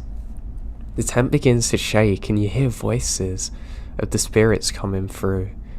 I've never personally been to one because we haven't had a good enough reason to make one, but typically our ancestors use shaken tent ceremonies when they're starving in the dead of winter and need some direction on where the nearest food is.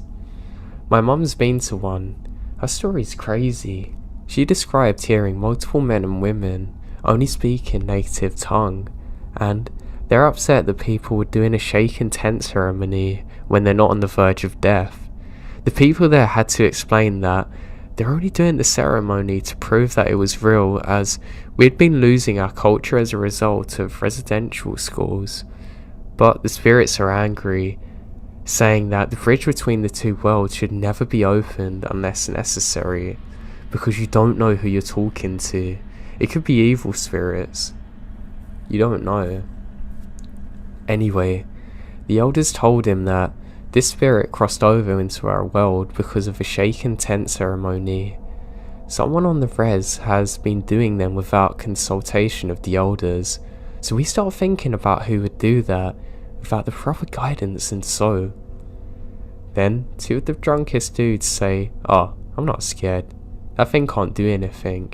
Basically egging it all on, and we're all looking at each other like, why would you disrespect an evil spirit? That's exactly how it's attracted to you. And that's when I decide to leave the sunroom where everyone's hanging out. I went to the living room to console my drunk crying friend when I noticed the rocking chair outside of the porch moving. I slowly moved away, refusing to make direct eye contact, but I do in my peripheral vision. Anyway, I'm inside the cottage and I keep seeing this rocking chair moving back and forth. But another thing we're raised to do in our culture is to ignore paranormal. Spirits feed on energy people give towards them, so if you freak out, if you get angry, if you start crying or yell at it, that's exactly what it wants. It thrives on energy of any kind. So while I knew something messed up was happening, I wasn't about to pay attention. 5 minutes now go by and I still see it out the corner of my eye. That's when my friend screams and she runs on the other side of the sunroom. My other friend, 2, sprints to the girl, number 1, who's sitting, and busts through the French doors onto the balcony. All of this happens in a split second, but I immediately go to the patio and ask what's going on. Girl 1 is crying on the couch with friends all around her. She claims to have seen the spirit. She said she was listening to the boys talk about the spirit when she saw boy 2's face as he was looking onto the balcony behind her. She turned around to see what he's looking at, and directly on the other side of the window was the shadow spirit on the rocking chair smiling at her, literally 3 feet away from her. That's when boy 2 sprinted towards it and burst through the French doors. I walk outside to find boy 2, and he's on the lawn, staring into the woods. I call his name and he looks up. All he says is, "Get everyone inside," and the tone of his voice makes me scared. I get all of us inside the cottage. This is when the phrase, "Come at me bro," was gaining popularity. So you can imagine the drunk kid yelling that into the woods. It's terrible. I eventually get everyone inside. Boy 2 comes inside and tells everyone to clean up and that we should leave as soon as possible. Everyone has trash bags and we're clearing away the beer cans and whatever.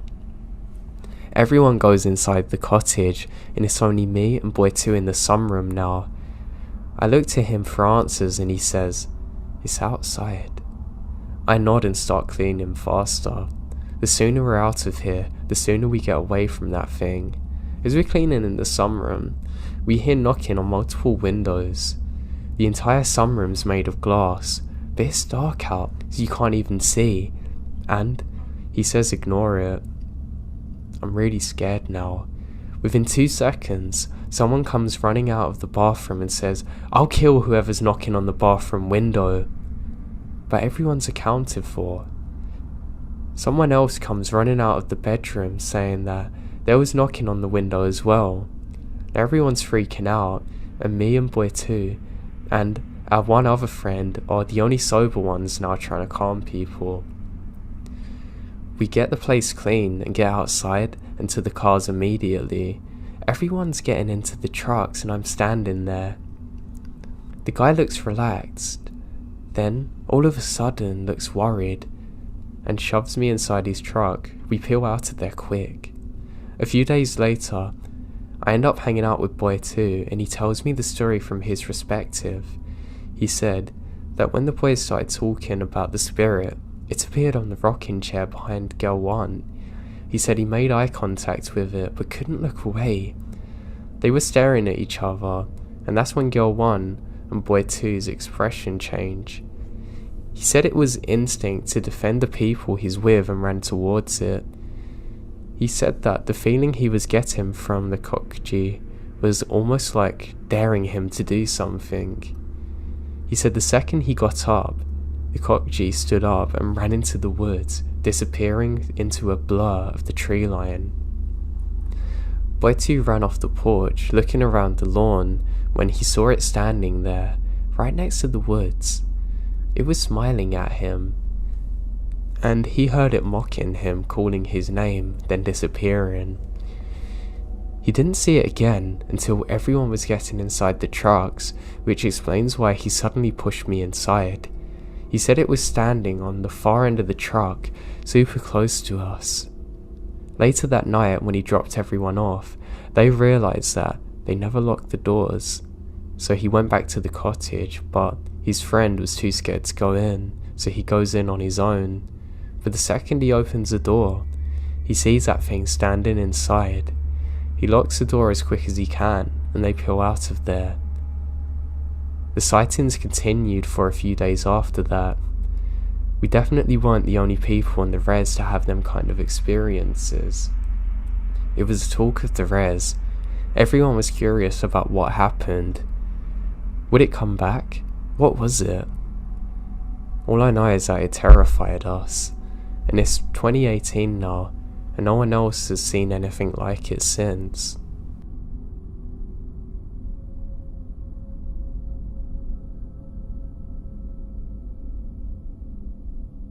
So one of my best friends and I met when we're 10 in 4th grade in 2009. A common theme in our friendship is horror. We both loved and got off immediately watching and playing scary video games together. At the time it was SCP on his laptop. Now fast forward until the summer of the senior year in high school. We drive up to this area of New Jersey called Hope Township. It's a really desolate farm area. Very few people out there. There's an area of road called Shades of Death. This is something we've looked into for years and always wanted to go to. It's about an hour drive from where we are in NJ. I remember it was rainy and extremely misty this one chilly July night. We get there and it's around 9 PM now. We're rolling down this long 10-mile desolate road when we spot a car going about 15 miles per hour in front of us. Keep in mind, we're in rural New Jersey roads. 40 miles per hour is the limit, and high beams are acceptable. We start going at their pace to match them. I keep telling him how weird this is as we're driving. He's looking at his phone for a couple of minutes, saying they're probably just some old people. Then, we see a kid around our age turn his head and stare at us, absolutely fixated. My eyes have been glued on the road, so I decide to point this out to my friend, and I've realised that the car is packed with teenagers and another 4 stare at us. My friend says that he feels worried, as suddenly another car's behind us, also going the same speed. I get it was off, but I didn't really think how dangerous the situation is until the next day after we went home after my boy crashed at my house. I eventually passed the car in front of us and speed up to loosen sight of them and peel off into a desolate road, and we see that they're following us. We managed to get away from them eventually and went back up the road again to explore the state reserve Jenny Jump State Forest, which is another story. But the next day, we hear on the news that some gang members have brutally murdered innocent people who are walking through the forest with knives. To this day, we still reflect on how badly the situation could have gone, and we're so thankful that nothing ever happened to us there.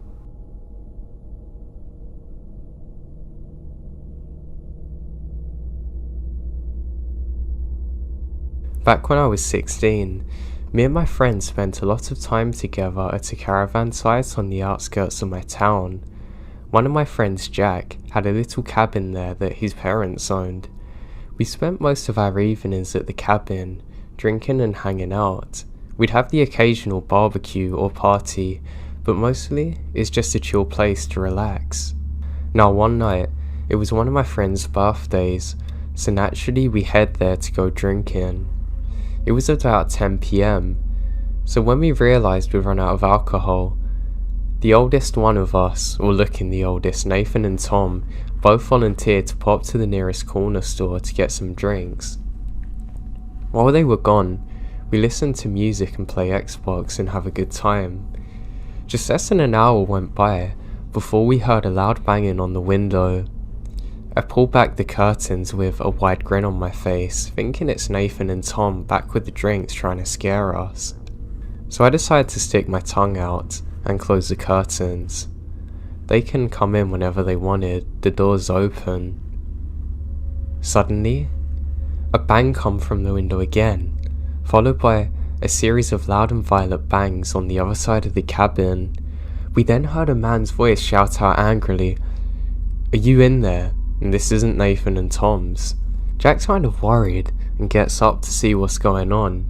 He just opened the door when a bald, stocky man in his 50s grabs Jack by the scruff of the neck. We don't know what to do. The man just shook Jack and yelled at him. I can't hear what he's saying, but he's absolutely furious. Then, the banging started up again. There were more men circling the cabin, smashing on the walls and windows. Me and my friends just stood on the edge of the room, as far away from the windows as we could, not doing or saying anything while Jack was being beaten outside. In hindsight, we should have helped him, but hell, from the sounds of it, there were 10 or so men outside and we're not gonna face them. One of them shouting, I'm gonna kill him, over and over again. We couldn't even call the police because we'd spent the whole evening underage drinking by ourselves. I text Nathan and Tom to let them know what's happening and not to come back to the cabin, but they had arrived just as the men were hiding around the back. After what seemed like hours, it was probably only 30 minutes. It went silent. We tentatively went to open the door, but the men and Jack were gone. Worried about our friend, we all went looking for him and found him sat at the far end of the caravan, hands in his head. We asked if he's okay and he says go away. After that, we go back to the cabin in silence, waiting for him. He didn't come back. He stopped showing up for school. Turns out, he'd had a breakdown following that incident and spent a long time locked in his room. We only found out about this from his parents. I haven't spoke to Jack in years, and we never went back to the cabin following that night. I don't know who those men are or what they wanted with Jack, but it was a horrible experience.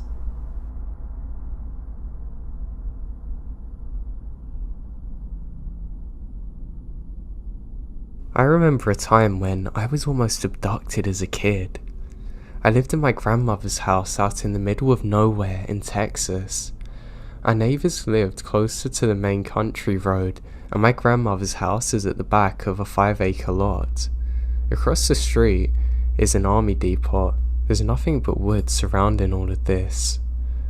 Now my parents are at work and my grandparents are in the house watching the Golden Girls. Now my grandfather bought me a bike as a gift. It was just as I turned 9 for my birthday. So I was riding my bike up our long driveway. Our neighbours to the left, a really old elderly woman. She had no one to visit her and talk to her, so often I played at her house and helped her with anything she wanted. That day, I want to show her my bike. She was sitting on her porch when I visit her. She had no errands or chores for me, so I talked to her for about 15 minutes and showed her my bike. Then, I returned to my own driveway. I had been riding back and forth for about 15 minutes, listening to music on my MP3 player, when I had this sudden nauseating pain in my gut. I look around, only to find a car passing by. I recognise it as my elderly neighbour's car and wave to her. She stopped long enough to talk to me. She then pulls into her driveway, just far enough that the tail end of her car wasn't in the street, and a white van marked with some electricity company's name and ladder on the roof passes by. Now in our area, there's only one electric company. The truck's not ours, so I think it's weird, but dismiss it to talk to the neighbour. A good 10 minutes go by when I noticed the van was driving by once more and going in the direction it had come from. Maybe he was lost, I thought, and I kept talking to my neighbour. She gave me a bag of her garden tomatoes and cucumbers for my grandmother before telling me to run home. I watched her as she drove away. Then that sudden pain returned. I'd forgotten all about it. I look up to see the white van was driving in my direction, much quicker than it had done so before. Something inside me screamed to run, to do something. Whatever it was, I had to get away from it fast. I dropped my bags and ran across a small pasture to my elderly neighbour's house. She was no longer on the porch, but her house was much closer than my grandmother's. As I hopped over my neighbour's fence, the van sped up as it cut to my neighbour's driveway. I made a quick decision to run up the steps instead of running around the front of the house. My neighbour had a long wrap-around porch and her driveway small. If he had intentions on kidnapping me, it would have been too easy for him to catch me trying to run around the front of the house. I have tears in my eyes as my neighbour locked her doors and calls the police. She'd seen everything and calls my grandfather. It would have taken way too long for the police to come. My neighbour put me in her room and locked the door behind herself. Moments later, I heard banging on the front door. As terrified as I was, I looked out her bedroom window to see a tall and lean man standing on the porch. He looks like Michael Myers. Aviator sunglasses and a dark beard that looks like a disguise. He bangs on the door, walking around the house. He was looking in the windows when my grandfather arrived, but the moment he saw him, he ran back to his van and sped off, never to be seen again. I'm 25 now and thankfully I never saw that van again. I hope I never do.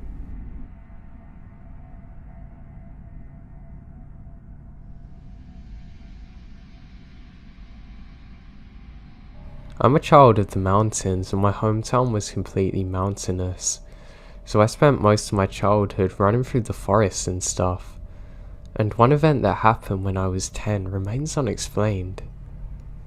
I was on top of the ridge several hundreds of feet above my house when I started hearing my biological father yelling.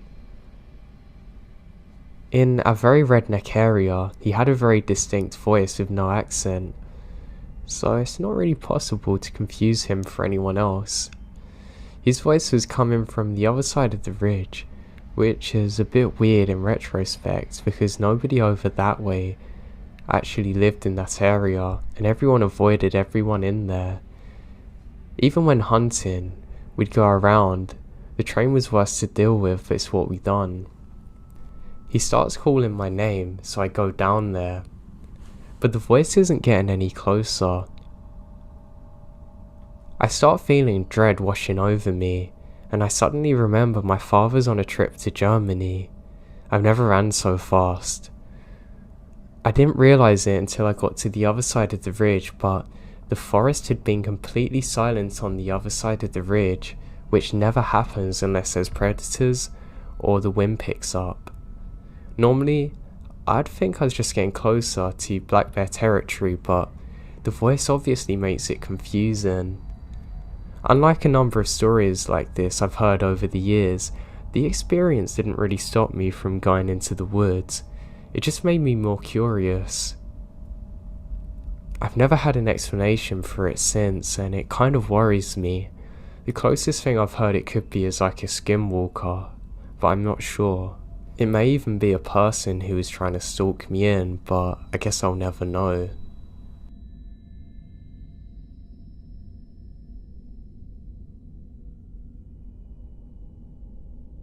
Hey everyone. About 2 weeks ago, I had a really scary experience and my husband didn't believe me, but last night, he had a very similar experience and now we're both wondering what we could have possibly seen. So our puppy was barking to go outside and use the bathroom. It's about 4 or 5 AM. I took him out and stood on the steps of our deck because I didn't want to get my feet wet. My dog was using the bathroom when I looked up and I see something across the yard. It was slowly walking towards me, one step at a time. Its eyes were super reflective. I thought it was a deer, but its eyes were so tall and staring at me, and it wasn't running away. I hurried the dog up and we ran inside. I have reoccurring night terrors, so at first, my husband thinks it's just that, but I was crying and shaking and could barely be spoken to. He tells me it's probably a deer, but I wasn't convinced, and I refused to take the dog out after midnight again. As for my husband's experience, it was early in the morning, about 5 AM. The dog was barking and he took him outside. Once again, my husband stood on the deck outside. He didn't have his glasses, but when he looks up, he saw something tall standing in the forest near our backyard.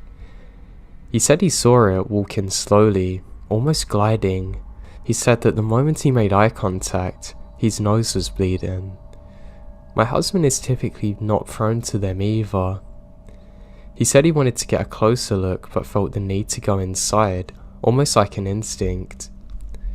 My husband's a zookeeper. He's not really afraid of animals and can recognize many of them. I still have no idea what this is. We live in Eastern PA.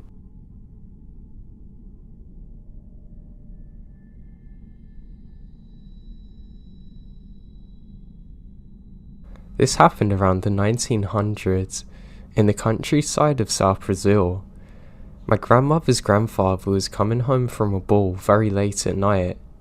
He lived in a small farm, and so to come from the party place he had a long way to walk in the middle of nothing, with just trees and bushes. And well, you can imagine how the countryside of Brazil was, especially back then.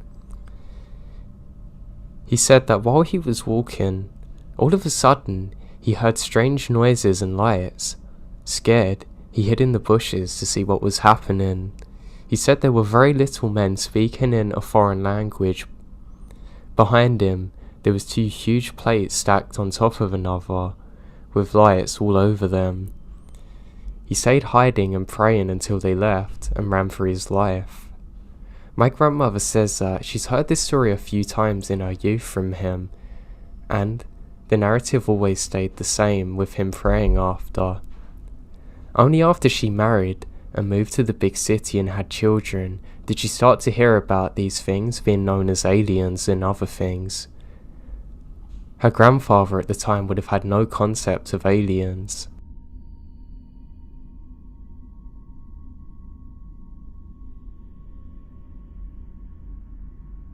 After a heavy night of drinking and camping, we woke up and nobody wanted to make breakfast, so we decided to drive into town and find a diner. We're approaching where the dirt meets the pavement and come up on dozens of sheriffs backloading the road, two of which have rifles pointed towards us. We stop the truck about 40 feet from them and hear them yell over the intercom to stick our hands up now. They then instruct us to approach on foot with our hands in the air. They search my truck and find it full of loaded guns and beer. That's when they tell us that a Forest Service agent had been shot and killed nearby, and eventually let us go, but tell us our camping gear is out of bounds until the murderer is found. We didn't want to leave our camping gear and go home, so we ended up at a nearby casino, continuing partying there. A few hours later, someone in the casino says there's loads of cops outside. We go outside and there must have been 100 sheriffs, local PD everywhere. Apparently, that same murderer had stopped at the casino gas station and an officer recognized him. Then LEO drew his gun, murderer went for his and the LEO shot him dead. We went back to the camp and home the next day. I checked the newspaper articles and they made a map of where the murder happened, and it's only 200 yards away from our campsite.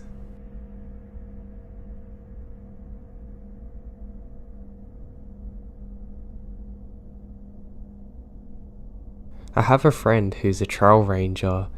He's basically a ranger who can't get you in trouble. He told me about this time he was gathering illegally placed wildlife cameras and knocking them down and whatnot. The other ranger wasn't feeling well, so he said he was going to head back, but it's a 1-hour ATV ride. My friend finished up the last one when he hears voices. He kept in mind that he's far off the beaten path. He calls out and no one replies. As it was getting dark, he starts to head back and found his ATV won't start. He then realizes that the batteries are not connected. He reconnects it and started to drive, but isn't going fast. Less than half a mile later, the whole thing died. He radioed back saying, "Hey guys, someone picked me up." They said they would do it, but are gonna take an hour. He said, "Can the other guy come back?" and he said no. So he settled down, made a small fire, but heard voices again. It's dark and he's angry. The voices sound like an argument now. Someone was angry, yelling at someone else who sounded scared. He called out and said, "Does anyone need help?" The voices don't care. He thinks they're less than 1,000 feet away. He radioed again, and they said they're having trouble finding what path he'd be on, and haven't left yet. He said to them just to get another ranger there.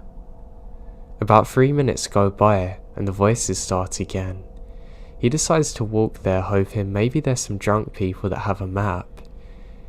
He walks in their direction, but the voices seemed to be getting further away as he got closer. Finally, 20 minutes later, he gave up and walks back. He got a radio call, and they said the other guy was passed out, covered in vomit, and was taken to hospital. They don't know exactly where I come from still, because he crossed off everywhere that he went. Then the radio died, and the voices came back. Bored out of his mind, he decides to listen to what they're arguing about, and picks up on things like, "Well, it wasn't yours to take, and I knew you were gonna do this, you idiot, and I don't care." His guess is that 2 hunters are arguing over a kill. Then he heard something intelligible. Then silence. Bang. A gunshot. He doused his fire and hid. After that he heard nothing. Just his breathing for the next half hour until he saw ATV lights. He told the guy picking him up everything, and they called back. They had people looking for 3 hours but found nothing. They came back the next day with police and dogs. After about an hour, a shallow grave was found, and a man who'd been shot in the head was also found. Thing was, it was a skeleton who had been there for years. So either the argument he heard was somehow from the past, or someone else got murdered recently when he was there.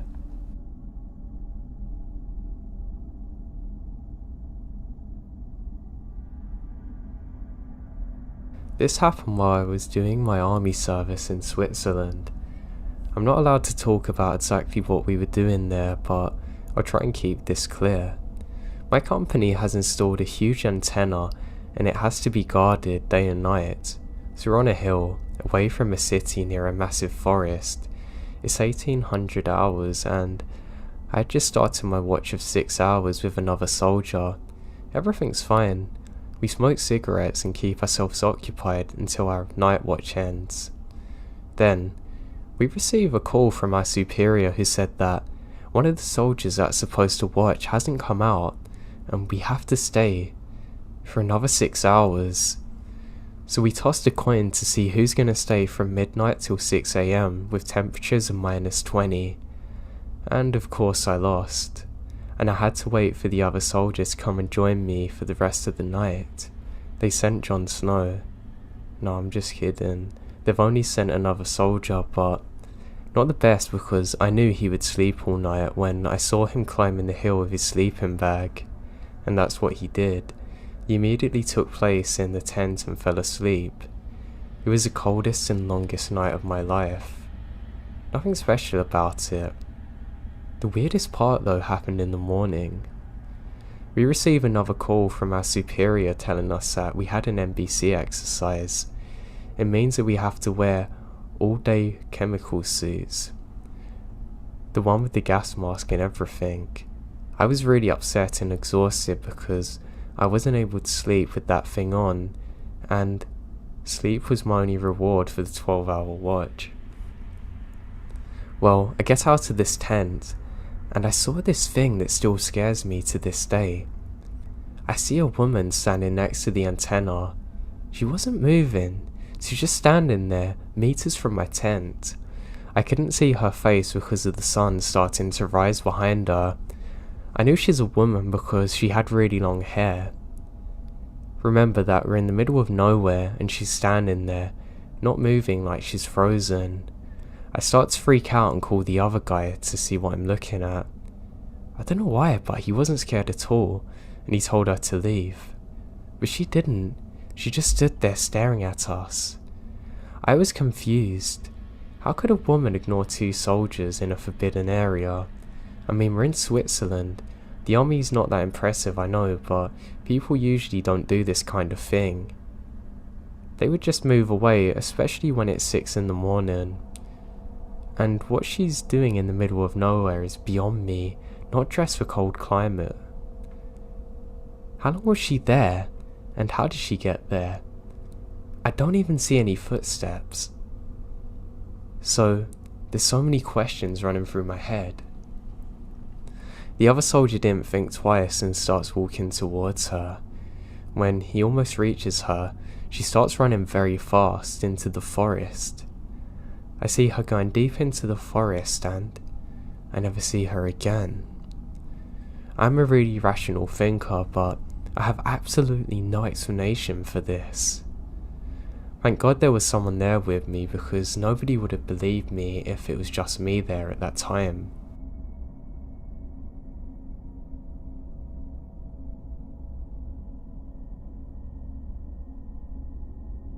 My father told me a story many times when I was growing up of something that happened to him. I know he believes it to be true, and he's not a very superstitious person whatsoever. Very analytical on the other hand. My dad was 5 years old, camping with the Boy Scout troop. They sent everyone for firewood. It was dusk, so he went off on his own and a little further than the other kids. He wanted to gather more firewood than anyone else. He got far enough away that nobody else had picked through the fallen wood and started gathering. Along his way, he went until he almost stepped on a tiny tribe of Indians, moving around a fire, dancing. He said they were tiny, and they didn't pay him any attention as he crouched down to look at them. He ran over to go and tell his friends, but by the time he come back, they're all gone. He said he's never seen anything like it in his life, and he was sure someone was playing a prank on him, but how? How could somebody make a prank look that real?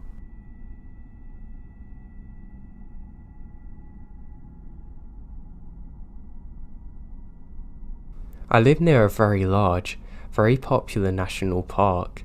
Locals here, like myself, are pretty aware of the goings on here. Strange sounds, weird creatures, and strange disappearances. I've dealt with these in my past times and hikes, and even just relaxing in the park. Here's one that still freaks me out to this day. I was at my grandma's house that's deep in the Bonnies, and the only road there is a gravel road that's washed away. Without a good car, you're not getting anywhere. My cousins lived in a trailer with their mums, right below my grandma's. We played all sorts of games, which mainly involved me getting chased, being the youngest. My grandma was in hospital with my aunt, so our oldest cousin, who I'll call Dee, had to watch us. Dee was, and still is, the only cousin that's older than us that we still hold in high regards. He would mess with us and play around, but actually cared about us. The whole day we were playing around, but we would usually play more at night, like hide and seek, etc. We'd been playing pretty far away from the house and it was starting to get dark. We decided to go back to the house and grab flashlights and play manhunt. Of course, I was the one being hunted. so I ran pretty far into the woods on the other side of the property, hiding behind a log. I heard my cousins getting closer, so I ran and they saw me. We ended up running to the very back of the property line, and we saw my cousin D. He looked at us and kinda growled. We all run from him, thinking it's a game. We ran back to the gravel road when we saw him walk out of the tree line, but he did in a weird way. Gloatingly, in fact. We ran into the house and decided to barricade the door to play a prank on him. We moved a couple of things in front of the door, but decided to move the big coffee table in front of it too. As we loudly scooted the table, they come into the living room from the bedroom. We had obviously woke him up, and we said we saw him chasing us, and he got wide-eyed. He said stay in the bedroom. We sat in the bedroom for about 20 minutes, and he come in and told us not to worry, that he's just scaring us. It wasn't until 4 years later, when I was 13, he told me the truth. He's pretty certain that it was a skinwalker. He told me he's dealt with it before and was terrified it hunted us, and he was too scared to tell me at the time because I'd get worried.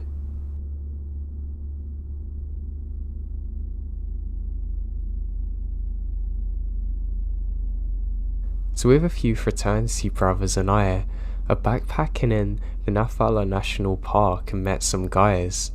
They're locals.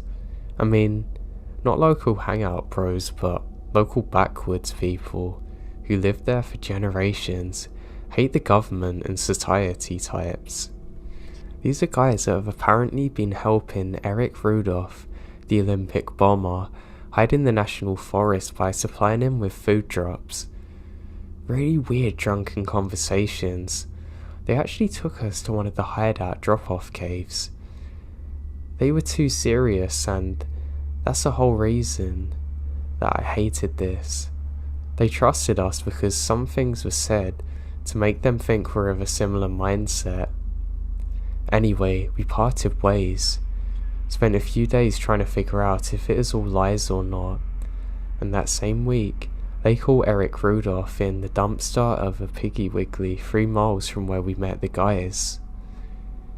Every single thing these guys said matched up with the news story.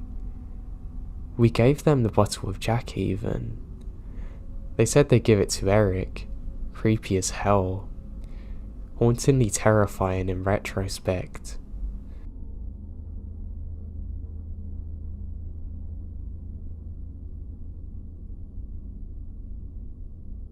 So when I was about 5 years old, I was at my sister's graduation party.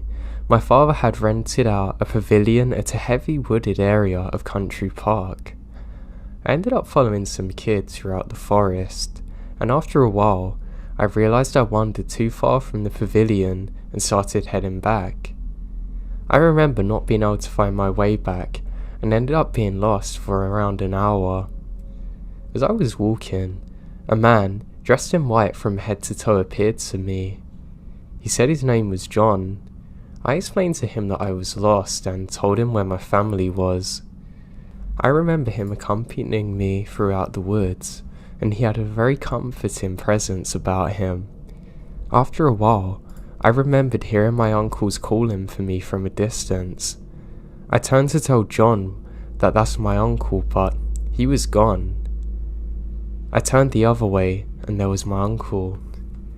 I'm 30 now, but can't help wonder exactly what John was and what the meaning of all of this was.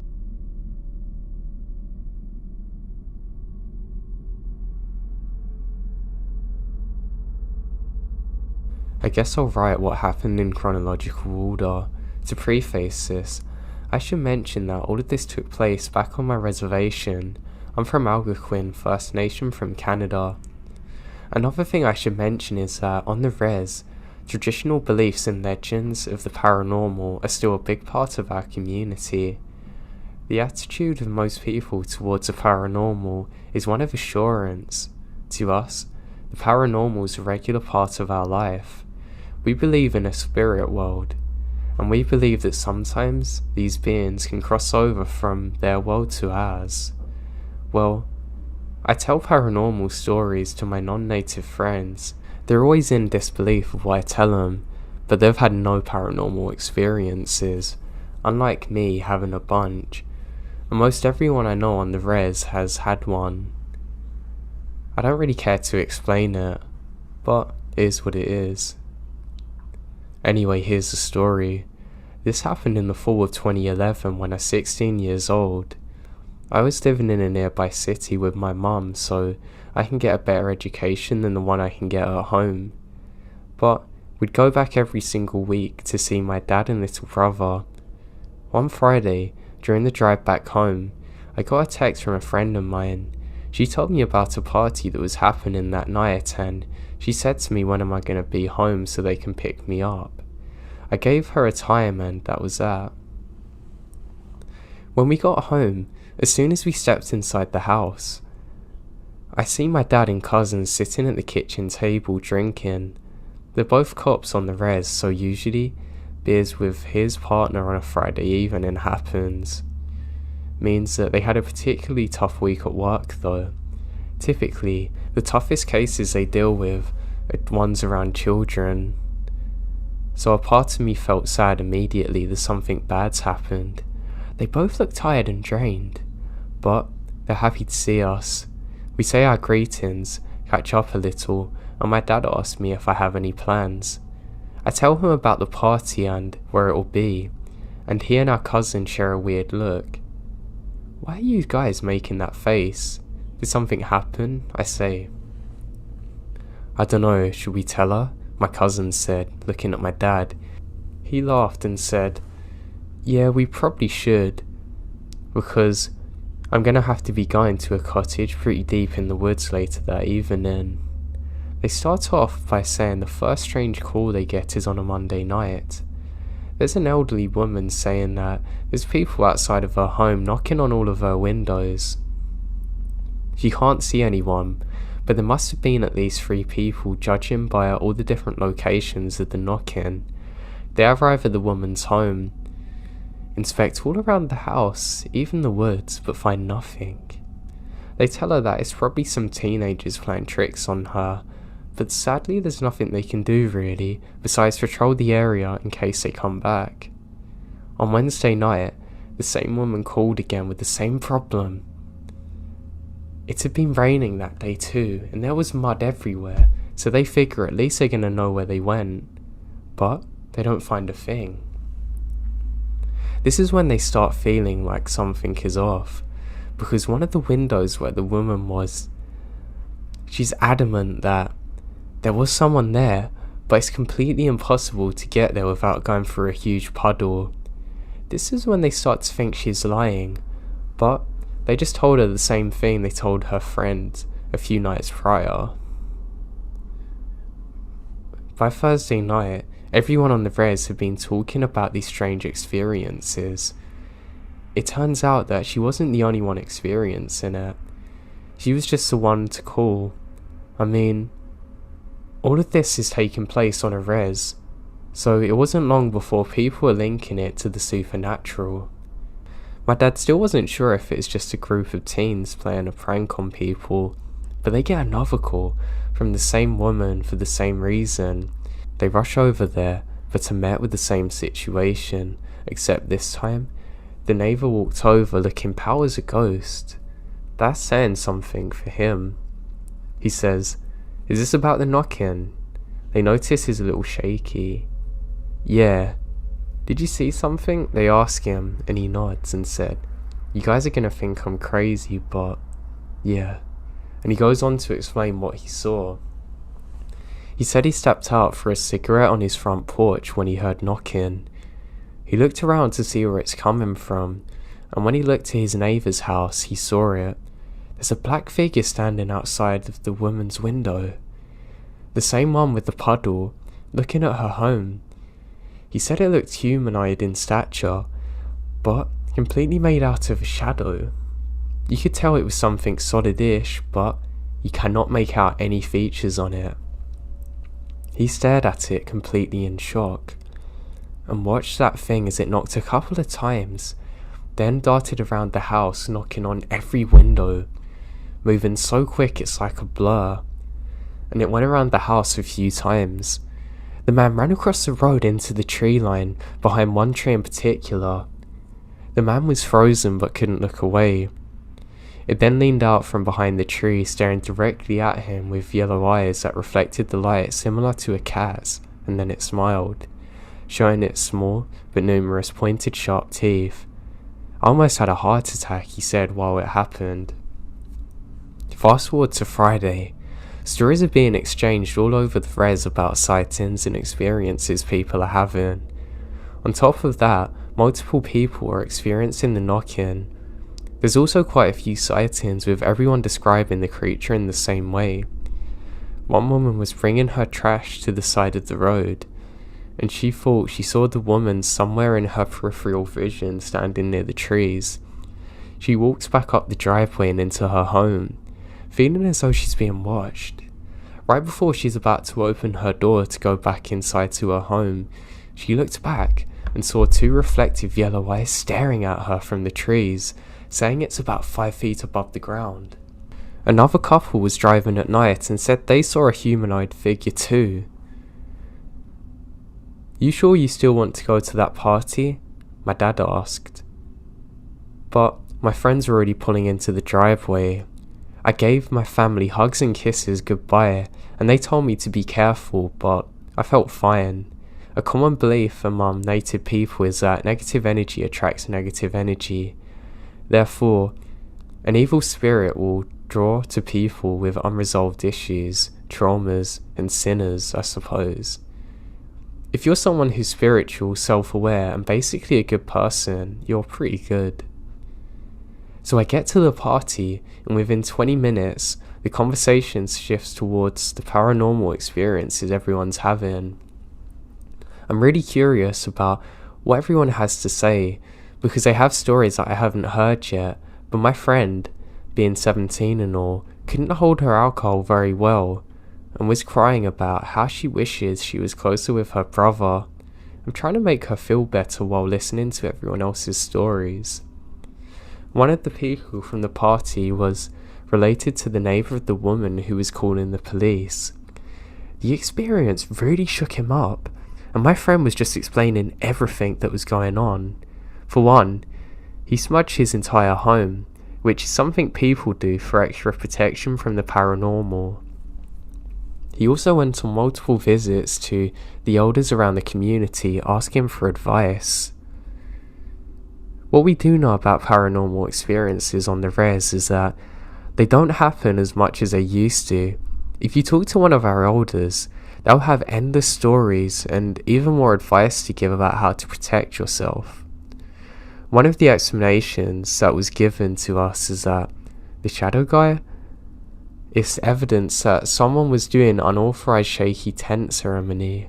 If you don't know what that is, it's basically like an Ouija board session that takes place inside of a tent. People stand around the tent while the medicine man or medicine woman goes inside asking questions. The tent begins to shake and you hear voices of the spirits coming through. I've never personally been to one because we haven't had a good enough reason to make one, but typically our ancestors use shaken tent ceremonies when they're starving in the dead of winter and need some direction on where the nearest food is. My mum's been to one. Her story's crazy. She described hearing multiple men and women only speak in native tongue, and they're upset that people were doing a shaken tent ceremony when they're not on the verge of death. The people there had to explain that they're only doing the ceremony to prove that it was real, as we'd been losing our culture as a result of residential schools. But the spirits are angry, saying that the bridge between the two worlds should never be opened unless necessary, because you don't know who you're talking to. It could be evil spirits. You don't know. Anyway, the elders told him that this spirit crossed over into our world because of a shaken tent ceremony. Someone on the res has been doing them without consultation of the elders, so we start thinking about who would do that without the proper guidance, and then two of the drunkest dudes say, "Oh, I'm not scared. That thing can't do anything, basically egging it all on, and we're all looking at each other like, why would you disrespect an evil spirit? That's exactly how it's attracted to you. And that's when I decided to leave the sunroom where everyone's hanging out. I went to the living room to console my drunk crying friend when I noticed the rocking chair outside of the porch moving. I slowly moved away, refusing to make direct eye contact, but I do in my peripheral vision. Anyway, I'm inside the cottage and I keep seeing this rocking chair moving back and forth. But another thing we're raised to do in our culture is to ignore paranormal. Spirits feed on energy people give towards them, so if you freak out, if you get angry, if you start crying or yell at it, that's exactly what it wants. It thrives on energy of any kind. So while I knew something messed up was happening, I wasn't about to pay attention. 5 minutes now go by and I still see it out the corner of my eye. That's when my friend screams and she runs on the other side of the sunroom. My other friend, too, sprints to the girl, number 1, who's sitting, and busts through the French doors onto the balcony. All of this happens in a split second, but I immediately go to the patio and ask what's going on. Girl 1 is crying on the couch with friends all around her. She claims to have seen the spirit. She said she was listening to the boys talk about the spirit when she saw boy 2's face as he was looking onto the balcony behind her. She turned around to see what he's looking at, and directly on the other side of the window was the shadow spirit on the rocking chair smiling at her, literally 3 feet away from her. That's when boy 2 sprinted towards it and burst through the French doors. I walk outside to find boy 2, and he's on the lawn, staring into the woods. I call his name and he looks up. All he says is, "Get everyone inside," and the tone of his voice makes me scared. I get all of us inside the cottage. This is when the phrase, "Come at me, bro," was gaining popularity. So you can imagine the drunk kid yelling that into the woods. It's terrible. I eventually get everyone inside. Boy 2 comes inside and tells everyone to clean up and that we should leave as soon as possible. Everyone has trash bags and we're clearing away the beer cans and whatever. Everyone goes inside the cottage and it's only me and boy 2 in the sunroom now. I look to him for answers and he says, "It's outside." I nod and start cleaning faster. The sooner we're out of here, the sooner we get away from that thing. As we're cleaning in the sunroom, we hear knocking on multiple windows. The entire sunroom's made of glass, but it's dark out, so you can't even see. And he says ignore it. I'm really scared now. Within 2 seconds, someone comes running out of the bathroom and says, "I'll kill whoever's knocking on the bathroom window." But everyone's accounted for. Someone else comes running out of the bedroom saying that there was knocking on the window as well. Everyone's freaking out, and me and boy 2 and our one other friend are the only sober ones now trying to calm people. We get the place clean and get outside and to the cars immediately. Everyone's getting into the trucks and I'm standing there. The guy looks relaxed, then all of a sudden looks worried and shoves me inside his truck. We peel out of there quick. A few days later, I end up hanging out with boy 2 and he tells me the story from his perspective. He said that when the boys started talking about the spirit, it appeared on the rocking chair behind girl 1. He said he made eye contact with it but couldn't look away. They were staring at each other, and that's when girl 1 and boy 2's expression changed. He said it was instinct to defend the people he's with and ran towards it. He said that the feeling he was getting from the cockgee was almost like daring him to do something. He said the second he got up, the cockgee stood up and ran into the woods, disappearing into a blur of the tree line. Boy 2 ran off the porch, looking around the lawn when he saw it standing there, right next to the woods. It was smiling at him. and he heard it mocking him, calling his name, then disappearing. He didn't see it again until everyone was getting inside the trucks, which explains why he suddenly pushed me inside. He said it was standing on the far end of the truck, super close to us. Later that night, when he dropped everyone off, they realised that they never locked the doors. So he went back to the cottage, but his friend was too scared to go in, so he goes in on his own. But the second he opens the door, he sees that thing standing inside. He locks the door as quick as he can, and they peel out of there. The sightings continued for a few days after that. We definitely weren't the only people on the res to have them kind of experiences. It was the talk of the res. Everyone was curious about what happened. Would it come back? What was it? All I know is that it terrified us, and it's 2018 now, and no one else has seen anything like it since.